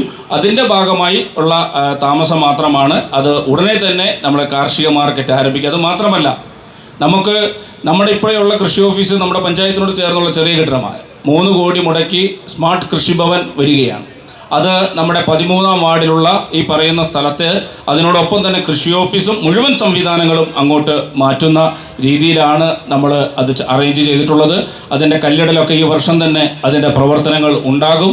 നേരത്തെ പറഞ്ഞ മാതിരി നമ്മൾ ഇപ്പോഴുള്ള നിയോജക മണ്ഡലത്തിൽ അവരുമായി ബന്ധപ്പെട്ട് 10 വർഷത്തേക്ക് എഗ്രിമെൻ്റ് വെച്ച് നമ്മൾ ഈ ജോയിൻറ്റ് വെഞ്ചറായിട്ട് പഞ്ചായത്ത് അതിൻ്റെ കാർഷിക മാർക്കറ്റ് വിപണി ആരംഭിക്കുന്നു. പക്ഷേ അതിനപ്പുറം ഒരു സംശയം കൂടി നമ്മൾ കൊണ്ടുവരുന്നുണ്ട്. നബാർഡിലേക്ക് 7.5 കോടി മുടക്കി നമ്മൾ ഒരു DPR തയ്യാറാക്കി നബാർഡിൽ സമർപ്പിച്ചിട്ടുണ്ട്. ശ്രീ ബെന്നി ബെഹനാൻ MP-യുടെ സാഗി ആദർശ ഗ്രാമ പഞ്ചായത്തുമായി ബന്ധപ്പെട്ട് നമ്മൾ കൊടുത്തിരിക്കുന്ന ഒരു വർക്കാണ്. അതിൻ്റെ നെക്സ്റ്റ് സ്റ്റെപ്പ് DPR-മായി ബന്ധപ്പെട്ട് നമ്മുടെ പ്രധാനപ്പെട്ട ഉദ്യോഗസ്ഥരൊക്കെ കഴിഞ്ഞ ദിവസങ്ങളിൽ വന്നിരുന്നു. അതിൻ്റെ ഫോളോ അപ്പ് നടക്കുന്നുണ്ട്. ഈ ഭരണസമിതിയുടെ കാലത്തല്ലെങ്കിൽ പോലും ഈ സ്മാർട്ട് കൃഷിഭവന് ശേഷം സമുച്ചയം എന്ന് പറയുന്നത് നേരത്തെ പറഞ്ഞ പോലെ ഒട്ടനവധി കാര്യങ്ങളുണ്ട്. മൂല്യവർദ്ധിത വസ്തുക്കൾ, ജാതിക്ക, അതുപോലെ തന്നെ തേങ്ങ, നമ്മുടെയൊക്കെ ഈ ഗ്രാമത്തിൻ്റെ പൈതൃകം മുഴുവൻ വീണ്ടെടുക്കാൻ, അതിന് വേണ്ടിയിട്ടുള്ള പഠനങ്ങൾ നടത്താൻ, അതിന് വേണ്ടിയിട്ടുള്ള ഓഡിറ്റോറിയം, ഈ ഒരു സംവിധാനത്തോടു കൂടി വളരെ ഭംഗിയായി തന്നെ നമ്മളതിനെ ഇവിടുത്തെ കർഷക കൂട്ടായ്മകളെല്ലാം ഉൾപ്പെടുത്തി പോകാൻ തന്നെയാണ് നമ്മളുടെ ഇപ്പോൾ ഫസ്റ്റ് സ്റ്റെപ്പ് ആലോചന നടന്നിട്ടുള്ളത്. അതിൻ്റെ ആദ്യപടിയായിട്ടുള്ള സ്മാർട്ട് കൃഷിഭവൻ വരുന്നതോടുകൂടി എല്ലാ സംവിധാനങ്ങളും അങ്ങോട്ട് മാറും. അതോടൊപ്പം തന്നെ ഇപ്പോൾ നമ്മൾ 2-3 പ്രാവശ്യം കൃഷിയുമായി ബന്ധപ്പെട്ട് മൂല്യവർദ്ധിത വസ്തുതകൾ ഉൽപ്പാദിപ്പിക്കാനുള്ള ശ്രമമൊക്കെ നടന്നു. പക്ഷേ പറയുന്നതല്ലാതെ അതുമായി ബന്ധപ്പെട്ട് നമ്മൾ പല ശ്രമങ്ങളും നടത്തിയെങ്കിലും ആരും മുന്നോട്ട് വന്നിട്ടില്ല. പക്ഷേ നമുക്ക് നേരത്തെ ജോജി ചേട്ടൻ പറഞ്ഞ പ്രധാനപ്പെട്ട ഒരു പോയിന്റാണ്, നമ്മളൊരു പദ്ധതി തന്നെ നടപ്പാക്കി. ചക്ക ഗ്രാമം എന്ന് പറഞ്ഞ് ഒട്ടുമിക്ക വീടുകളിലേക്ക് പ്ലാവൻ തൈ കൊടുക്കാനും നമ്മൾ ആ കൊല്ലം തന്നെ ഏകദേശം ഒരു 20,000-ഓളം പ്ലാവൻ തൈ നമ്മുടെ പഞ്ചായത്തിൽ സപ്ലൈ ചെയ്തു പല ആളുകൾക്കായിട്ട്. അപ്പോൾ അതൊരു കൾച്ചറാണ്. അതിനെ സംബന്ധിച്ച് നമ്മൾ കർഷകരിലേക്ക് എത്തിക്കാൻ നൂതന സംവിധാനങ്ങൾ, ആധുനികവൽക്കരിക്കപ്പെടുന്ന കൃഷി എല്ലാം നമ്മൾ പ്രോത്സാഹിപ്പിക്കപ്പെടാനും അത് തയ്യാറാകാനും പുതിയ തലമുറ കടന്നു വരുന്നില്ല എന്നുള്ള ഒരു യഥാർത്ഥമായ വശം നമ്മുടെ മുമ്പിലുണ്ട്. പഴയ ഈ പറഞ്ഞ ഒരു 55-നും 60 വയസ്സിനും മുകളിലുള്ളവരാണ് പലരും കൃഷിയുമായി ബന്ധപ്പെട്ട് വിളിക്കുമ്പോൾ വരിക. അവരുടെ മനസ്സ് ഇപ്പോഴും നമ്മുടെ ചെറുകിട നമ്മുടെ പഴയകാല കൃഷികളിലൊക്കെയാണ്. കഴിഞ്ഞ ദിവസം ഒരു കൃഷി ജാതിക്ക മൊത്തം മാറ്റിയിട്ട് അവർ റംബുട്ടാൻ നട്ടിരിക്കുന്നു. അതിൽ കൂടുതൽ വരുമാനമുണ്ടെന്നും റംബുട്ടാനും ചക്കയും ഒരു പറമ്പിൽ അവർക്ക് ഏകദേശം 1 ഏക്കർ സ്ഥലത്ത് നിന്ന് 5 ലക്ഷം രൂപ ഈ രണ്ടിൽ നിന്നും വരുമാനമുണ്ടെന്ന് പറയാം. അതുകൊണ്ട് ജാതിക്ക ഒക്കെ പറക്കുക അല്ലെങ്കിൽ നമ്മൾ കൊടുത്തു കഴിയുമ്പോൾ 2 ലക്ഷമൊക്കെ കിട്ടുന്നുള്ളൂ. അതുകൊണ്ട് 5 ലക്ഷം രൂപ ബാക്കി അത്തരത്തിലും ചിന്തിക്കുന്ന ആളുകളും പ്രവർത്തിക്കുന്ന ആളുകളും ഹൈടെക്കായ ആളുകളും നമ്മുടെ സമൂഹത്തിലുണ്ട്. പിന്നെ അതാണ് അതുമായി ബന്ധപ്പെട്ട് പറയാൻ. പിന്നെ ചേട്ടൻ പറഞ്ഞ തോടിൻ്റെ കാര്യം എനിക്കറിയില്ല, നമുക്ക് അതുമായി ബന്ധപ്പെട്ട് ഒന്നും കൂടി ശ്രമിച്ച് എന്താണ് അതിൻ്റെ സ്റ്റെപ്പ് എന്ന് നോക്കാം. മായി ബന്ധപ്പെട്ട് അതാണ് എനിക്ക് പറയാനുള്ളത്. പിന്നെ ജോയിൽ പറഞ്ഞ പ്രധാനപ്പെട്ട ഒരു കാര്യമെന്ന് പറഞ്ഞത് എനിക്ക് തോന്നിയത് പഞ്ചായത്തിലെ ഒരു ബെഞ്ച്. എനിക്ക് തോന്നുന്നു ഇപ്പോൾ അങ്കമാലിയിൽ നിന്നല്ല, എറണാകുളം ജില്ലയിൽ ഏറ്റവും കൂടുതൽ ഫണ്ട് ചെലവഴിച്ച് വ്യവസായം തുടങ്ങിയിരിക്കുന്ന ഒരു പഞ്ചായത്ത് നമ്മുടെ പഞ്ചായത്താണ്. ഒരു കൃഷി എന്ന് പറയുന്ന ഒരു കുട്ടിയാണ് അതിനുവേണ്ടി നേതൃത്വം കൊടുക്കുന്നത്. നല്ല രീതിയിൽ തന്നെ ഒരു നേരത്തെ ജോജി ചേട്ടൻ പറഞ്ഞ വാക്കുകളുണ്ടായിരുന്നു, ഒരു ഡെസ്ക്. ആ ഡെസ്ക് നമുക്കുണ്ട്. അവിടെ നമ്മൾ മാസം തോറും വ്യവസായം തുടങ്ങാൻ വരുന്ന ആളുകളെ വിളിച്ച് ക്ലാസ്സുകൾ കൊടുക്കാനും അതുപോലെ തന്നെ എന്തൊക്കെ സാധ്യതകളുണ്ടെന്ന് തേടാനും പ്രൊജക്റ്റ് ഉണ്ടാക്കാനും ഒക്കെ നമ്മൾ പറഞ്ഞ് അവരെ ത്വരിതപ്പെടുത്തി കൊടുക്കുന്നൊരു സംവിധാനം നല്ല രീതിയിൽ എറണാകുളം ജില്ലയിൽ തന്നെ ഏറ്റവും മികച്ച ഒരു പഞ്ചായത്തായിട്ട് പോകുന്നൊരു പഞ്ചായത്താണ് നമ്മുടെ പഞ്ചായത്ത്. പിന്നെ അതിന് നേരത്തെ പറഞ്ഞതുപോലെയാണ്, നമ്മൾ കൊടുക്കാൻ പറയുന്ന കാര്യങ്ങൾ പ്രൊജക്റ്റൊക്കെ നമ്മൾ തന്നെ പ്രസൻറ്റ് ചെയ്യാതെ നമുക്കൊരു ഐഡിയ ഇല്ലാതെ നമ്മൾ പോയി മുന്നോട്ട് പോയിട്ട് കാര്യമില്ല. നമുക്ക് എന്താണ് ചെയ്യാനുള്ളത്? എൻ്റെ കയ്യിൽ എന്താണ്? കഴിഞ്ഞ ദിവസം നേരത്തെ ഒരു ചോദ്യം ചോദിച്ചപ്പോൾ ജോയൽ ചോദിച്ച ചോദ്യം ഒരു 4-5 പേര് കൈപൊക്കി. ഈ സമൂഹത്തിൽ നാട്ടിൽ ആരൊക്കെ ഉണ്ടാവുമെന്ന് ചോദിച്ചപ്പോൾ ഞാൻ ഒരു 300-300 ചില്ലാം പേര് A++1ഉം +2ഉം മേടിച്ച കുട്ടികളുടെ ഒരു പരിപാടിയിൽ അവാർഡ് ദാനം, നമ്മുടെ ഇടക്കുന്നിൽ വെച്ച അവാർഡ് ദാന ചടങ്ങിലാണ് ഞാൻ ചോദിച്ചത്. നമ്മൾ ഇതിൽ ആത്മാർത്ഥമായിട്ട് പറയണം, എത്ര പേര് നാട്ടിൽ നിൽക്കാൻ ആഗ്രഹിക്കുന്നുണ്ട്? എല്ലാവർക്കും A+ഉം കിട്ടിയ കുട്ടികളാണ്. ആദ്യം ഒരു കുട്ടി സ്ട്രോങ് ആയിട്ട് കൈപൊക്കി നാട്ടിലുണ്ടാവും. രണ്ടാമത്തെ കുട്ടി പകുതി നോക്കിയപ്പോൾ ഞാൻ പറഞ്ഞു, നിങ്ങളുടെ അമ്മമാരൊക്കെ ഉണ്ട്, സത്യം പറഞ്ഞാൽ മതി, ആകെ കൈപൊക്കിയത് 2 കുട്ടിയാണ്. എഡ്യൂക്കേറ്റഡായ ഞാൻ പറഞ്ഞ മറ്റുള്ളവർക്ക് വലിയ കപ്പാസിറ്റി കുറവുള്ള അർത്ഥത്തിലല്ല, പക്ഷേ ഏറ്റവും വിദ്യാസമ്പന്നരായ ഈ സമൂഹത്തിന് മാതൃകാപരമായി കോൺട്രിബ്യൂട്ട് ചെയ്യേണ്ട ഒരു യൂത്ത്, ആ 300 ചില്ലാം പേരുള്ളതിൽ 2 പേര് മാത്രമാണ് നാട്ടിൽ നിൽക്കുന്നത്. ഇതേമാതിരി തന്നെ ഒരു 100ഓളം വീട്ടമ്മമാർ 50 വയസ്സ് കഴിഞ്ഞ് നമ്മുടെ കറൂറ്റിയിൽ ഏറ്റവും പ്രധാനപ്പെട്ട് നടക്കുന്ന ഒരു യോഗ ക്ലാസ് നടക്കുന്നുണ്ട്. ഏകദേശം 45 വയസ്സിന് മുകളിലുള്ള അമ്മച്ചിമാരും അപ്പച്ചന്മാരും ഒക്കെ അതിലുണ്ട്. ഞാൻ ചോദിച്ചു, ഈ ക്രിസ്മസിന് നിങ്ങളുടെ കൂടെ എത്ര മക്കൾ ഉണ്ട് എന്ന് ചോദിച്ചപ്പോഴേ 2 പേരുടെ കൂടെ മാത്രമാണ് ക്രിസ്മസ് ആഘോഷിക്കാനായിട്ട് അവരുടെ കൂടെ മക്കളുണ്ടായത്. ബാക്കിയുള്ളവരൊക്കെ വിദേശത്താണ്. ഞാൻ പറഞ്ഞത് 2 കാറ്റഗറിയാണ്. അപ്പോൾ ഇതാണ് നമ്മുടെ നാടിൻ്റെ അവസ്ഥ. ആ നാടിൻ്റെ അവസ്ഥയിൽ നിന്ന് മാറ്റം വരണമെങ്കിൽ തീർച്ചയായിട്ടും നേരത്തെ പറഞ്ഞതുപോലെ നമ്മൾ എന്തൊക്കെയോ പുറം ലോകത്ത് നമ്മളെക്കാൾ കൂടുതൽ സൗകര്യം കിട്ടുമ്പോൾ പല രീതിയിൽ, ഇപ്പോൾ രാഷ്ട്രീയ നേതാക്കൾക്കൊക്കെ അതിൽ വലിയ പങ്കുണ്ട്, നമുക്കതൊന്നും ഒളിച്ചോടാൻ പറ്റില്ല. ഇവിടെ പല രീതിയിലുള്ള പോരായ്മകൾ ഉണ്ടാകാം. പക്ഷേ നേരത്തെ ജോജി ചേട്ടൻ തുടക്കത്തിൽ സൂചിപ്പിച്ചിരിക്കുന്നത് പോലെ നമ്മൾ എവിടെ നിന്നാണ് ഇവിടെ എത്തി നിൽക്കുന്നത്? നമ്മളിപ്പോൾ യൂറോപ്യൻ കൺട്രിയോട് നമ്മൾ താരതമ്യപ്പെടുത്തി ജീവിക്കാമെന്ന് ശ്രമിക്കുമ്പോൾ നമ്മളിപ്പോൾ എവിടെയാണ് എത്തി നിൽക്കുന്നതെന്നും ഇനി നമ്മൾ പോകും. പക്ഷേ ഒരു കാര്യം പറയാൻ ആഗ്രഹിക്കുന്നു, ഇപ്പോൾ ഒക്കെ പറയുന്നത് വിദേശ രാജ്യങ്ങളെക്കാൾക്ക് അപ്പുറം ഒരു 10 വർഷത്തിനുള്ളിൽ ഇന്ത്യയെ തന്നെ എല്ലാവരും തിരിച്ചെത്തുമെന്നാണ് പറയണേ. അങ്ങനെയും ഒരു ചർച്ചയിലേക്ക് നമ്മുടെ ലോകം പോകുന്നുണ്ട്. അപ്പോൾ അതുമായി ബന്ധപ്പെട്ട് നമ്മളെ സംബന്ധിച്ച് വളരെ ഈ നാട്ടിൽ നല്ലൊരു തലമുറ, ഇപ്പോൾ സ്റ്റാർട്ടപ്പ് തുടങ്ങാനാണെങ്കിലും ഒരു എയിം കൃത്യമായി എൻ്റെ കപ്പാസിറ്റി അതിൽ ഉപയോഗിക്കാനായിട്ട് തയ്യാറായിട്ട് അതും വരുന്നില്ല, അല്ലെങ്കിൽ അതുമായി ബന്ധപ്പെട്ട് മുന്നോട്ട് വരുമ്പോഴൊക്കെ ഉണ്ടാകുന്ന ചില ചെറിയ കാര്യങ്ങൾ പറഞ്ഞ് മാറിപ്പോകുന്നതാണ്. പിന്നെ ജോബി സൂചിപ്പിച്ച പ്രധാനപ്പെട്ട കാര്യം നല്ലൊരു, ഞാൻ നേരത്തെ തുടക്കത്തിൽ സൂചിപ്പിച്ചു ജോബി, അത് KCYM ആണ് ഈ പരിപാടി തുടങ്ങിയതെങ്കിലും ഇത് പഞ്ചായത്തിനും ഇതിനൊരു ധാർമ്മിക ഉത്തരവാദിത്വം ഇന്നത്തെ ചർച്ചയിൽ നിന്ന് നമ്മുടെ മനസ്സിലൂടെ പേറുകയാണ്. കാരണം ഇത്തരത്തിൽ ഈ നാടിൻ്റെ വളർച്ചയ്ക്ക് വേണ്ടി പഞ്ചായത്തും ഒന്ന് കൂട്ടായിട്ട് ആലോചിക്കുന്നുണ്ട്. അത്തരം ഒരു ചർച്ചയ്ക്ക് വേദി നമുക്ക് ഒരുക്കി നേരത്തെ പറഞ്ഞതുപോലെ വിവിധ സ്പെഷ്യലിസ്റ്റുകളെ കൊണ്ടുവന്ന് എന്തൊക്കെ മാറ്റങ്ങൾ വരുത്താൻ കറൂറ്റിക്ക് പറ്റും, എന്തൊക്കെയാണ് വ്യവസായ സ്ഥാപനങ്ങൾ, സ്റ്റാർട്ടപ്പുകൾ, ഇതൊക്കെ വെച്ച് നമുക്കൊരു ഹാഫ് ഡേ പ്രോഗ്രാം അല്ലെങ്കിൽ ഒരു 1 ഡേ പ്രോഗ്രാം, അല്ലെങ്കിൽ അതുമായി ബന്ധപ്പെട്ട് ബിസിനസ്സുകാരെയും അതുപോലുള്ള നമ്മുടെ നാട്ടിലുള്ള വിദേശികളെ എല്ലാം ഉൾപ്പെടുത്തിക്കൊണ്ടൊരു ചെറിയൊരു പരിപാടി നമുക്ക് സംഘടിപ്പിച്ച് നമ്മുടെ നാടിൻ്റെ വളർച്ചയ്ക്ക് വേണ്ടിയിട്ട് ശ്രമിക്കാനുള്ള ഒരു ശ്രമം നമ്മൾ പഞ്ചായത്ത് കമ്മിറ്റിയും അല്ലെങ്കിൽ പഞ്ചായത്ത് പ്രസിഡന്റിൽ നിന്ന് ഒരു പരിപാടിയുമായി ഉദ്ഘാടനത്തിന് പോയതുകൊണ്ടാണല്ലോ, പ്രസിഡന്റും ഉണ്ടാകേണ്ടതാണ് ഉദ്ഘാടനത്തിന്. പക്ഷെ അതുമായി ബന്ധപ്പെട്ടൊക്കെ നമ്മൾ ആലോചിച്ച് ഒരു തീരുമാനത്തിലെത്താനുള്ള ഒരു ശ്രമം ഉണ്ടായിരിക്കും. അത് KCYM, ഞാനത് സേവരച്ചോട് സൂചിപ്പിച്ചു, KCYM ചെയ്ത ഈ ഒരു നല്ലൊരു തുടക്കമാണ്. അത് നമുക്ക് ഒരുമിച്ച് മുന്നോട്ട് കൊണ്ടുപോകണം. പല മേഖലയിലും അതുമായി ബന്ധപ്പെട്ട് നമുക്ക് ഇടപെടേണ്ട ദിവസം നമ്മൾ പഞ്ചായത്തിൽ വിളിച്ചാൽ ആ കുട്ടി വരും. അതുമായി ബന്ധപ്പെട്ട് അത്തരം കാര്യങ്ങൾ ഉണ്ടായിരിക്കും എന്നാണ് എനിക്ക് പറയാനുള്ളത്. ഞാൻ വിശ്വസിക്കുന്നു. പിന്നെ കൃഷിയുമായി ബന്ധപ്പെട്ടിട്ട് ഒരു സ്മാർട്ട് എന്നുള്ളൊരു ഡെവലപ്മെൻറ്റ് നമുക്ക് ആവശ്യമാണ്. ഒരു സ്മാർട്ട് നാട്, കൃഷി, അല്ലെങ്കിൽ അതിനപ്പുറം നമ്മുടെ സ്മാർട്ടായ ഒരു കറുകുറ്റി, അത് നമുക്ക് ആവശ്യമാണ്. പക്ഷെ അതിനപ്പുറം നമുക്ക് പ്രധാനപ്പെട്ട ശ്രദ്ധ ചെലുത്തേണ്ട ഒരു പ്രധാനപ്പെട്ട, നമ്മൾ ഇന്നത്തെ ചർച്ചയിൽ ഇല്ലാത്തൊരു കാര്യം, എന്നാൽ ഉൾപ്പെടുത്തേണ്ട ഒരു കാര്യം, പ്രധാനപ്പെട്ട ഒരു കാര്യമായിരുന്നു ശുചിത്വം. അല്ലെങ്കിൽ നമ്മുടെ എപ്പോഴും നമ്മുടെ സംസ്ഥാന സർക്കാരും പഞ്ചായത്തും ഒക്കെ അശ്രാന്ത പരിശ്രമത്തിലാണ് നാട്ടിലുള്ള വേസ്റ്റ് മാലിന്യം, അല്ലെങ്കിൽ ഒരു നല്ലൊരു ഗ്രാമം കറുകുറ്റി പഞ്ചായത്ത് എന്നുള്ളത് ശുചിത്വം മുഴുവൻ നടപ്പാക്കുന്ന ഒരു ഗ്രാമമാക്കി മാറ്റാൻ നമ്മുടെ ഒരു ഇടപെടലുകൾ ഉണ്ടാകണം. അതാണ് അടുത്ത നമ്മുടെ പദ്ധതി എന്ന് പറയുന്നത് ഈ കൊല്ലം നമ്മൾ പഞ്ചായത്ത് പ്രൊജക്റ്റിൽ തന്നെ 50 ലക്ഷം രൂപയോളം ഈ കൃഷിക്ക് വേണ്ടി മാത്രം മാറ്റിവെച്ചിട്ടുണ്ട്. അങ്ങനെയാണ് നമ്മൾ ബഡ്ജറ്റ് വെച്ചിട്ടുള്ളത്. അതോടൊപ്പം തന്നെ ശുചിത്വവും നമ്മുടെ പ്രധാനപ്പെട്ട കാര്യമാണ്. അതും കൂടി പ്രത്യേകിച്ച് KCIയും നമ്മുടെ സംവിധാനങ്ങളിലും അതിനൊക്കെയുള്ള ഒരു ഇടപെടലുകളും ഉണ്ടാകണമെന്ന് മാത്രമാണ് എനിക്ക് പറയാനുള്ളത്. സ്റ്റാർട്ടപ്പുകളുടെ കാര്യത്തിലൊക്കെ കറുകുറ്റി വളരെ വലുപ്പത്തിലാണ് മുന്നോട്ട് പോകുന്നത്. നമ്മൾ അതിനുള്ള സൗകര്യങ്ങളുണ്ട്, ആളുകൾ കടന്നു വരുന്നുണ്ട്. പക്ഷേ നേരത്തെ പറഞ്ഞതുപോലെ വ്യവസായത്തിനൊക്കെ പഴയതുപോലുള്ള വലിയ നൂലാമാലകളൊന്നുമില്ല. നമുക്കൊരു ലൈസൻസിന് ഡയറക്റ്റ് 5 വർഷം നമുക്ക് സംരംഭം നടത്തി. പക്ഷേ ചില കാറ്റഗറിയൊക്കെ പറയുന്നുണ്ട്. ആ കാറ്റഗറൈസ് ചെയ്ത് വരുമ്പോൾ ഉണ്ടാകുന്ന അപകടങ്ങളുള്ള സ്ഥലങ്ങളൊക്കെ തിരഞ്ഞെടുത്ത് വേണം നമ്മളത് ചെയ്യാൻ എന്നുള്ളതാണ് അതുമായി ബന്ധപ്പെട്ടൊക്കെ നമുക്ക് സൂചിപ്പിക്കാനുള്ളത്. എന്തായാലും ഞാൻ സുദീർഘമായി കടന്നു പോകുന്നില്ല. ഇതിനു വേണ്ടി ഈ ടേബിളിൻ്റെ പഞ്ചായത്ത് സേവനം ചെയ്യാനുള്ള താല്പര്യത്തോടു കൂടി തന്നെ നമ്മൾ അദാലത്ത് സംഘടിപ്പിച്ച് അവിടെ വെച്ച് നമ്മൾ അപേക്ഷകൾ സ്വീകരിച്ച് ഇവരുടെ കയ്യിലൂടെ തന്നെ നമ്മൾ ലൈസൻസുകൾ ഇഷ്യൂ ചെയ്യുന്ന ഒരു സംവിധാനം മറ്റുള്ള പഞ്ചായത്തുകൾ കേരളത്തിൽ തന്നെ ഉണ്ടെന്ന് സംശയമാണ്. കറുകുറ്റി നല്ല രീതിയിൽ തന്നെ അത്തരം കാര്യങ്ങളിലൊക്കെ കൈകോർത്താണ് പോകുന്നത്. അതുപോലെ KCIയുടെ പ്രതിനിധി അഡ്വക്കേറ്റ് അലീന നല്ല രീതിയിൽ തന്നെ കാര്യങ്ങൾ അവതരിപ്പിച്ചു. ഞങ്ങളെ കേട്ട നിങ്ങളെ എല്ലാവർക്കും ഹൃദയം നിറഞ്ഞ നന്ദി കടപ്പാട് രേഖപ്പെടുത്തുന്നു. ഇതുമായി നിർത്തി ഹൈവേയുടെ ഡെവലപ്മെൻറ്റ്, മെട്രോ, അങ്ങനെയൊക്കെ ചില കാര്യങ്ങളൊന്നും ഒരു റിപ്പോർട്ടാക്കി തന്നാൽ നമുക്ക് അധികാരികളുടെ ശ്രദ്ധയിലേക്ക് പഞ്ചായത്ത് കമ്മിറ്റി ഒരു റെസൊല്യൂഷൻ പാസ്സാക്കി തന്ന് നമുക്കതും കൂടി അതുമായി ബന്ധപ്പെട്ട് മുന്നോട്ട് പോകാം. ഈ ചർച്ച ഇന്നുകൊണ്ട് അവസാനിപ്പിക്കേണ്ടതല്ല. തുടർന്നും പ്രത്യേകിച്ച് യൂത്തിൻ്റെ ഇത്തരത്തിലുള്ള ഇടപെടലുകൾ ഉണ്ടാകണമെന്ന് മാത്രം പറഞ്ഞുകൊണ്ട് ഒരിക്കൽ കൂടി ഹൃദയത്തിൻ്റെ ഭാഷയിൽ പ്രത്യേകിച്ച് ജോസഫ് ഹലോ ഇൻവെസ്റ്റ് ചെയ്യാൻ താല്പര്യമുള്ള കുറേ പേരുണ്ടാവും. അത് ചിലപ്പോൾ ഈ മൂലയ്ക്ക് ഇരിക്കുന്ന എനിക്ക് ആ ഇൻവെസ്റ്റേഴ്സിനെ കണ്ടുപിടിക്കാൻ പറ്റില്ല. അപ്പോൾ ആ ബെഞ്ചിൽ ഇൻവെസ്റ്റ് ചെയ്യാൻ താല്പര്യമുള്ള ആൾക്കാരെയും കൂടി നിങ്ങൾ ഒത്തുചേർത്ത് ആണെങ്കിൽ പുതിയതായി സ്റ്റാർട്ടപ്പ് ചെയ്യാൻ വരുന്ന കുട്ടികൾക്ക് ഇൻവെസ്റ്റേഴ്സായിട്ട് ഡയറക്റ്റ് ഒരു ലിങ്ക് പഞ്ചായത്ത് വഴി നടത്താൻ പറ്റും. അത് വളരെ ഉപകാരമായിരിക്കും.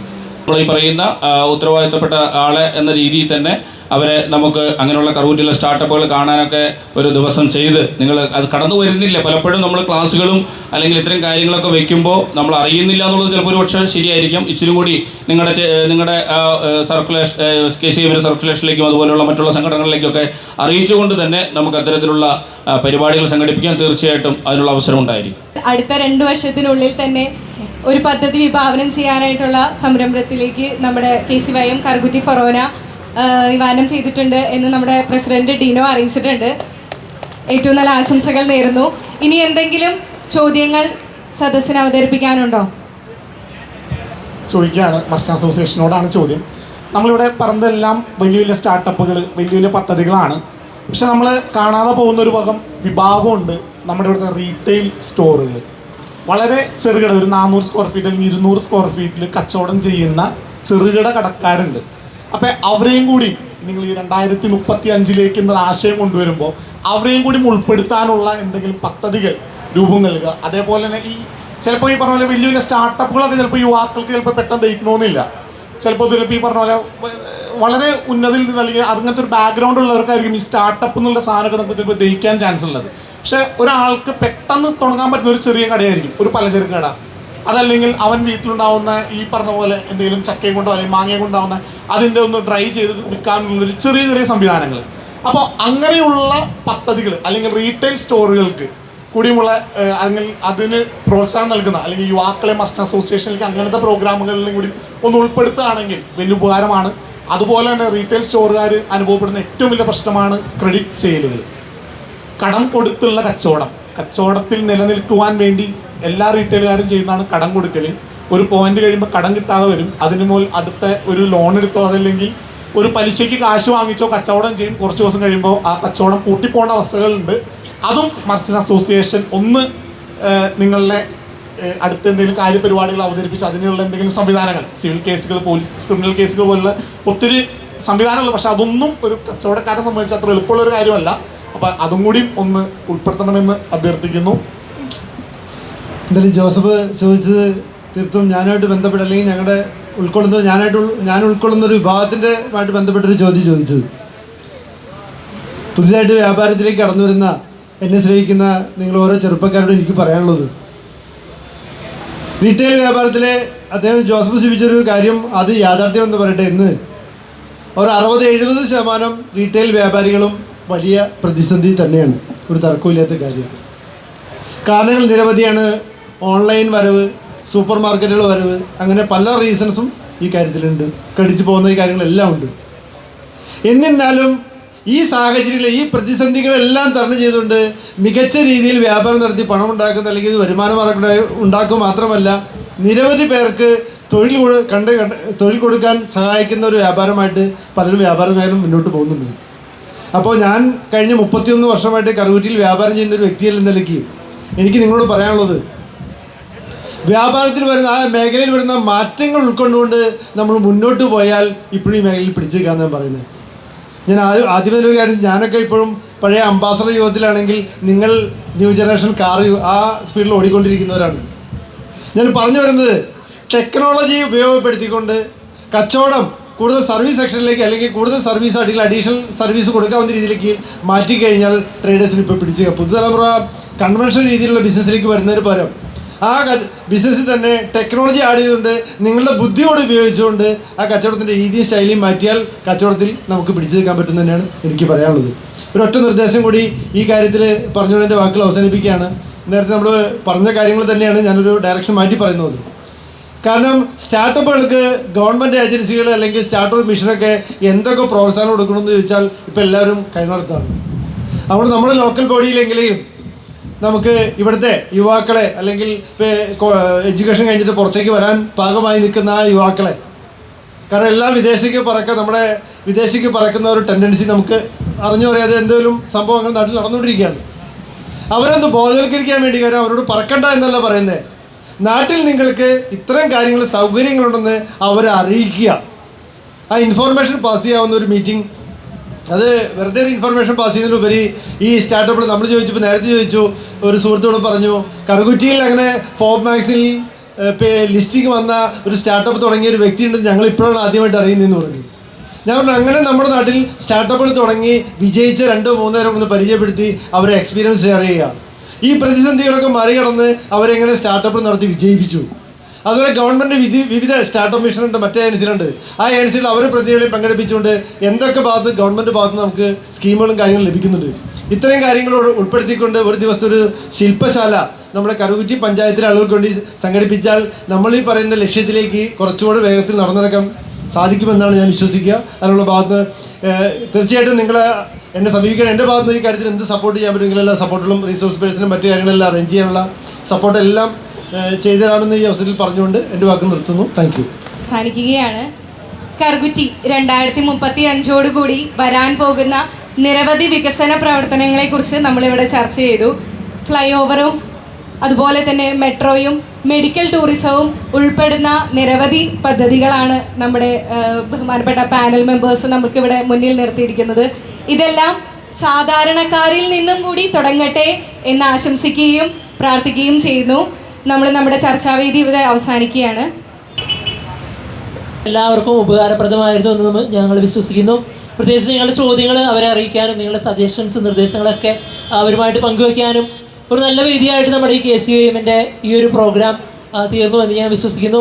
അപ്പോൾ നമ്മളോടൊപ്പം ഇത്രയും നേരം ചെലവഴിച്ച്, ഒത്തിരിയധികം തിരക്കുകളുണ്ടായിരുന്നു, എന്നിട്ടും നമ്മളോടൊത്ത് ഇത്രയും നേരം ചെലവഴിച്ച് നമ്മുടെ ചോദ്യങ്ങൾക്കും സജഷനുകൾക്കും ഒക്കെ ചെയ്തു തന്ന നമ്മളുടെ സ്പീക്കേഴ്സിനെ നമ്മൾ ആദരിക്കുന്ന സമയമാണ്. അപ്പോൾ അവർക്ക് മൊമെൻ്റ് കൊടുക്കാനായിട്ട് ആദ്യം തന്നെ നമ്മുടെ ജോസഫേട്ടൻ ക്ഷണിക്കുകയാണ്. നമ്മുടെ അതിരൂപത KCYM സെക്രട്ടറിയാണ് നമ്മുടെ ജോസഫേട്ടൻ നമ്മുടെ മൊമെൻ്റ് കൈമാറുന്നത് നമ്മുടെ ഷൈജു ചേട്ടനാണ്. അപ്പോൾ ഷൈജു ചേട്ടനെ സ്വാഗതം ചെയ്യുന്നു നമ്മുടെ ജോസഫേട്ടൻ്റെ പേരിൽ നിന്ന് മൊമെൻ്റ് സ്വീകരിക്കാൻ.